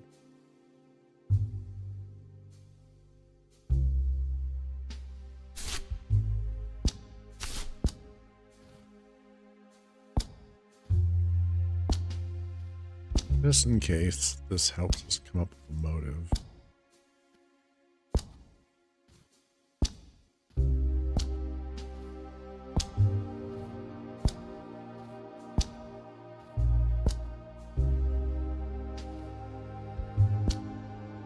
Okay.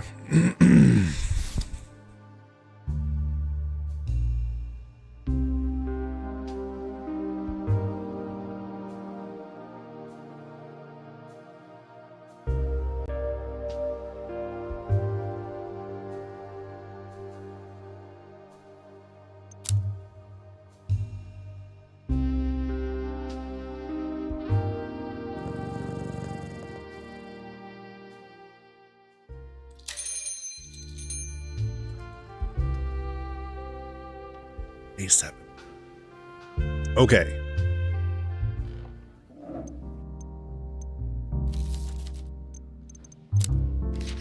Came up with an idea here. She has impoverished relatives. It's pure speculation, of course, but it's an interesting theory. Though I have my doubts Miss Brooker could be our culprit, I'll always encourage you to follow your instincts. You'll need more evidence to back your claims. If Miss Brooker really is less wealthy than she'd like people to believe, there may have been signs, especially someone with a discerning eye. Right.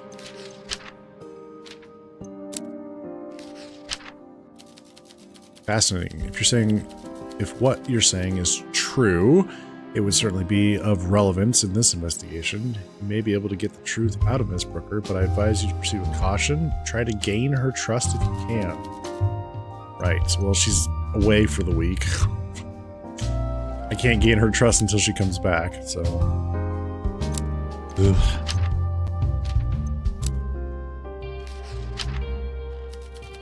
Excellent work, bartender. All it'd take to confirm this theory is a bit of legwork on my part, but access to the poison isn't everything, of course. Let's focus on finding a motive. Right. Hydrate. Hydrating.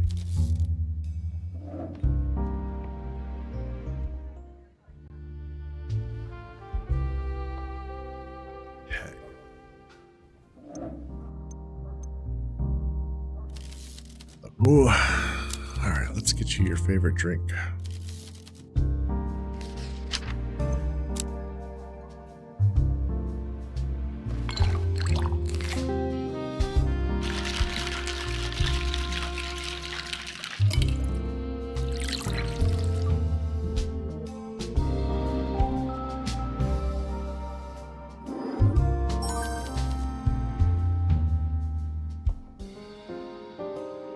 I don't think we're at high enough.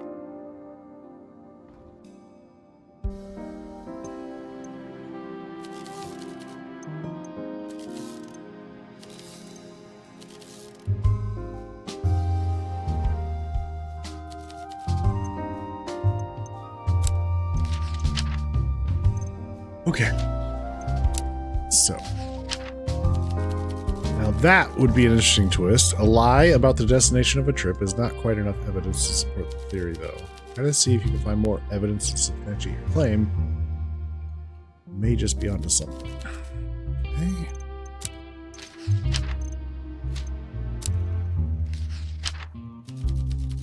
By getting this right, you believe Miss Brooker might be some sort of imposter. It's a rather wild theory, but I must admit, you've piqued my interest. I fear the only person who can tell us more is Wendy herself, but it won't be easy to get her to open up, try to gain her trust, right? And we know she had access to the poison. That's a solid deduction, bartender. Good work. It's not easy to get your hands on a poison like Lynxbane here in the city, so direct access like this certainly merits some suspicion.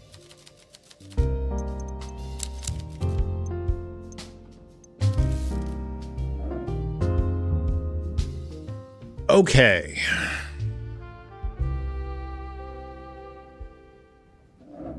Hey, dude.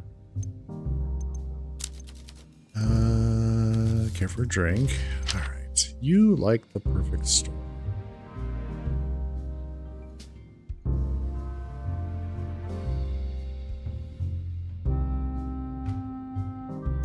Wait. Do we need to talk to him about... did I write anything down for Peter? Peter. No, nothing currently. Okay.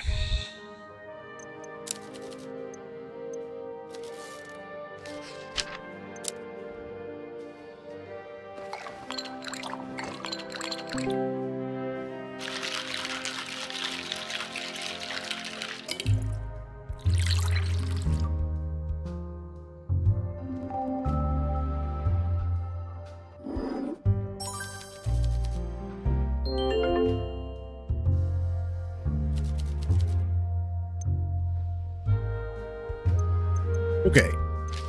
What can you tell me about her visiting family?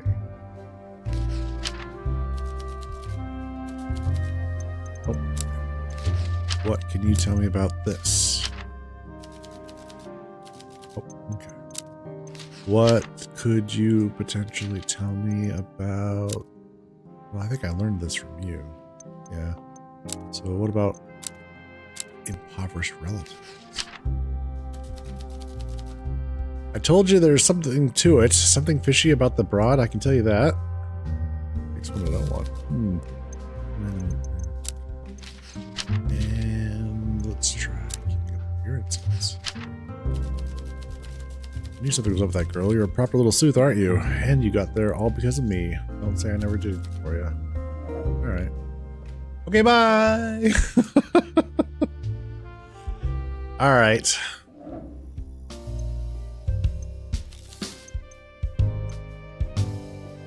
For Killian, I believe we're all caught up with Killian on things. Now it's just a matter of building affection and getting him to talk. Okay, he's got a low alcohol tolerance though, so what do we have? If we got him like really drunk, let's say 4. It would have to be a wake-up call. It's the only thing that is a 4. Oh no, there's the Pirate's Joy. So either way, it's... Okay, I think we're gonna go with this. We'll give him the good stuff, the thing he likes, and we get an extra question. Which probably we'll need.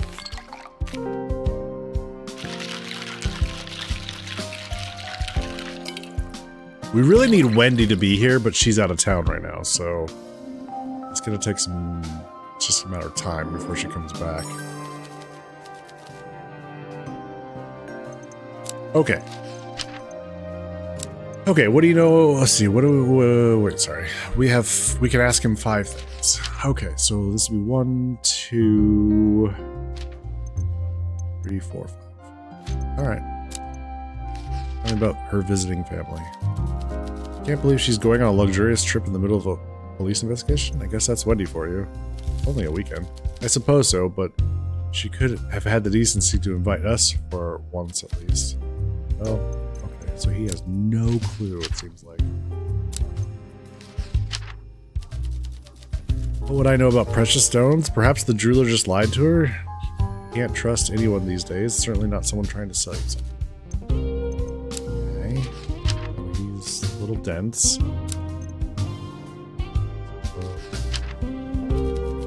Wendy traveling to Ruva? Are you pulling my leg? There's no way. She'd spontaneously combust if a single speck of mud ever touched her shoes. Uh-huh. But what about if she was going there because of her impoverished family?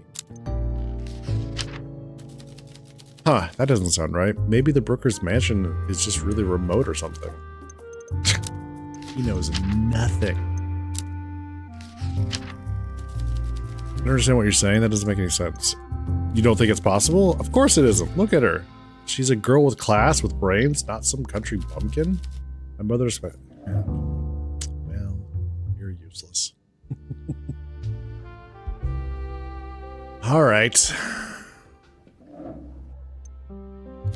Hey, Miss Cartwright.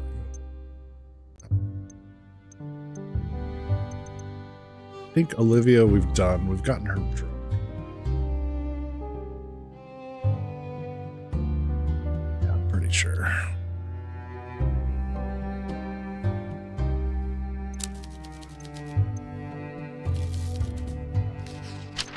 All right, so her favorite drink is the Pirate's Joy. Let's get her, but that gets her chatting. She kind of likes the one night stand. Where are we at affection-wise? Pretty close to the next level of affection. So, question becomes, how many things do we need to ask her about?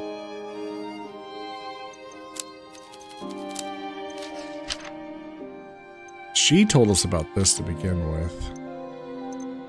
We've put these together. She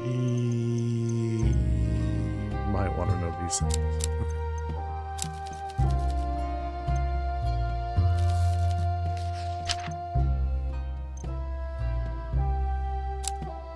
Let's really build it.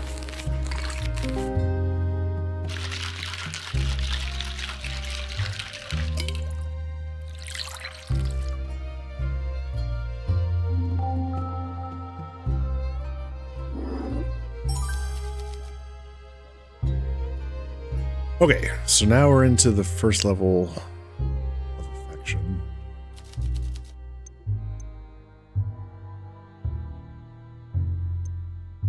What's the recent gossip? There, okay.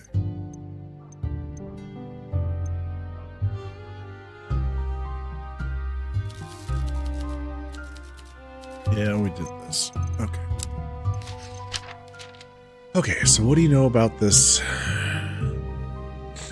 trip to the farm? Going on a little safari to observe the peasantry, is she? Ha! I think more people in the city could benefit from that.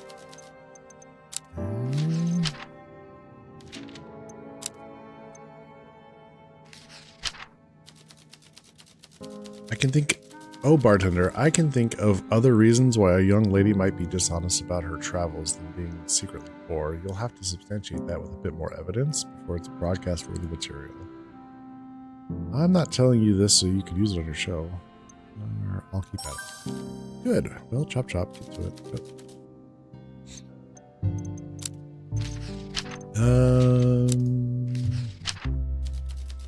By the goddess, I knew there was something fake about her right from the get-go. Excellent work, bartender. Now this is the kind of shocking material one can make a radio segment about. Wendy Brooker, an imposter in our midst. Let's not get ahead of ourselves, it's just a theory. It's the business of gossip. One rarely has the luxury of official confirmation. You just have to learn to trust your gut, darling. And risk slander? If you say so. I do say so. Helping, definitely got some more affection out of that. We could ask her about something else. She's the one who told us about this. I don't think that's worth it. Maybe this. A lot of effort to travel all that way for a poisonous plant, but then I suppose it isn't the sort of thing you can order in the mail, is it? Alright. She's out. Well, we didn't learn anything new, really.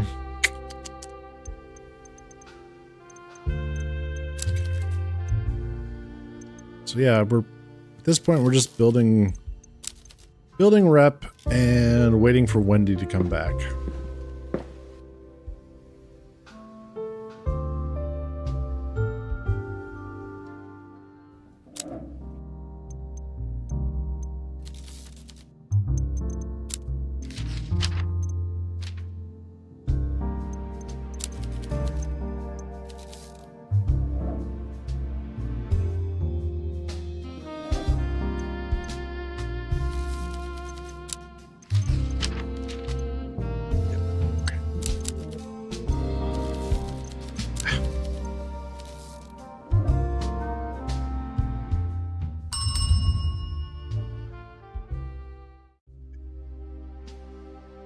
At the kitty.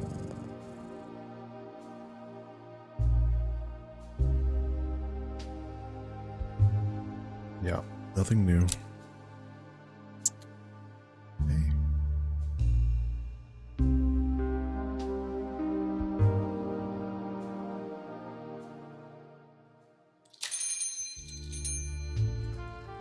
Dead end after dead end. Yeah, a lot of dead end. Oh, she's back. Hey. Cool. All right. So, oh boy.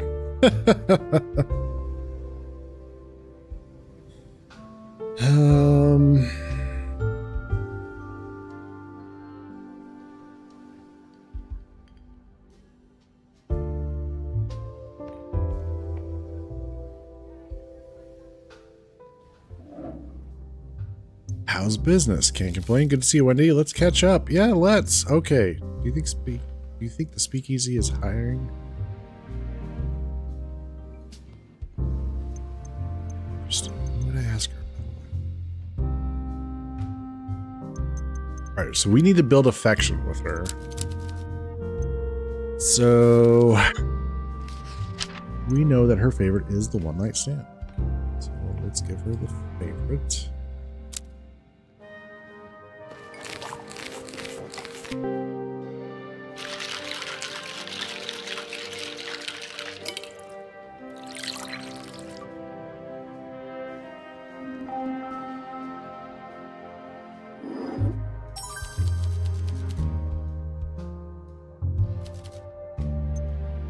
Okay, well, we got her.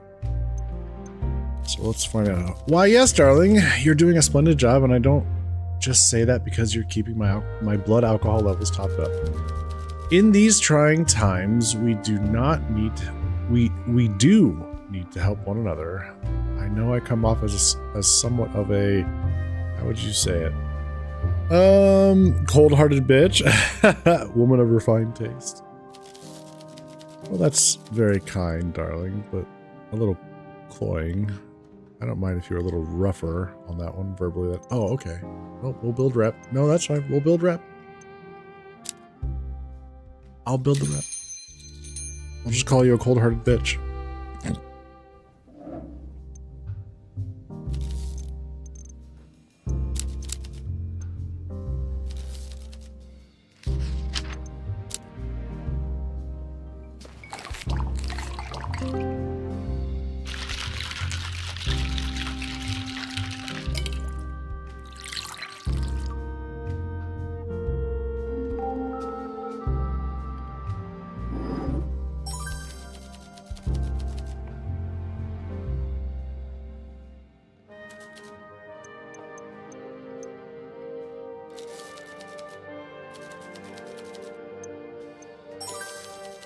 Ah, I'll take it. Good for you. I didn't think you had that in you. I know how people think of me, and they are not wrong. I can do nasty things with words, but my actions aren't nearly so callous. In truth, I am a teddy bear once you get to know me. I just enjoy the back and forth, trading little jabs. So look at what I do, not what I say. You do believe me, don't you? I believe it. Good. Maybe you're a better judge of character than most people in the city. Well, I suppose I sponsored Elena's chess tournaments. I paid the entry fee for her several times. I thought Elena was wealthy. Yes, well, I could afford it. More comfortably than Elena could. Her father's behavior means her wealth is volatile. I can afford to be a little reckless. She is or was a talented girl. I wanted to encourage her. Her friends really let her down when she needed them most. Which friends? Oh, I've said too much. Point is, I was there for Elena when others, maybe those who seem less cold-hearted than me, were nowhere to be seen. And my patronage didn't end there. I helped Killian out so he could take Elena to a nice fancy restaurant back when they were still flirting. And I paid for the repairs to Fang's window when young thugs attacked her tea house. But I must ask you something. Please don't talk about this with any of the people I mentioned. I wouldn't want them to feel awkward for accepting help.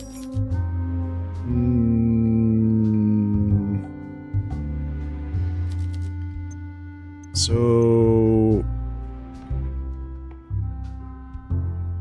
something's off. Just imagine Gego cleaning the shaker and saying, cold-hearted bitch. All right, Wendy, you got some splaining to do.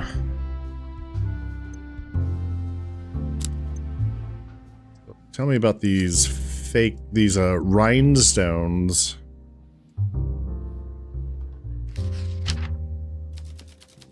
Don't be ridiculous. Miss Carmine is nothing but a washed-up gossip that loves to start trouble. If she told me the sky was blue, I'd step outside and check for myself. So you're saying she was mistaken. I'm saying that Vapid Floozy couldn't tell the difference between a diamond and a dishcloth.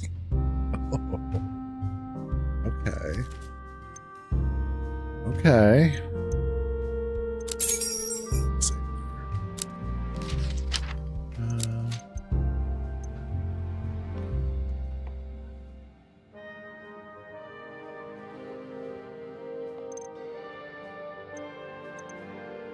Let's see. So if there's a possibility that she didn't do it, then who would have? Maybe I don't know. This of our suspects, she's the last one that we gotta clear off the board, but I don't know. I guess I don't know the full extent of how the game might function. Maybe she's a red herring.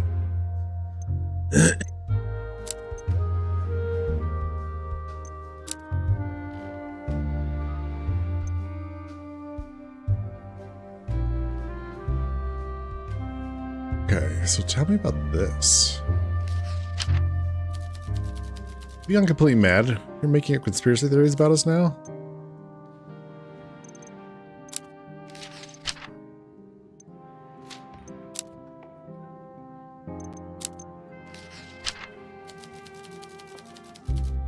Are you seriously telling me you would trust the word of a flea-ridden mongrel like Peter Wagner? What reason would he have to lie?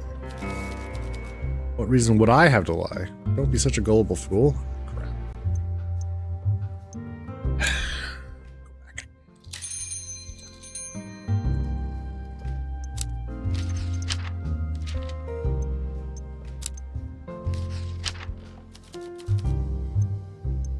Maybe not. Oh good, I'm glad you're able to see reason at least. You should know better than to spread vile rumors like this about your own patrons, bartender, especially where it might reach the ears of Olivia Carmine. Oops.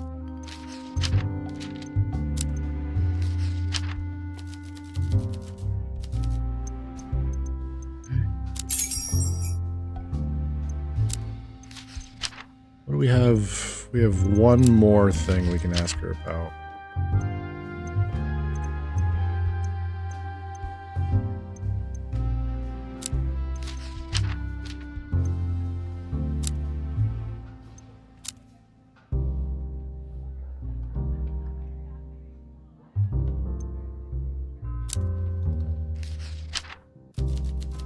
You think I've been lying about my heritage? Wendy gives you an inquisitive look as if she's trying to size you up. Wendy gives you a small, sarcastic round of applause as she beams at you. Excellent detective work. Well, our relationship has reached a new level, I suppose.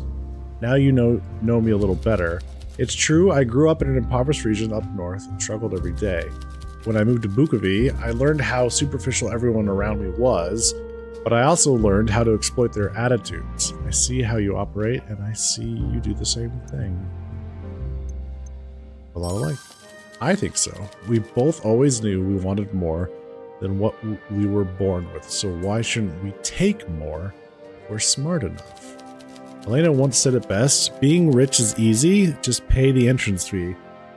That entrance fee can be as low as someone convincing fake jewels, a practice enunciation, and some rudimentary sewing skills. Oh, that entrance fee can be as low as some convincing fake jewels, a practiced enunciation, and some rudimentary sewing skills. Oh. Once you're in the club, there's plenty of chances to stay in. Wealthy people shed coin like it doesn't matter to them, and it doesn't. Got a clue of the truth. They think it's gauche to talk about money, so they buy you drinks, gifts, let you stay in their summer house. They'd fund a lifestyle you can only dream of and never ask for anything in return out of politeness.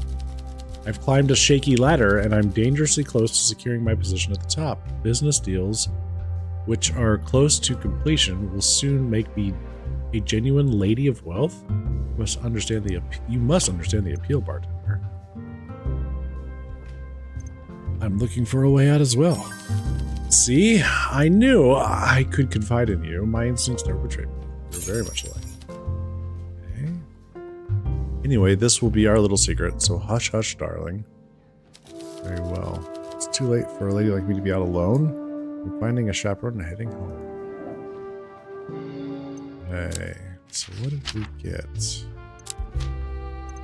the truth. Wendy confessed that her supposed old money status is a fabrication. She's actually a poor social climber, hoping to attain wealth through manipulation and lies.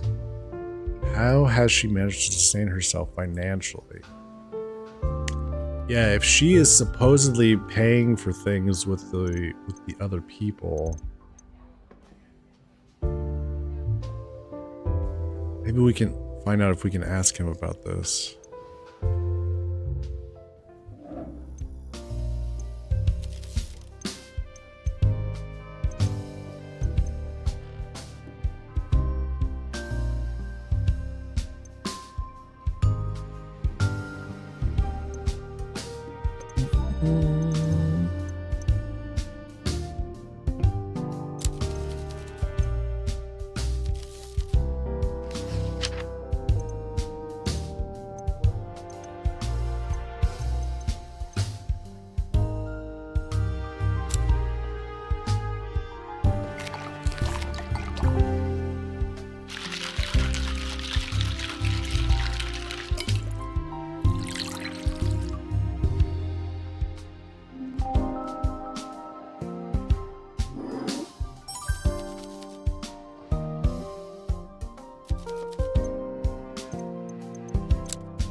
Wendy confessed, so let's tell.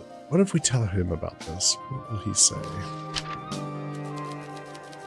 What? Wendy's poor, dear goddess, and here I was thinking I could woo her someday for a shot at marrying rich. I can't believe she managed to fool me. I find that rather easy to believe, actually. Well,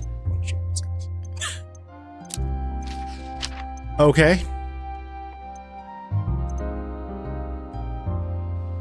Do you know anything about Lynxbane? Goddess, did she really need horribly? Yes, it sounds like Elena's symptoms.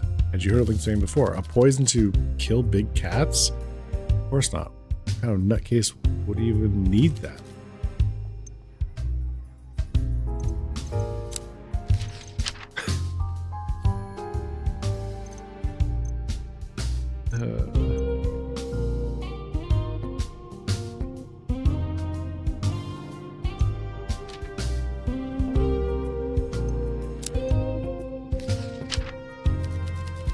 Suppose our theory, but it's possible, I guess. Why else would someone ever want to go to a place like that?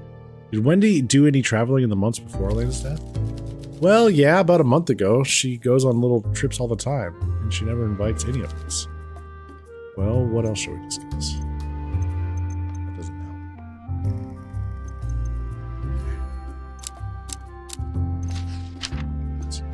I got two more things I can ask. Two more things.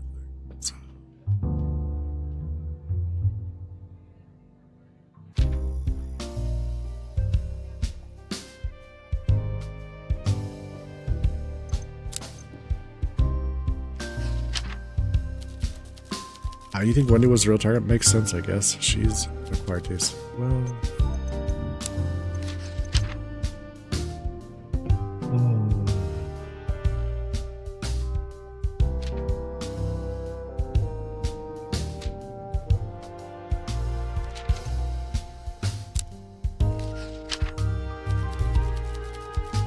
So Mistress is saying it wasn't Fang Bayo. What would that old bat know? She's not even a real detective anymore. My mother's expecting me back soon. Okay, bye!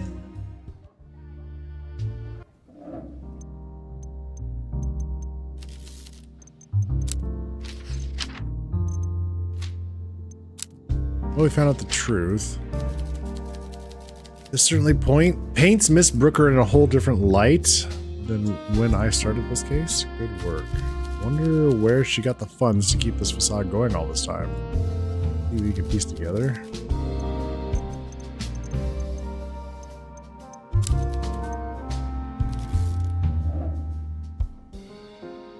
What do you have to say about this?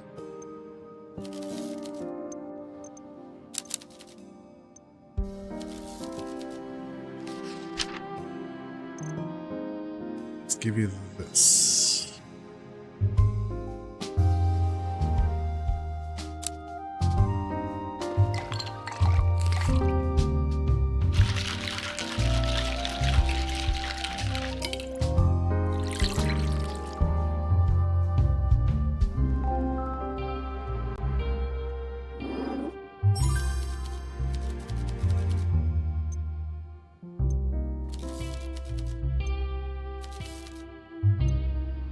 happened? Defeated? Defeated by whom? So we know each other better. Well, we got the truth. What do you think about that? Bravo, bartender. That's an excellent piece of detective work. So Miss Berger has been playing us all. On some level, I can't but applaud her moxie, but you do raise a valid question. One can't simply fake their way into paying one's bills. So what is her source of income? Okay.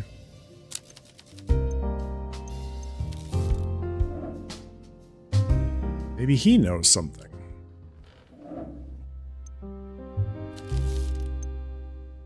Ah. First off,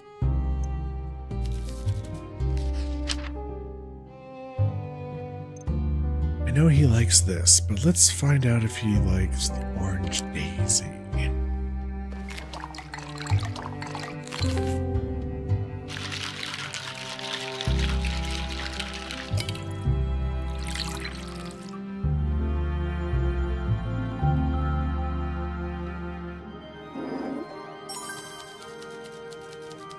I'm a big fan of orange. If you've got something, yeah. Did that? No, he doesn't. Really? Really?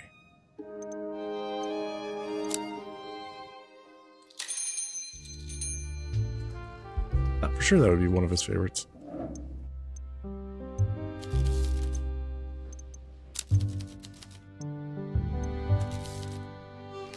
All right, here's your favorite.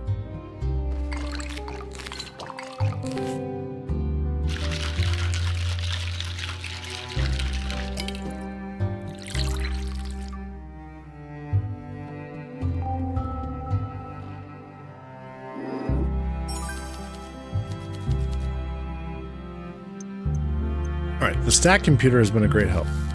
Glad to hear, bartender. Seems like my little investment paid off after all. Perhaps I will take it for a spin myself later on. Okay. What can you tell me about this? Suppose a less privileged upbringing should not bar a clever young woman from partaking in high society, but I detest these kind of lies and manipulations.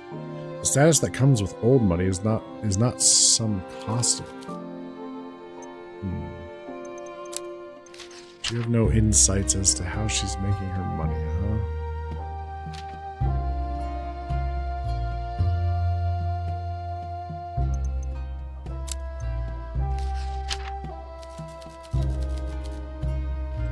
I remind you that there are other reasons why someone might seek to visit the outdoors. Fresh air and greenery are in short supply. But I suppose this is Miss Berger we're talking about. Maybe onto something.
All right.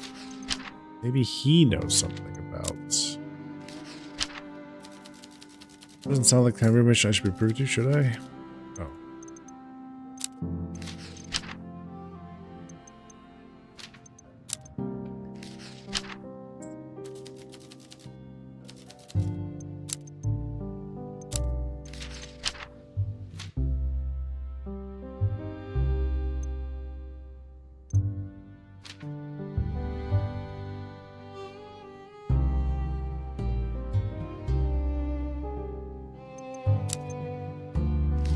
Anything about Lynxbane?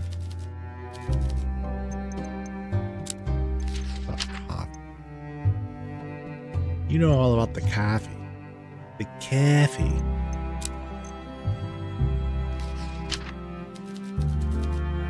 No? Alright, well, take care. Hey, machine, you know anything? Is there anything we can look up? Nothing new.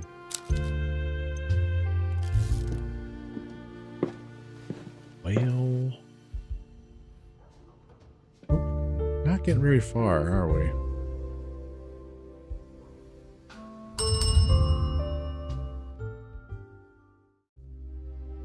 A red herring. Red herring it was, indeed. But now we have this, so maybe we can make a new connection. Let's try. See what we can find.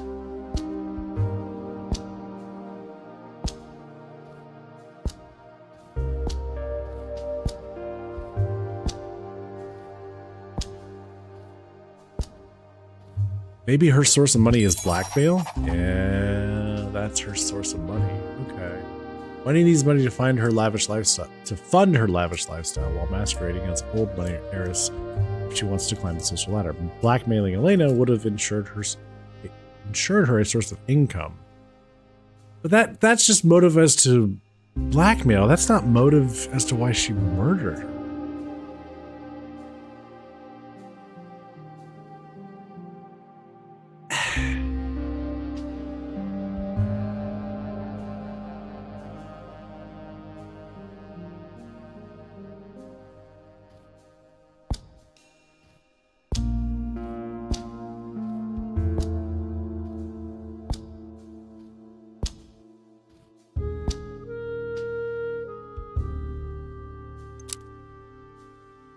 That doesn't.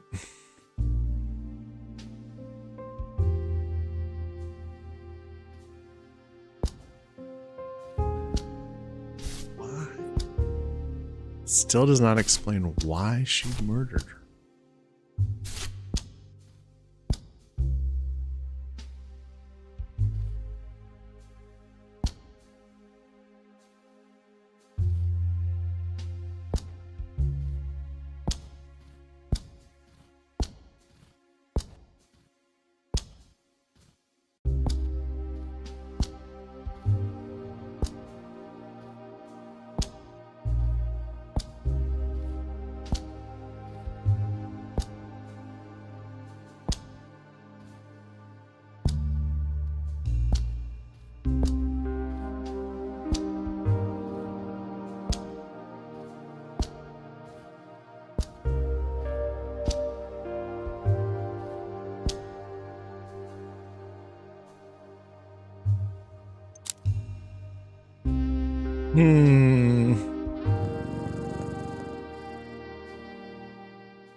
Ooh, they're talking. Oh. Okay. Wendy, looking fabulous as always, lighting up the room as always, drunk as always, wearing that same dress as always. Olivia dear, I heard about your radio show. I can't imagine anyone better to advise people who have made bad life choices. You have so much experience. Are we playing for blood tonight, Wendy? I'm wearing white. You're the only one who gives me any sport, Olivia. With the rest, it's like I'm a lion let loose amongst the lambs. Or a cougar. You are feisty today. I enjoy it.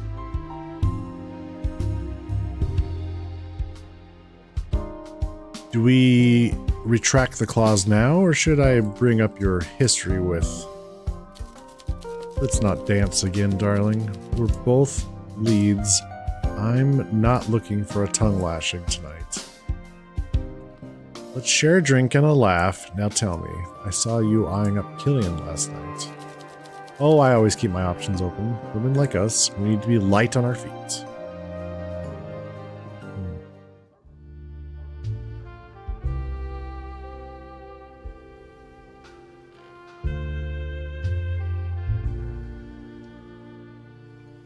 something going on there. What can we ask about these things?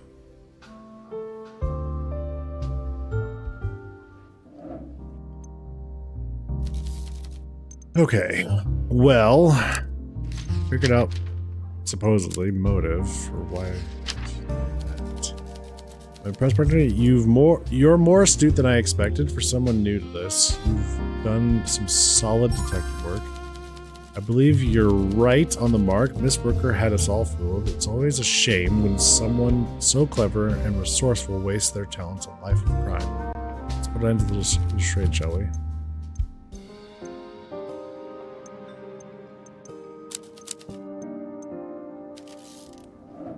Something bugging me about this.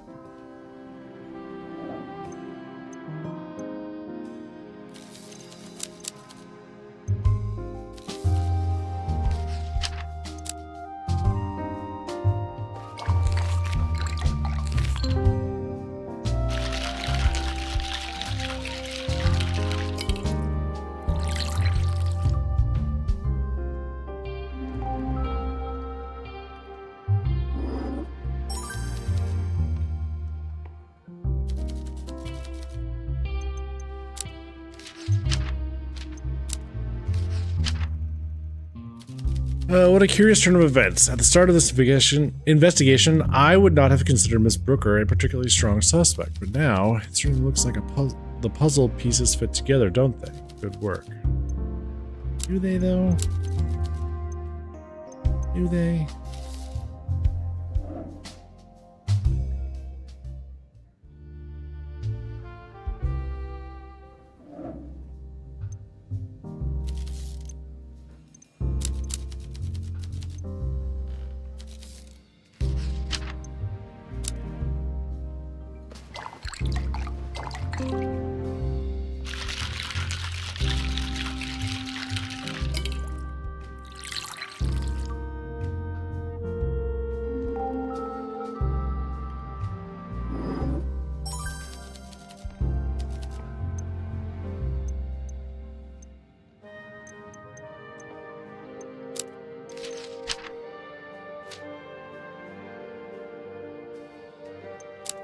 What do you think about this?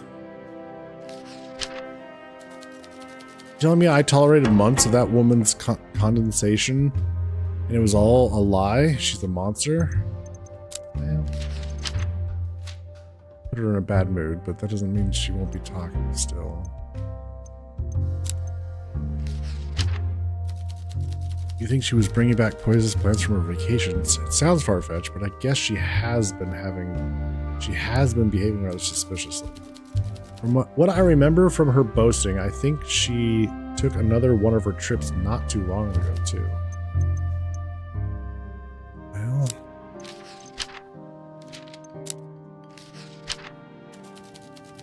that's that two-faced harpy. She pretended to be Elena's friend while all this while she was using her, sucking her dry like a vampire.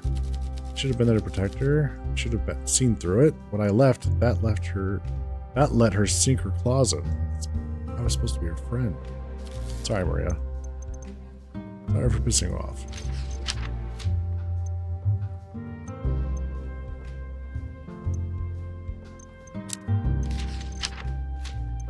But you're already in a bad mood, so...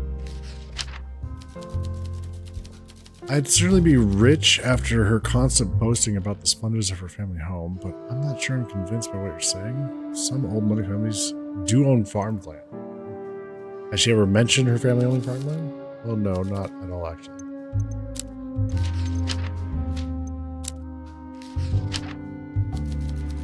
Insane. Even if you held me at gunpoint right now, I'd be hard pressed to come up with a more typical example of a spoiled old money heiress than Wendy Brooker. Then again, maybe she is a bit too typical.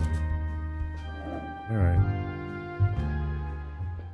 I guess we present our case. We haven't been able to find a defense.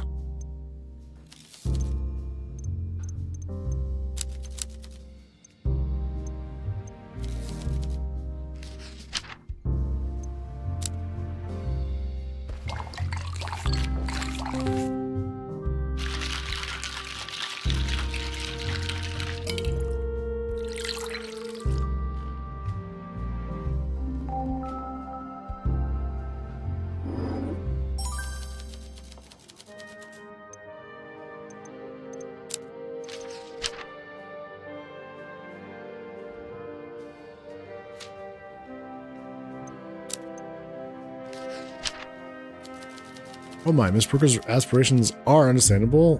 Where I'm from, many a parent hoped their daughter would someday marry up, as it were. Still, she should have taken some pride in her humble beginnings, her family, instead of treating it like a dirty secret.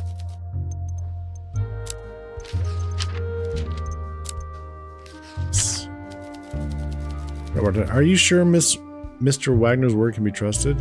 If he's right, you may have a point. Ruvia is a poor and rather rough place. It's not the kind of countryside where one vacations, but it's most definitely home to those kind of plants.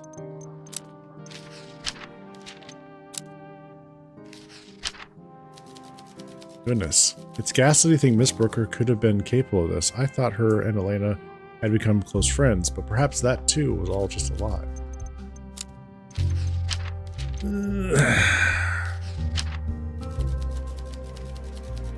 Strange theory.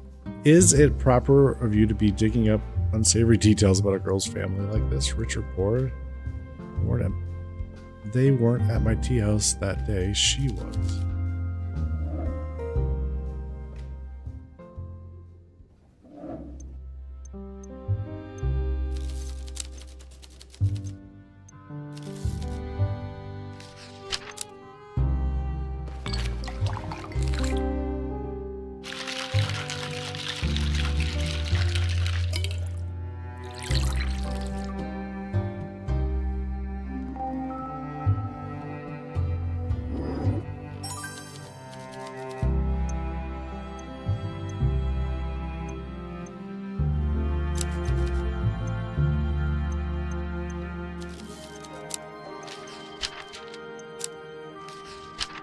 What do you think about this? Goddess, what a vile scheme. You better act on this soon before Miss Brooker latches on to some new unfortunate fool to suck dry.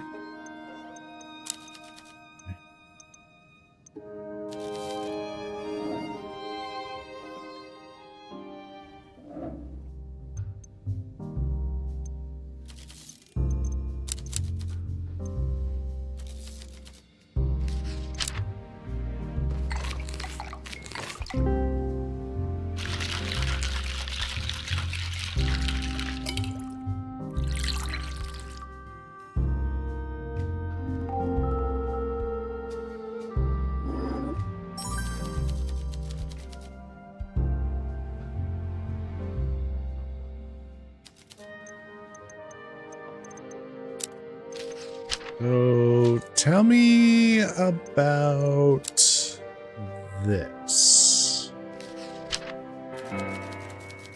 That's how it is. I confided in you. I thought you were one of the good ones, someone who'd understand. But what gives you the right to go making places?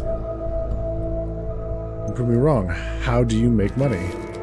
I don't owe you any explanations, you insolent louse. Mark my words, I'm the kind of person you want to be making an enemy of.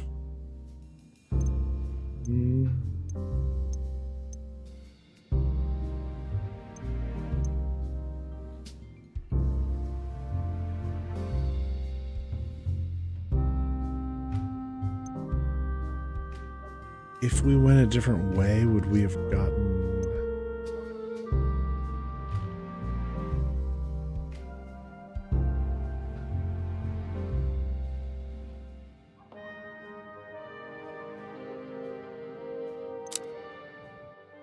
Try something.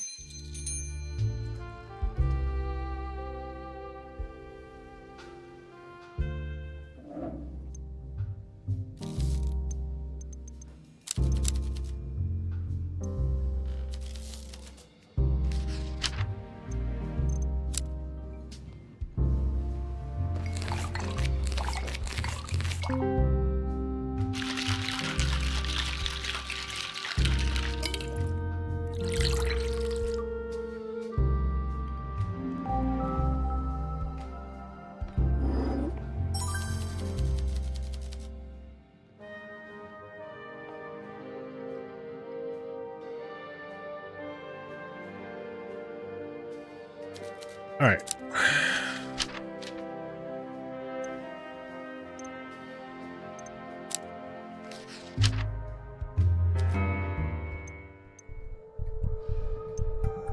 Maybe that was out of line. Indeed it was, but you're all right, dear. I'll make mistakes from time to time. Just my parts. I'm not the kind of person to make an enemy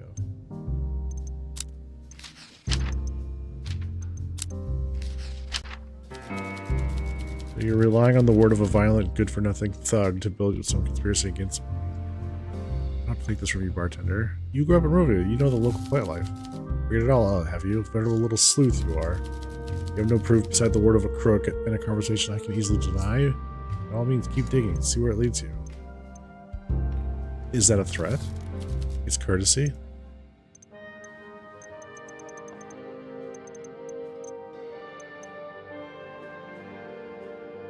I don't know.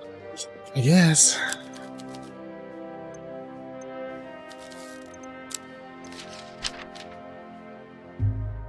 We asked her about all these things.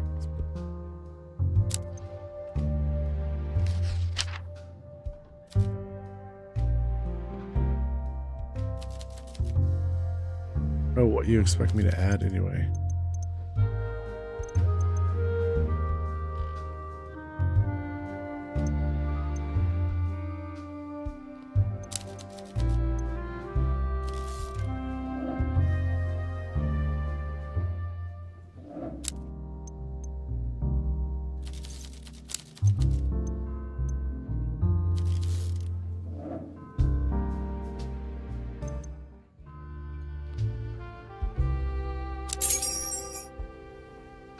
I guess we present our case.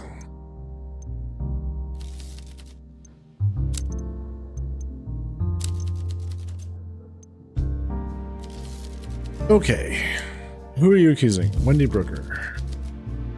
Why would a wealthy woman like her need to blackmail and kill Elena Dragos? She's not wealthy. Her entire life is a lie. Well, she definitely had me fooled. If she wants to climb the social ladder, she needs a steady stream of income without having to work. Solid motive to blackmail Elena. Right, but that's just a blackmail. How do you believe she killed Elena? With poison. And someone saw her on a train headed to the region where it grows. It's a solid line of reasoning used to confront her. Miss Brooker is not the kind of person the conductor would forget. Finding evidence that she's traveled there before should be easy. Take a breath. Are you sure about all this? Once I submit the report at the Judicar, things will be set in motion that cannot be undone?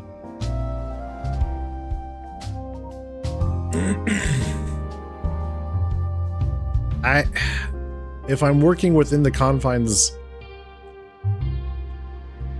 of the game, those are the only 4 suspects. I've ruled out the other 3 suspects, so by default it has to be her. But to me, something doesn't add up. We have their motive is about the blackmail. Okay.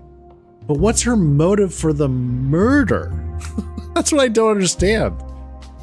I can't seem to come up with motive for murder. If she was blackmailing Elena, only motive at that point I can come up with is that Elena found out that she was the one doing the blackmailing. So then she would have to silence her. Okay, but there's no evidence of that.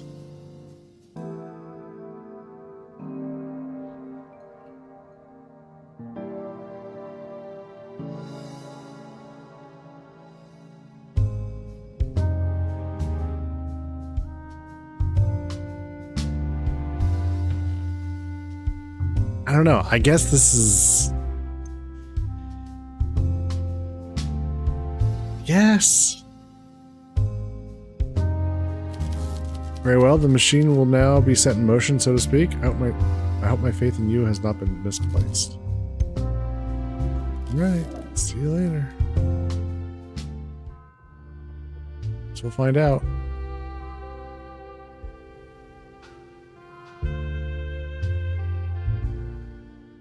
We can still talk to people? Interesting.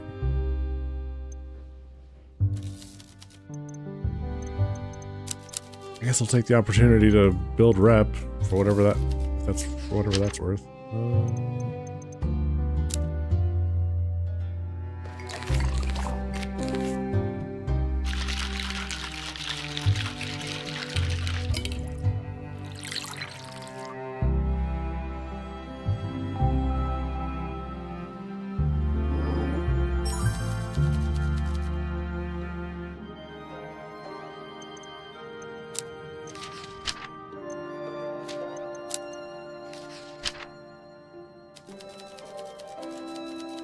So the crafty little rodent admits it, does she? The sheer audacity of it all is almost admirable. If only it hadn't been so offensive that is what she believes an old money heiress would act like. Told you, didn't it? Let your lips...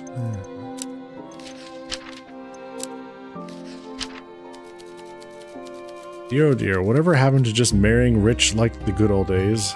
That's what wealthy young men are for. Young girls these days are too independent for their own good. Alright, well. I don't have anything else to add to this.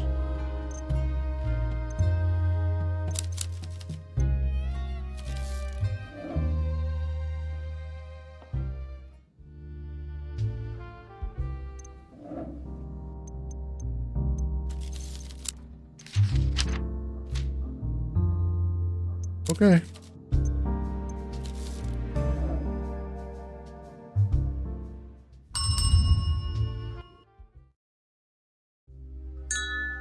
Okay, the calendar becomes available in the home office after a case has been submitted. You can use it to skip forward to the day of the deadline if you don't want to spend the remaining days serving drinks and socializing with your customers. Yeah, let's skip forward.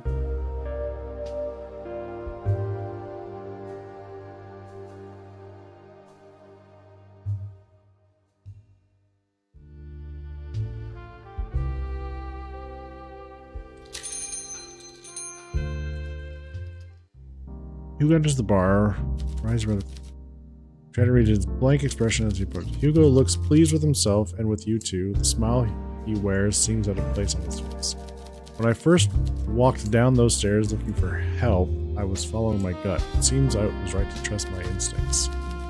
We presented every piece of your evidence to Miss Brooker. Every lie was debunked. Every attempt to feign innocence was rebuked. Eventually she broke and admitted everything. Oh, okay. Even at the end, she showed no hint of contrition. She genuinely believed she did nothing wrong. But she did. And you proved that beyond a shadow of a doubt. Well done, bartender. This investigation was certainly an interesting one. As thanks for your cooperation, I'll leave the nightcap out of my reports, but I think it's time I draw this little experiment to a close and return to some good old-fashioned police work. I have paperwork to do. Till we meet again. Okay.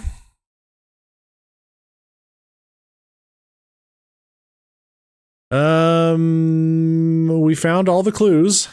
Nice. We found all the clues. We solved it. She's guilty. Hey. All right. I guess it is as simple as that. Maybe I'm just overthinking it.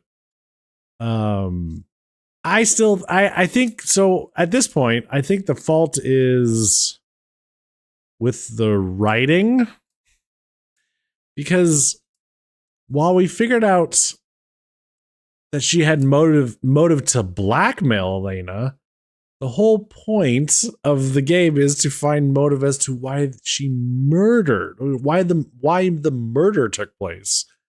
So they still didn't explain why did she murder Elena. That's gonna bug me. God damn it.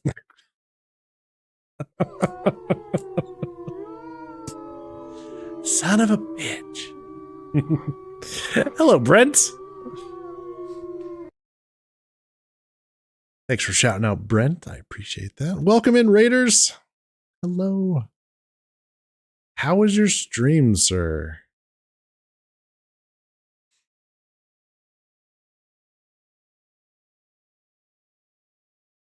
Hoo hoo hoo.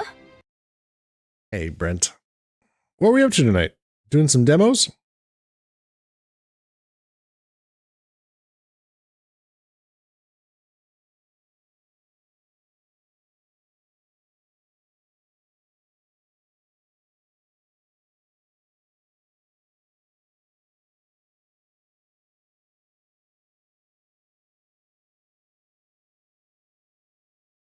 $12 demos. Holy crap. Chewing through those. Did anything tickle your fancy among those 12 demos? You mad lad.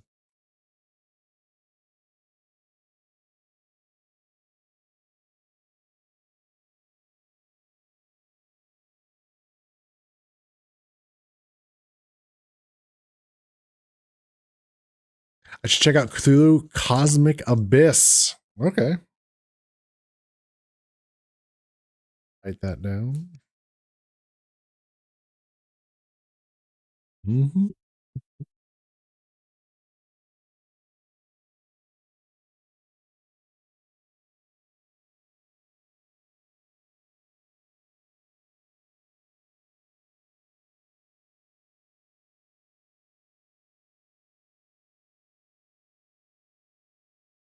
Hello, Harkeev.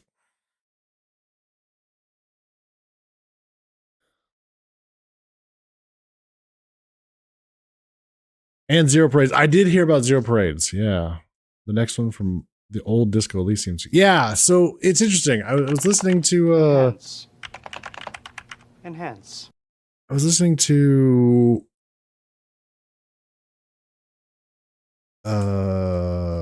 Dodger and Jesse talk about those.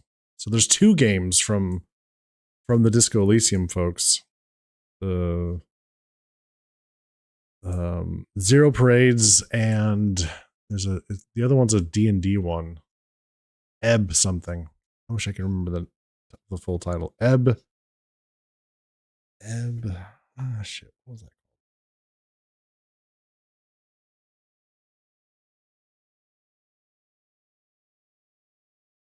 Esoteric Ebb. There we go. Thank you. Yeah, I got both on my wish list. Looking forward to it.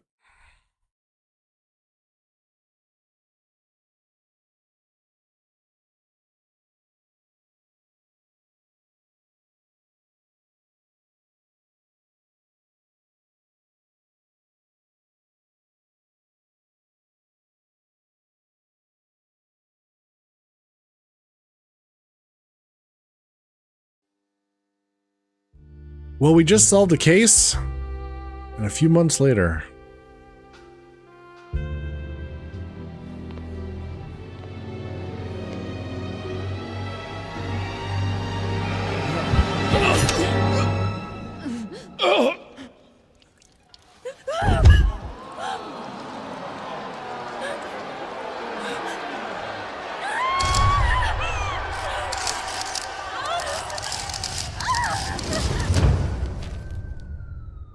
Olivia Carmine kills co-lead Starvo's stunning.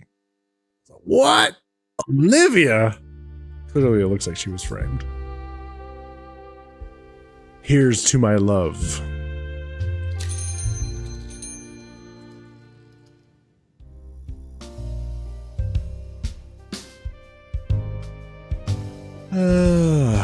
How you doing, Harkeev?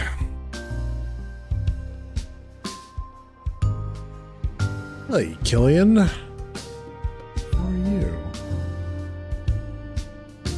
It seems to be freezing. Evening, Killian. Thirsty? No, thank you, bartender. Tonight, I must return home without even a hint of alcohol on my breath. She must not know I was here. Who? My mother, of course. Who else? Feel free to stay as long as you like. Much appreciated. Tempting as it may be after recent events, I doubt my punishment will be reduced if my mother finds out I also frequent an illegal speakeasy. Killian theatrically pulls out a newspaper from his coat and tosses it on the table with an exaggerated flair. The headline faces you. The world has gone mad. Tell us all about it, Harkeev.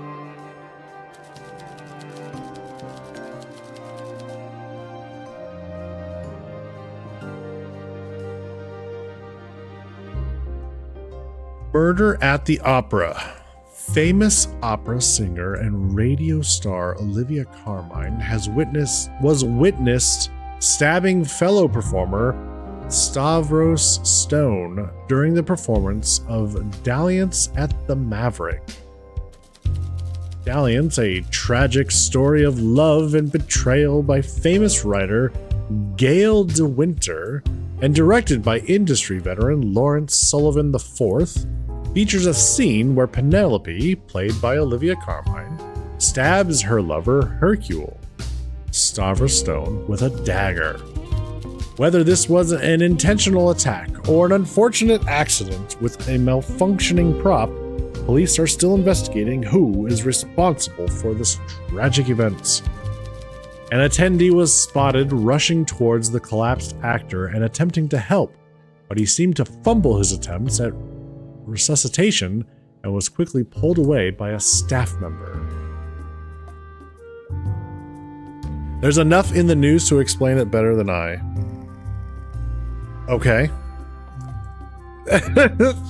Can you narrow the field down at least? You know, in the world of news.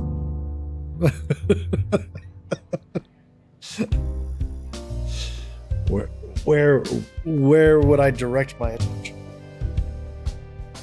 This weekend's events. Okay. Again, where in the world? The world is rather big. There's a lot of news in any given day. Iran. Okay. I'll have to look into it.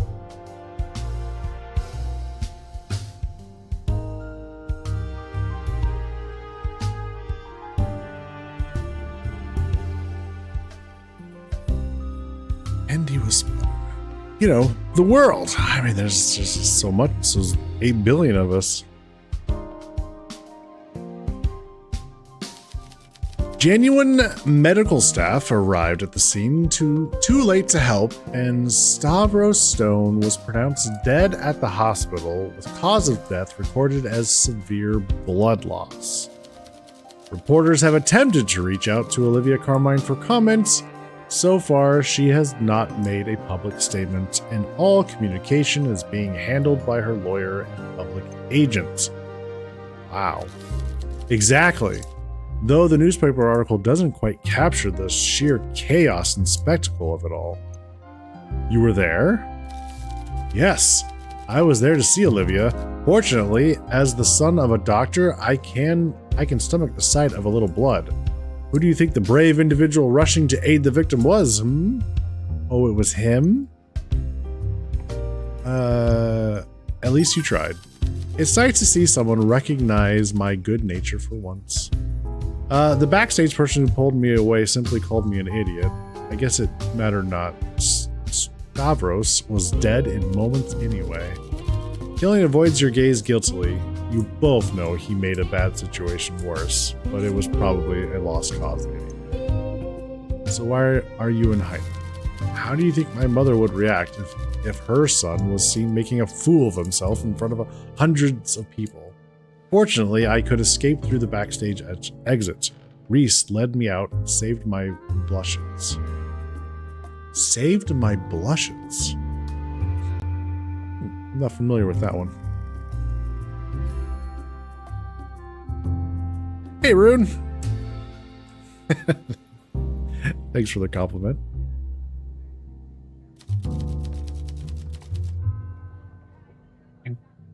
I know I will have to face her eventually, but that's a problem I'd like to postpone as long as possible. Well, that sounds rough. Honestly, I regret attending that damn opera. Having both leads die in the story is nothing but a pretentious attempt to pull some emotional strings. Seriously, who wrote this garbage? It says here, Gale de Winter.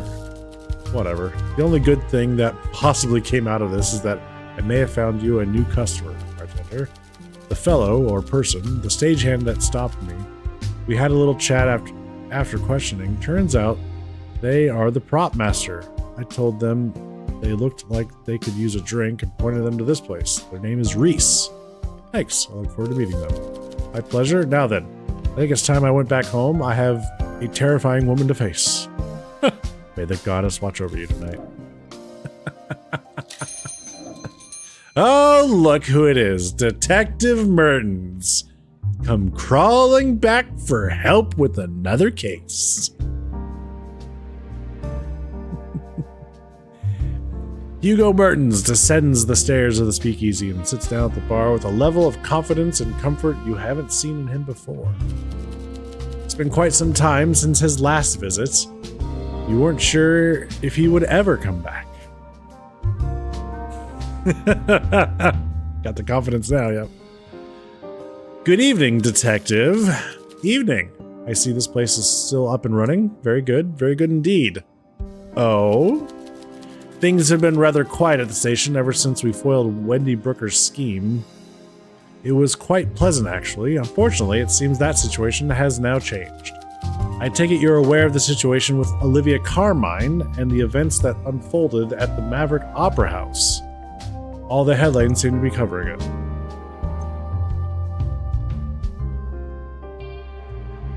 Or I could just say, Killian told me about it just now.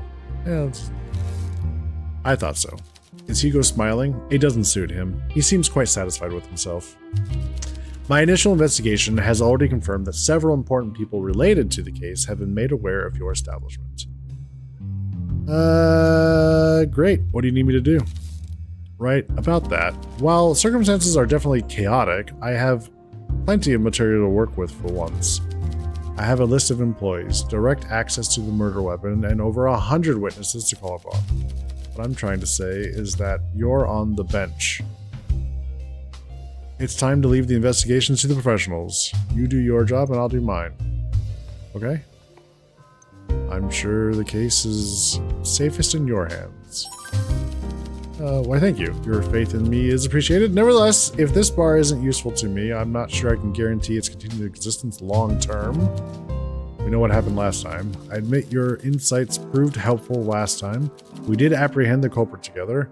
I'm sure you'll find other ways to convince me that the nightcap should stay open. So for now, I have no plans to close it down, but I can't speak for the rest of the constabulary. That's not reassuring. It's not my job to reassure you, bartender. It's my job to catch criminals, so that's exactly what I'll do. Now, it's only a matter of time before my suspects come visit the speakeasy. I will be eagerly awaiting their arrival, so I may question them further.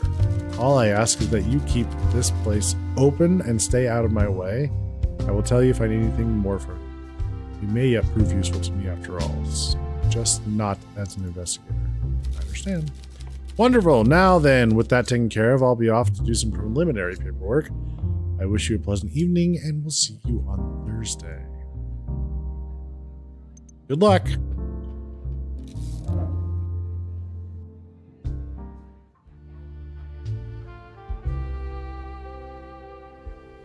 Interesting indeed.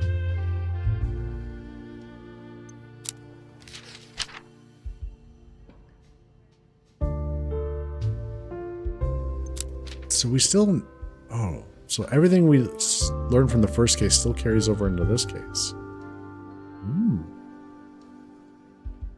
Yeah, Detective Mertens, he's an asshole. Vincent sits down on the stool. His usual jovial attitude has been displaced by suspicion, and he gives you a knowing look.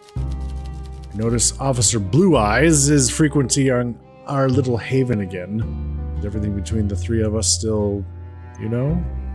Hugo told me to sit this one out. Bah! First he threatens us to get our help, now he wants to go solo. It doesn't surprise me one bit that the country is in shambles when we have such fickle figures in charge of our security. Let's see. I suppose he wants another promotion, or... I think he has something to prove.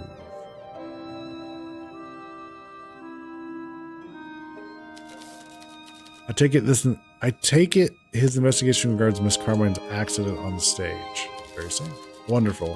The great Detective Mertens is in charge of investigating a simple case of negligence, and to think his wage is funded entirely by the Sarn taxpayer.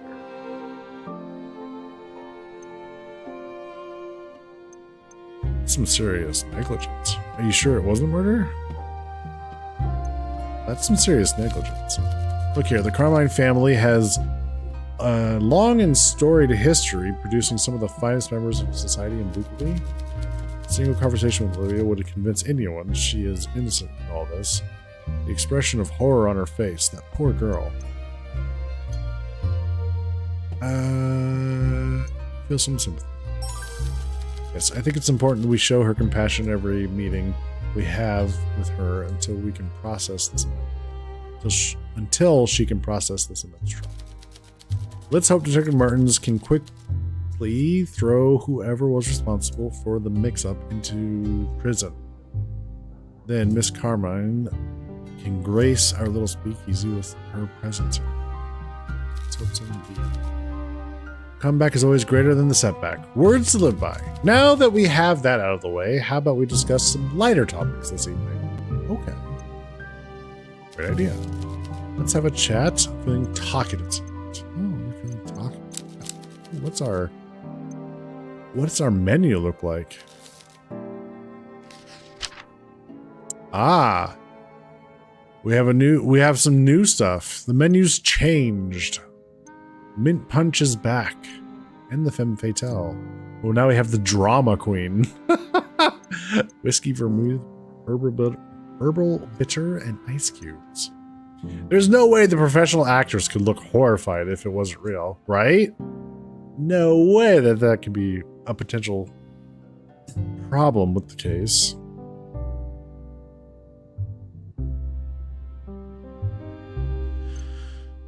The Evening Prayer is back. Ambush, Poison Drop, Cold Winter, One Night Stand, The Royal Flush, and another new one, The Dry War.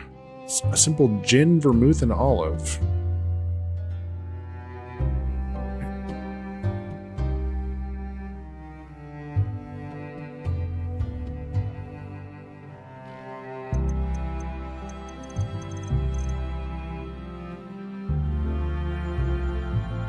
So his favorite drink isn't here anymore. Oh, we need to figure out his new favorite drink.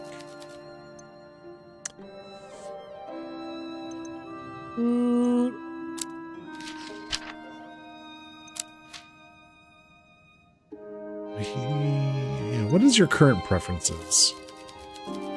My old favorite's no longer available, of course. I haven't managed to find a supplier that stocks a decent red since our old one had their run-in with the law. I did develop a fondness for olives recently.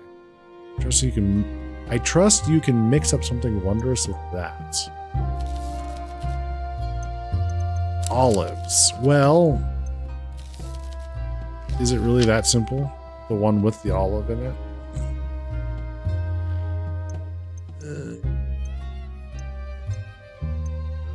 Oh, well, the Femme Fatale also has olive on it. Olive in it. A jar of olives. Bam. Done.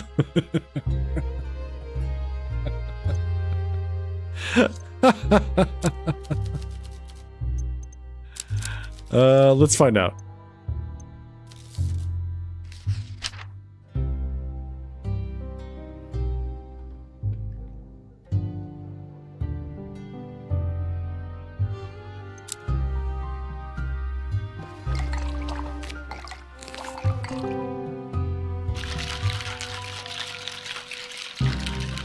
Dry War.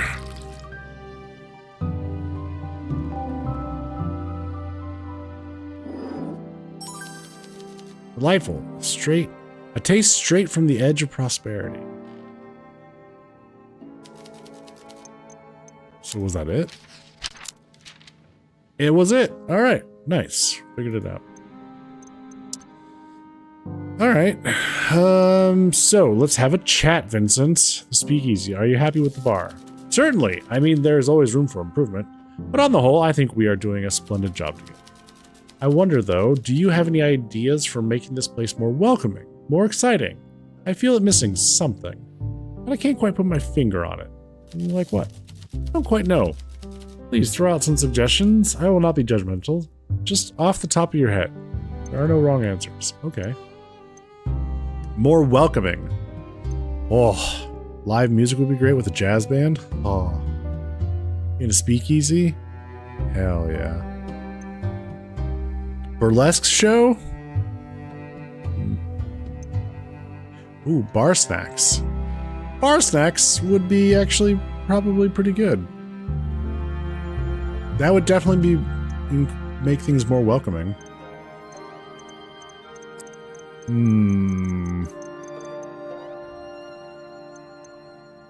I don't think he would go for the risque kind of thing. He's a pretty decent person. I don't think he'd go for that. I don't think that's the kind of clientele he would want to. Something more welcoming.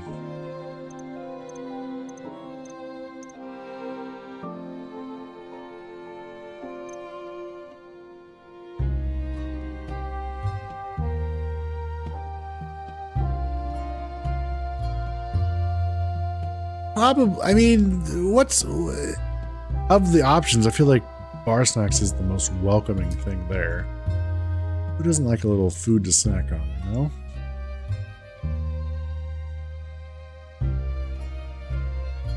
Also, that would help with Killian. Ooh, that would help with Killian because he's not supposed to be drinking right now.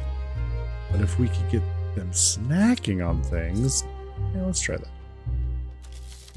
Perhaps. I do not think we should confuse our customers as to the purpose of this venue by cooking ourselves, though. But we could partner with a local business, unofficially. If we were to have a complimentary selection of treacle tarts, show buns, or even a jar of pickled eggs, I should think of it. Well, I suppose I encouraged you to share openly, so I thank you for your input. I shall ponder on this and take the ideas into account. All right. Yeah, I mean, that way we could serve something for people who are not drinking. So, who are our best customers, Vincent? You mean in terms of contributing to our income or our ambience? Ambience. Well, if you counted me as a customer, and if I paid for my drinks, I would be a strong contender in both categories. But I have to say, Olivia Carmine is the real front runner in both races. Though she jokes about free drinks, she always settles her tab, and her constitution is formidable. She can not only drink all night, but she lights up a room with her conversation too. Her fame lends out establishment glamour. I'm confident people come just to see her. It is sad, therefore, that she is experiencing such scandal right now. Let's hope all this negative attention due to the accident at the Maverick blows over soon. Olivia's your choice though. As a customer, she's beyond compare. But are you asking me something else? Yes. What exactly are you perchance asking who is my... Wait, what exactly? Are you perchance asking who my favorite guest is? Yes. Ah, the guest whose presence sets my heart aflutter. The guest who I hope to see every time I come down those stairs. The guest who, above all others, brightens my day. Yes! Have a guess. I'll give you a clue. It is not Olivia. I wonder how well you know me now. Who do you feel I most want to see in our little secret haven? Who is the person I have the most respect and admiration for? It could be Fang. I know she's friends with Fang, but it also could be Elena.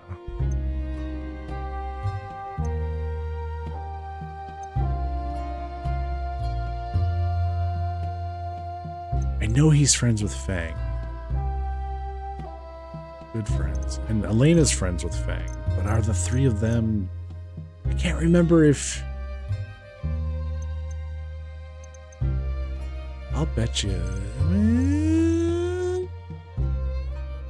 I really want to get this one right. Quick save.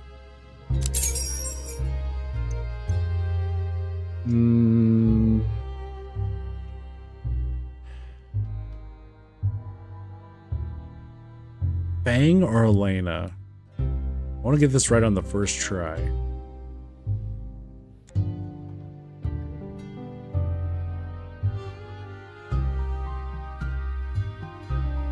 I feel like he had more to say about Fang than he did Elena in the last chapter. I'm trying to remember. I think that's the case.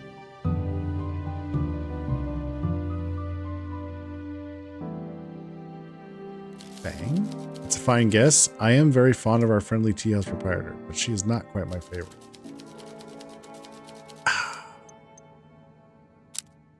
Oh, we're gonna get this.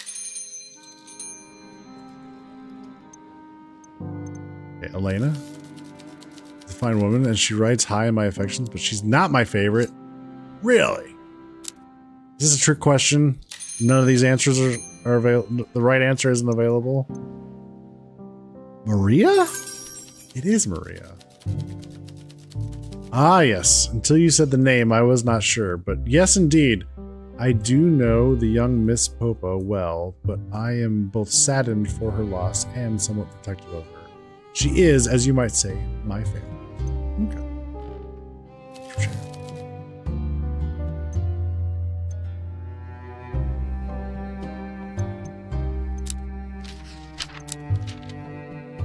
Maria Popa is his favorite patron of the night. Okay. So Bjorn, I think Lucas and Bjorn are getting close. Yes, indeed. Lucas is a fine young gentleman. He's from a good family, and he is a positive member of the community. He once arranged a bank loan for Amelia's Bakery when they were on the edge of bankruptcy. I don't think I could survive without her lemon drizzle. And of course, it's not just about my sweet tooth. That's fine. That's a fine, decent thing he did to support a small business in the city. And Bjorn, well, the good thing about me, as you know, is I don't judge people based on their background. Of course. So, Scotia may be a rugged and inhospitable country, but that doesn't mean the people are inhospitable. Though he certainly is intimidating and rugged. Have you seen the size of those arms? Yes. Lucas really does deserve the best, and Bjorn is certainly from a different social class. Regardless, I hope he is a hardy but kind man.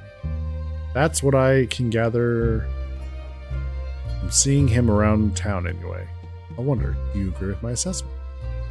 I think Bjorn is a good man. Very good, very good. Yes, good, very good. I am fond of Lucas. I'm glad you approve. Seeing them together it is like a bird with a bear. A funny sight, but a heartwarming one, I feel. And they got close here at the Speakeasy. What a little haven we have created together. I just hope Bjorn is able to adapt to Lucas's higher position in society. It's getting late. I'll be back, but if I don't return tonight, don't forget to log on. Sure thing, boss. All right. Speaking of Lucas and Bjorn. Hello, Lucas. Hello again. Hello, Lucas. Seems my old favorite's no longer on the menu. Oh well, I trust you'll find something else I can appreciate. Yeah, so you like coffee, is that right? Can do. Yeah. So I know that this has got coffee in it. Oh, we do have the cold winter though. That's got coffee in it. Let's see. And it would get him feeling pretty good.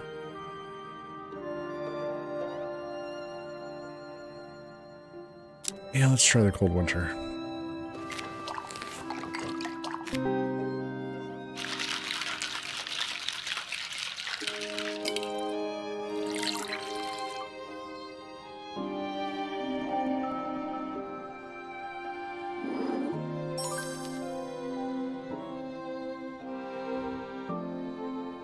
That's just perfect, thanks.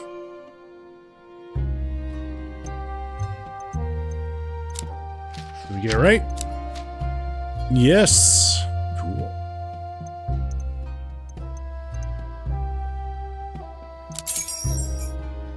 Okay, so how's life treating you lately? I must say, things are quite pleasant. My work is fulfilling, and the company I keep has been delightful, for the most part. It's not all roses and sunshine, though. Afraid to say things aren't going too well for my dear cat, Martha. Oh, no. Sorry to hear that. Oh, I didn't mean to make it sound so dire. Her paw has a nasty splinter from scratching something in the yard. Naturally, I took her to the vet, who fixed her up in no time. She's doing much better already, but for the time being, she's not allowed outside. I see.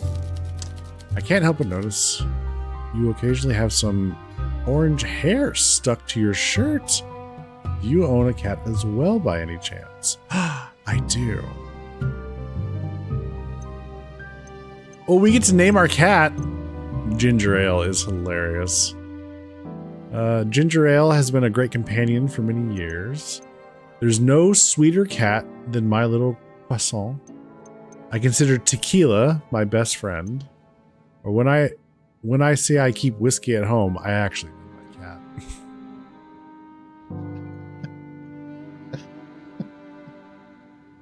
All right.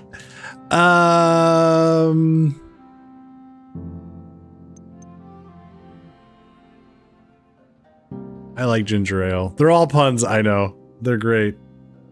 I'm leaning toward ginger ale. I think that's hilarious. Ginger ale wins. Yeah. All right, let's do it. I knew I could recognize a fellow cat lover. They're marvelous, graceful, independent creatures, aren't they? My cat is a mangy little terror. Cats are a constant delight.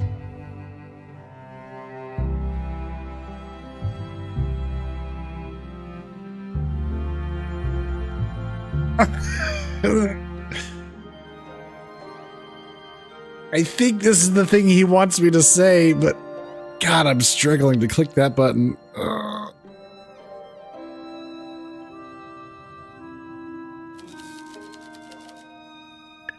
I was wondering, is your cat allowed outside, or do you keep them strictly indoors?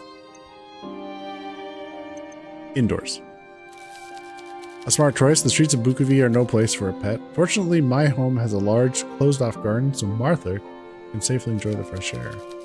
This has been really fun to discuss. Perhaps next time we should exchange photographs. We should. Business still seems to be going well for you. What else we got? Culture. Do you enjoy the opera? Not as much as you might think. A lot of my colleagues in the bank think it's wonderful, and I listen to them go on and on about it. But when I try to share my interests, they are a bit judgmental. Sniffy. Sniffy?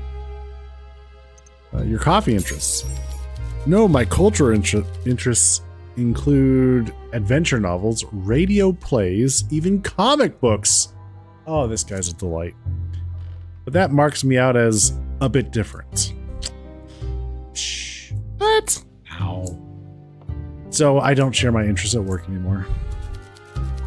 It's the same with music. I like the orchestra, but I am also partial to a jazz club. Oh.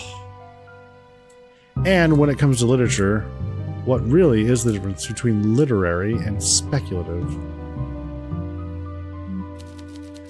It's a sad tale of a middle-aged man on the downward slope of a failing marriage, is a sad tale of a middle-aged man on the downward slope of a failing marriage, losing his libido and reconciling with his drunk father truly more worthy than some tale of escapist adventure?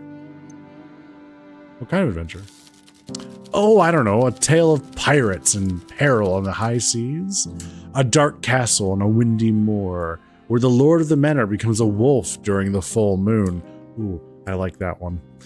A tentacled eldritch terror emerging from the floors of the ocean to terrorize a small fishing town? I bet Brent likes that one. Maybe even Yohei.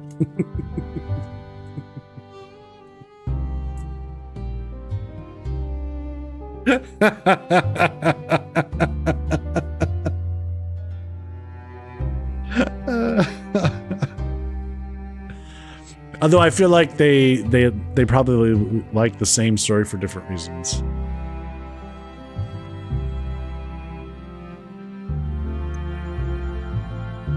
Sounds thrilling. Indeed. The literary world can be very snobby. What's wrong with having a little fun? Why must miserable reality be better for our soul than escapist fantasy? A writer friend once told me, never be afraid to write something people might actually enjoy. Good advice. Business. So, how are things with you and Bjorn? Well, with Bjorn, things are good. With my friends, less so. What happened? That damn windbag Fizzy Calhoun ruined everything. Bjorn and I had our first fight because of her. What did she do?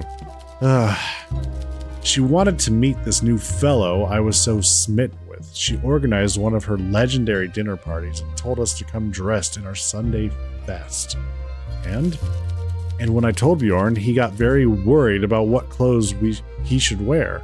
I told him they didn't really care, and he should just wear something smart. I was supposed to meet him on the boulevard, but I was running late. He thought I was already there, so he rushed to get there on time. He arrived at Fizzy's front door sweating, wearing a plaid shirt he bought from Timpson's that morning. A charming shirt, but not quite right for the event. Oh no. So, when he was greeted at the gatehouse, his clothing, demeanor, and general dishevelment meant he was mistaken by Fizzy's housekeeper as a new gardener. How did that happen? Well, the gardeners wear similar red plaid shirts. I see how the mistake happened, but the problem is how Fizzy reacted. When Bjorn was instructed to go to the greenhouse and await instructions, the poor fellow was so confused he simply did as he was told. I mean, an honest mistake. When I arrived, I was furious. I saw Bjorn standing out by the greenhouse in the rain while Fizzy and her damn fool cousins were sipping champagne and giggling at him. Perhaps you know me well enough by now to realize I do not lose my temper often, but this time I called her a crooked witch, and I went outside in the rain, grabbed Bjorn by the arm, and told him he was too good for these people, and we should go home. But you said you argued with Bjorn. We did indeed argue when we got home. He was mad at you? Yes, but not for the reasons you might expect. Bjorn said Fizzy and her friends were just having some fun, and he didn't mind. Worse, he then chastised himself for being naive and dressing incorrectly. I see. I got mad and said those people were not real friends if they treated him like that. But Bjorn told me my friends were important, and he had to learn how to integrate into their world so he doesn't embarrass me. Did you figure things out? Somewhat. I apologized, then he apologized. I'm not sure what I'm even sorry for, and I don't think he is either. Bartender, did I get this situation all wrong? I have to ask for your opinion. On what? Tell me, did I handle the situation badly? Is Bjorn right? That I must help him fit in with my friends, or am I right? Those aren't real friends if they treat Bjorn poorly. Ooh, all right. What are we doing here? So Bjorn wants to fit in, so help him. Okay. Help him connect with your friends, but maybe not Fizzy. Okay. Friends come and go, but Bjorn is more than a friend to you.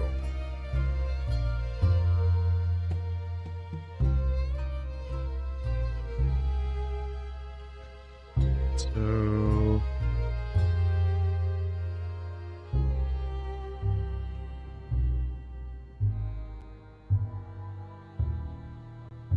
I'm thinking number 2.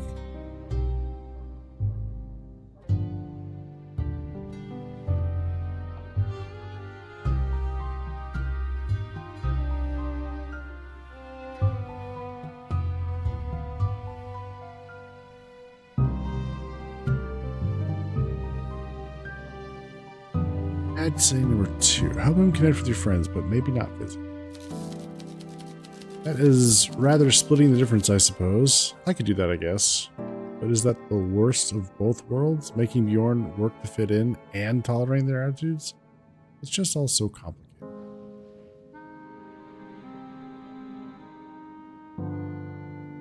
I mean,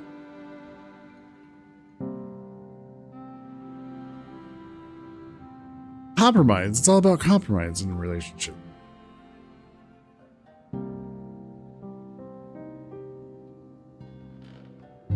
You don't want to give up.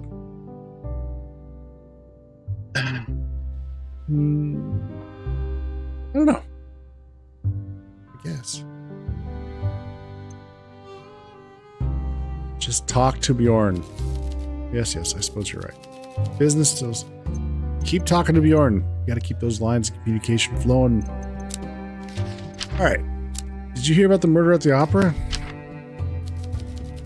Yeah, my young Mr. Durand has a way with words, doesn't he?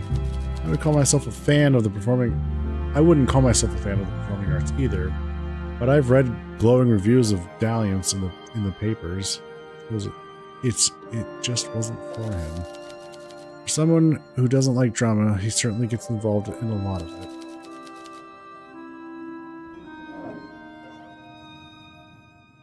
All right, Bjorn, how you doing? Bjorn sits down at the bar with a tired sigh.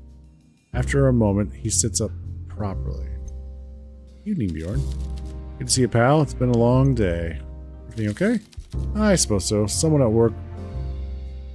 I work with passed away. We weren't close, but it's a real shame. Sorry to hear that. That's life. I'll drink a toast to them, I suppose. I like how the drinks change here. Just like the people. Yeah, what are you into? Just something simple and strong. Perhaps with a slice of lemon if you have that. Okay. Okay. Well, we know he likes the one night stand, but it's not his favorite. His favorite is not on the list. It isn't. I remember what his favorite was. But he wants something with a... This is strong stuff. I know he likes strong stuff. He likes something with a slice of lemon, huh? Oh, maybe the royal flush would... If that's his favorite, we're in trouble. That'll just send him home. Ooh, maybe he'd like an evening prayer. It's got a lemon slice.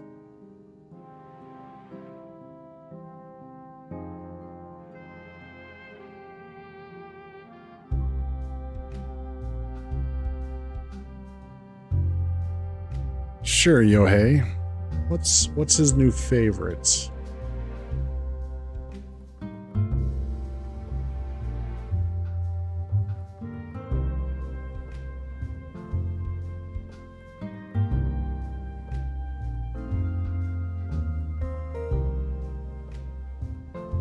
Cheating? Hell yeah.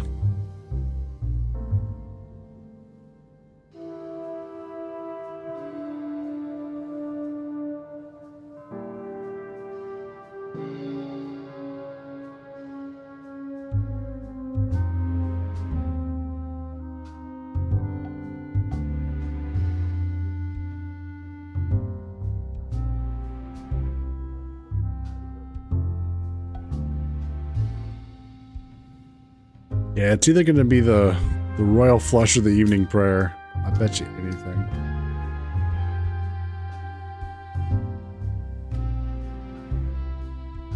It is the evening prayer? Okay. Here you go, buddy.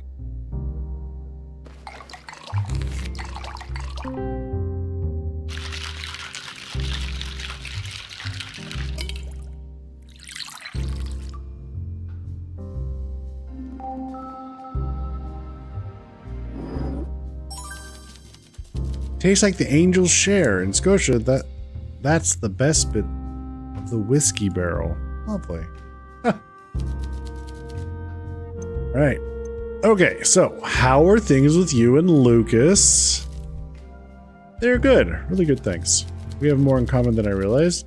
I'm not sure if he really does enjoy bird watching in the Grey Forests, or if he's just indulging me. I suppose it doesn't much matter. I can tell he's having a good time. When he's content, he hums to himself under his breath. He hums? Yes. One time I told him, he said he didn't know he was doing it. Then he said he would try to stop. I felt terrible. I told him I really like it. I mean, I love it. But I won't mention it again in case he stops. Instead, I'll just keep trying to make him happy. Then, I'll hear it again. And if we go bird watching and I surprise him with a little flask of that fancy coffee he likes to help us on our forest walk, I know the humming will start up pretty soon. Let's hope so. All right. How are your brothers doing, Bjorn? Well, remember I said I'd invite one of my brothers to stay with me. I was going to try to keep them out of trouble. I asked for advice on who should come. I remember. Well, Caleb has been staying with me for almost a month now. Oh, he did take our advice. And first 2 weeks were very hard. I knew Caleb was a drinker, but I didn't realize how bad his habit got until he started to dry out. On the third day, I found him in a garage basement. He was about to drink some kind of radio cab fuel. I knew a fella drank that and went blind. In the end, I had to lock Caleb in his room that night. That's when the demon drink calls to him the loudest. That's rough. I feel bad coming here to talk about this, a speakeasy, and I'm complaining about booze, but the truth is, anything will kill you if you overdo it. Smoking, drinking, working. Caleb never learned how to do moderation. When we were kids, he once ate so many toffee apples he threw up all over my mom's brand new sheepskin rug. Oh no. While she was cleaning it, he started eating them again in the other room. He threw up on our old dog Guthrie just as she finished the laundry.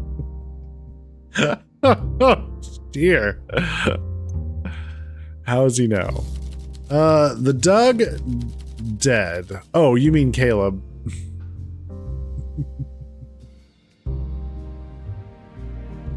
Not good. I think he got over the cravings, but drinking that much for that long does things to the body and the mind. He won't come out of it quick, and his mood is real low right now. He'll bounce back. When I left my digs, he was slumped on the old ottoman looking at a photo of our great-granddad. He was a bear of a man, could chop a tree in one swipe, they said. Drank a bottle of whiskey for breakfast every morning. What happened to him? His liver packed in at 30.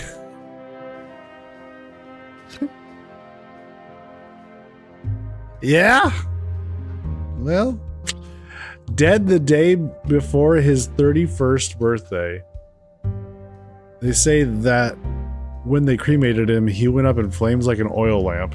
He had more booze than blood in his veins. That's a lot of booze. I don't know if Caleb is looking at old photos of Granddad because he thinks he's going to end up the same way, or to remind himself there's still time to avoid that fate.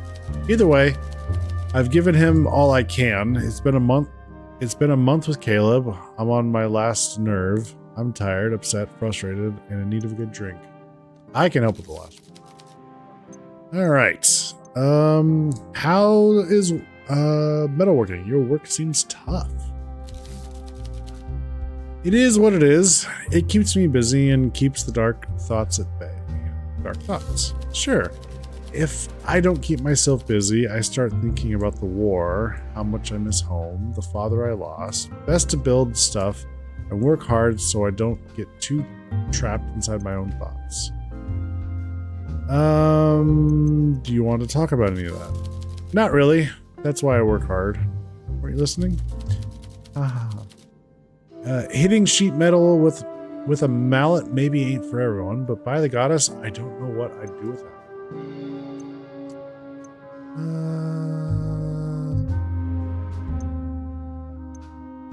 Get it?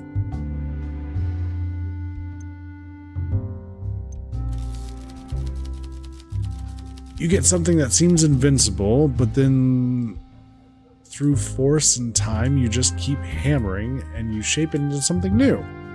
If my real problems were like that, well, just pass me the hammer. I'd fix the world. Very epic. All right, tell me about your home country, Scotia. Well, I'm feeling a mite homesick, so I won't linger on the subject, but I can tell you one interesting difference between Sara and Scotia. All right. We neighbor with Albion. It's bigger, richer, and more powerful than us. Albion and Scotia don't always see eye to eye. We have a big, long, open border, but we aren't exactly best buds. That border has seen some sights. You got a story? Did I ever tell you about my uncle Ally? Ally? No. Mad old bastard. He had a screw loose, but he was a good laugh. No one hated Albion like Uncle Ali. He had this one mad tradition that used to make us all laugh. At the end of the year, he would take his old bicycle and he'd ride all the way to the border. At the stroke of midnight on New Year, he'd take one step over the border, take a deep breath, and shout, "Bastards," at the top of his lung. Why? He said the new year was a chance to remind them of his opinion. Once a shower of bastards, always a shower of bastards. That's funny. Hi, that's Uncle Ali, all right. I'm not saying I agree with the sentiment, but I confess, every time I hear the story, I chuckle. I can see why. All right, and he's off.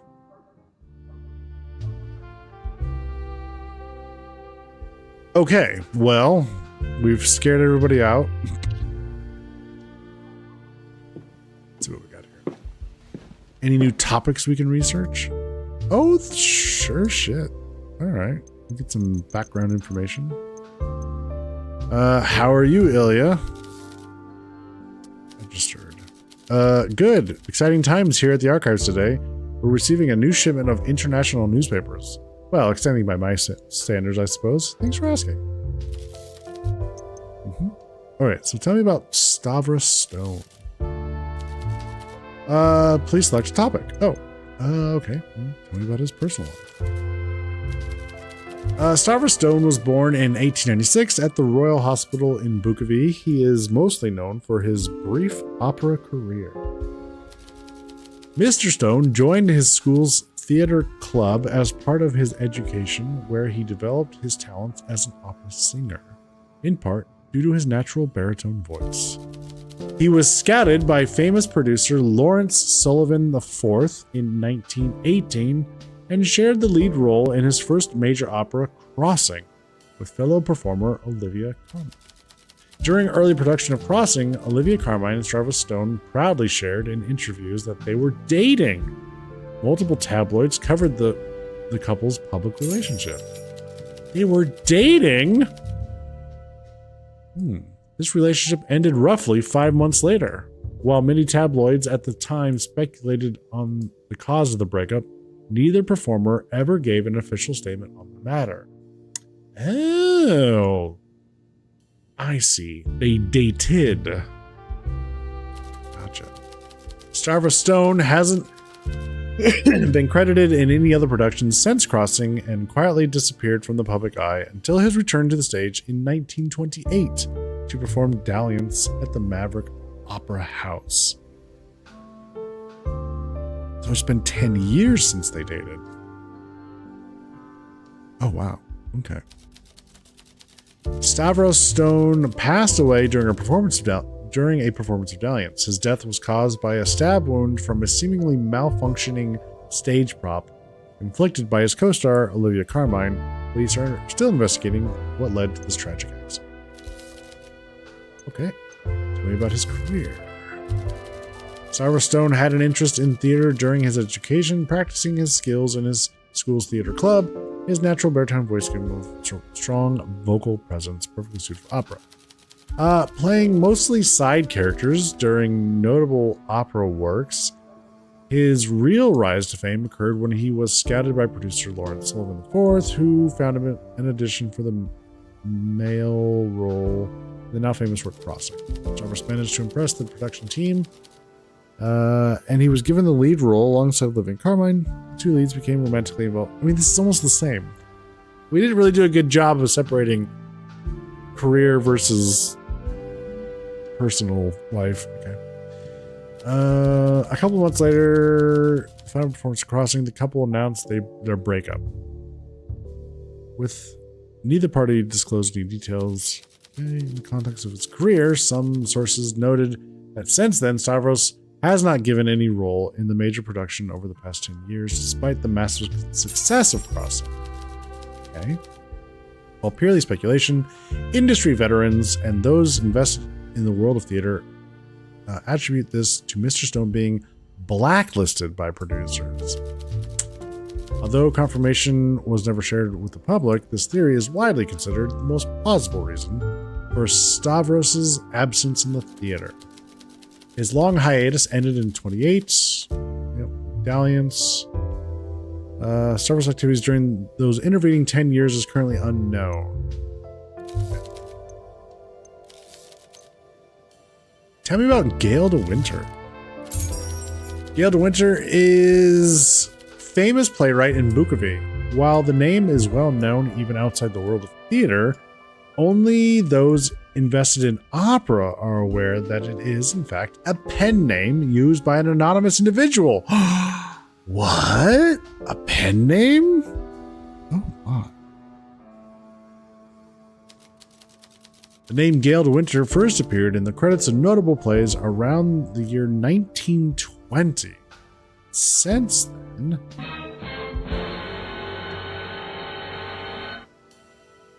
Thank you. Since then, many have speculated about the real identity of Gale.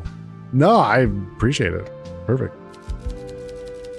Most producers who worked with the anonymous playwright in the past state that communication was handled by mail through a P.O. box. Only a few, most notably Lawrence Sullivan IV, claimed to have worked with Gale directly.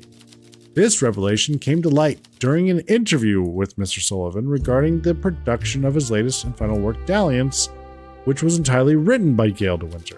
Mr. Sullivan told interviewers that Gale's identity is a well-kept secret, and he would only share it with the most trusted confidants. I wonder if we could build affection with this Mr. Sullivan and get him to concede who Gale de Winter is, and thus crack the case wide open. Nah, that can't be the case. He's also mentioned turning down several monetary offers from tabloids in exchange for disclosing the real identity. Alright, what do you know about Hugo Mertens? Detective Hugo Nestor Mertens is a detective for the Bukovi Police Force. His investigations have been mentioned in 7 major news articles. He's not Sarin, yeah, we'll do that. There is mention of Detective Mertens of the Brooks Police Constabulary in the country of Belgium. Earliest mentioned 1926. Internal sources at the Bukovi Police Force have listed him as the current investigator assigned to the incident of the Maverick Opera House, where a lethal mix-up caused the death of actor Sarah Stone. Okay. Thanks, Ilya.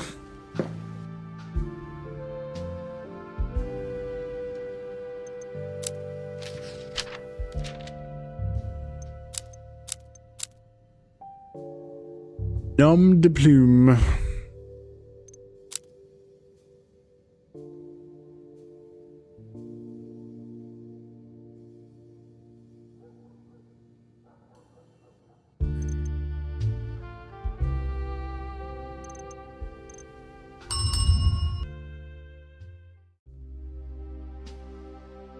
Pet the kitty.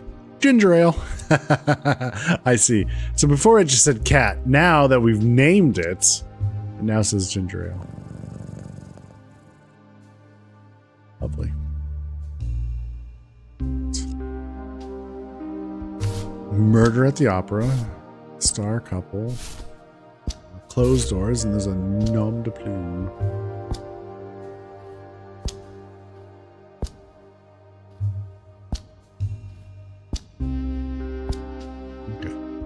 So none of these are related to each other.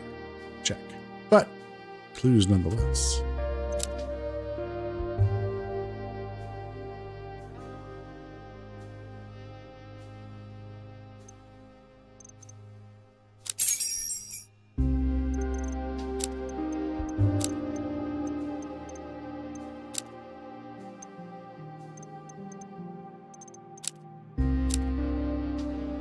All right, folks. I think I'm going to call it early tonight. I'm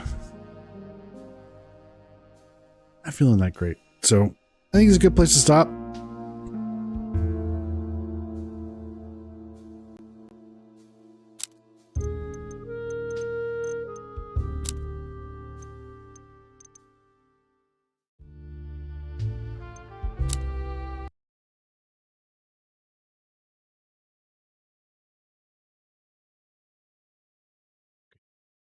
But thank you all so very much for coming and hanging out. Thanks again to Brent for the raid. I hope you guys are enjoying the weekly giveaways.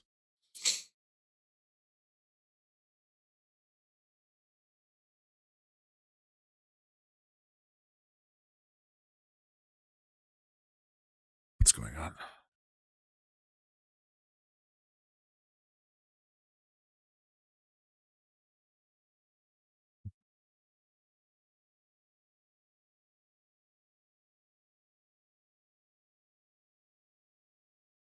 Try this again.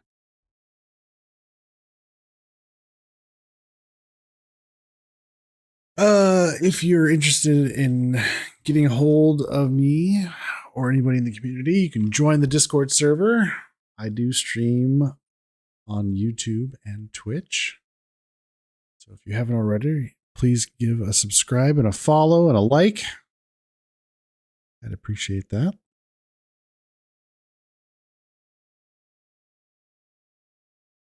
Shield enough for myself there.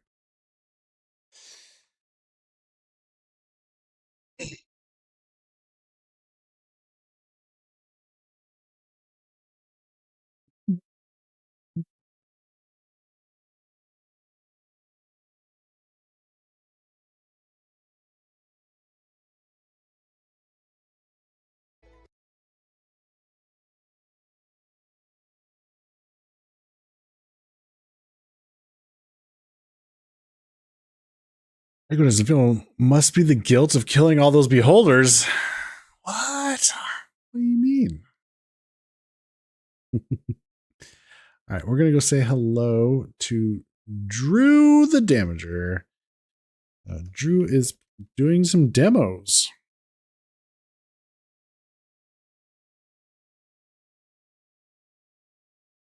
I'll see you folks tomorrow night, 8 p.m. Central.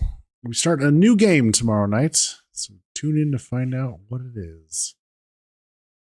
Have a good night, everyone. Take care.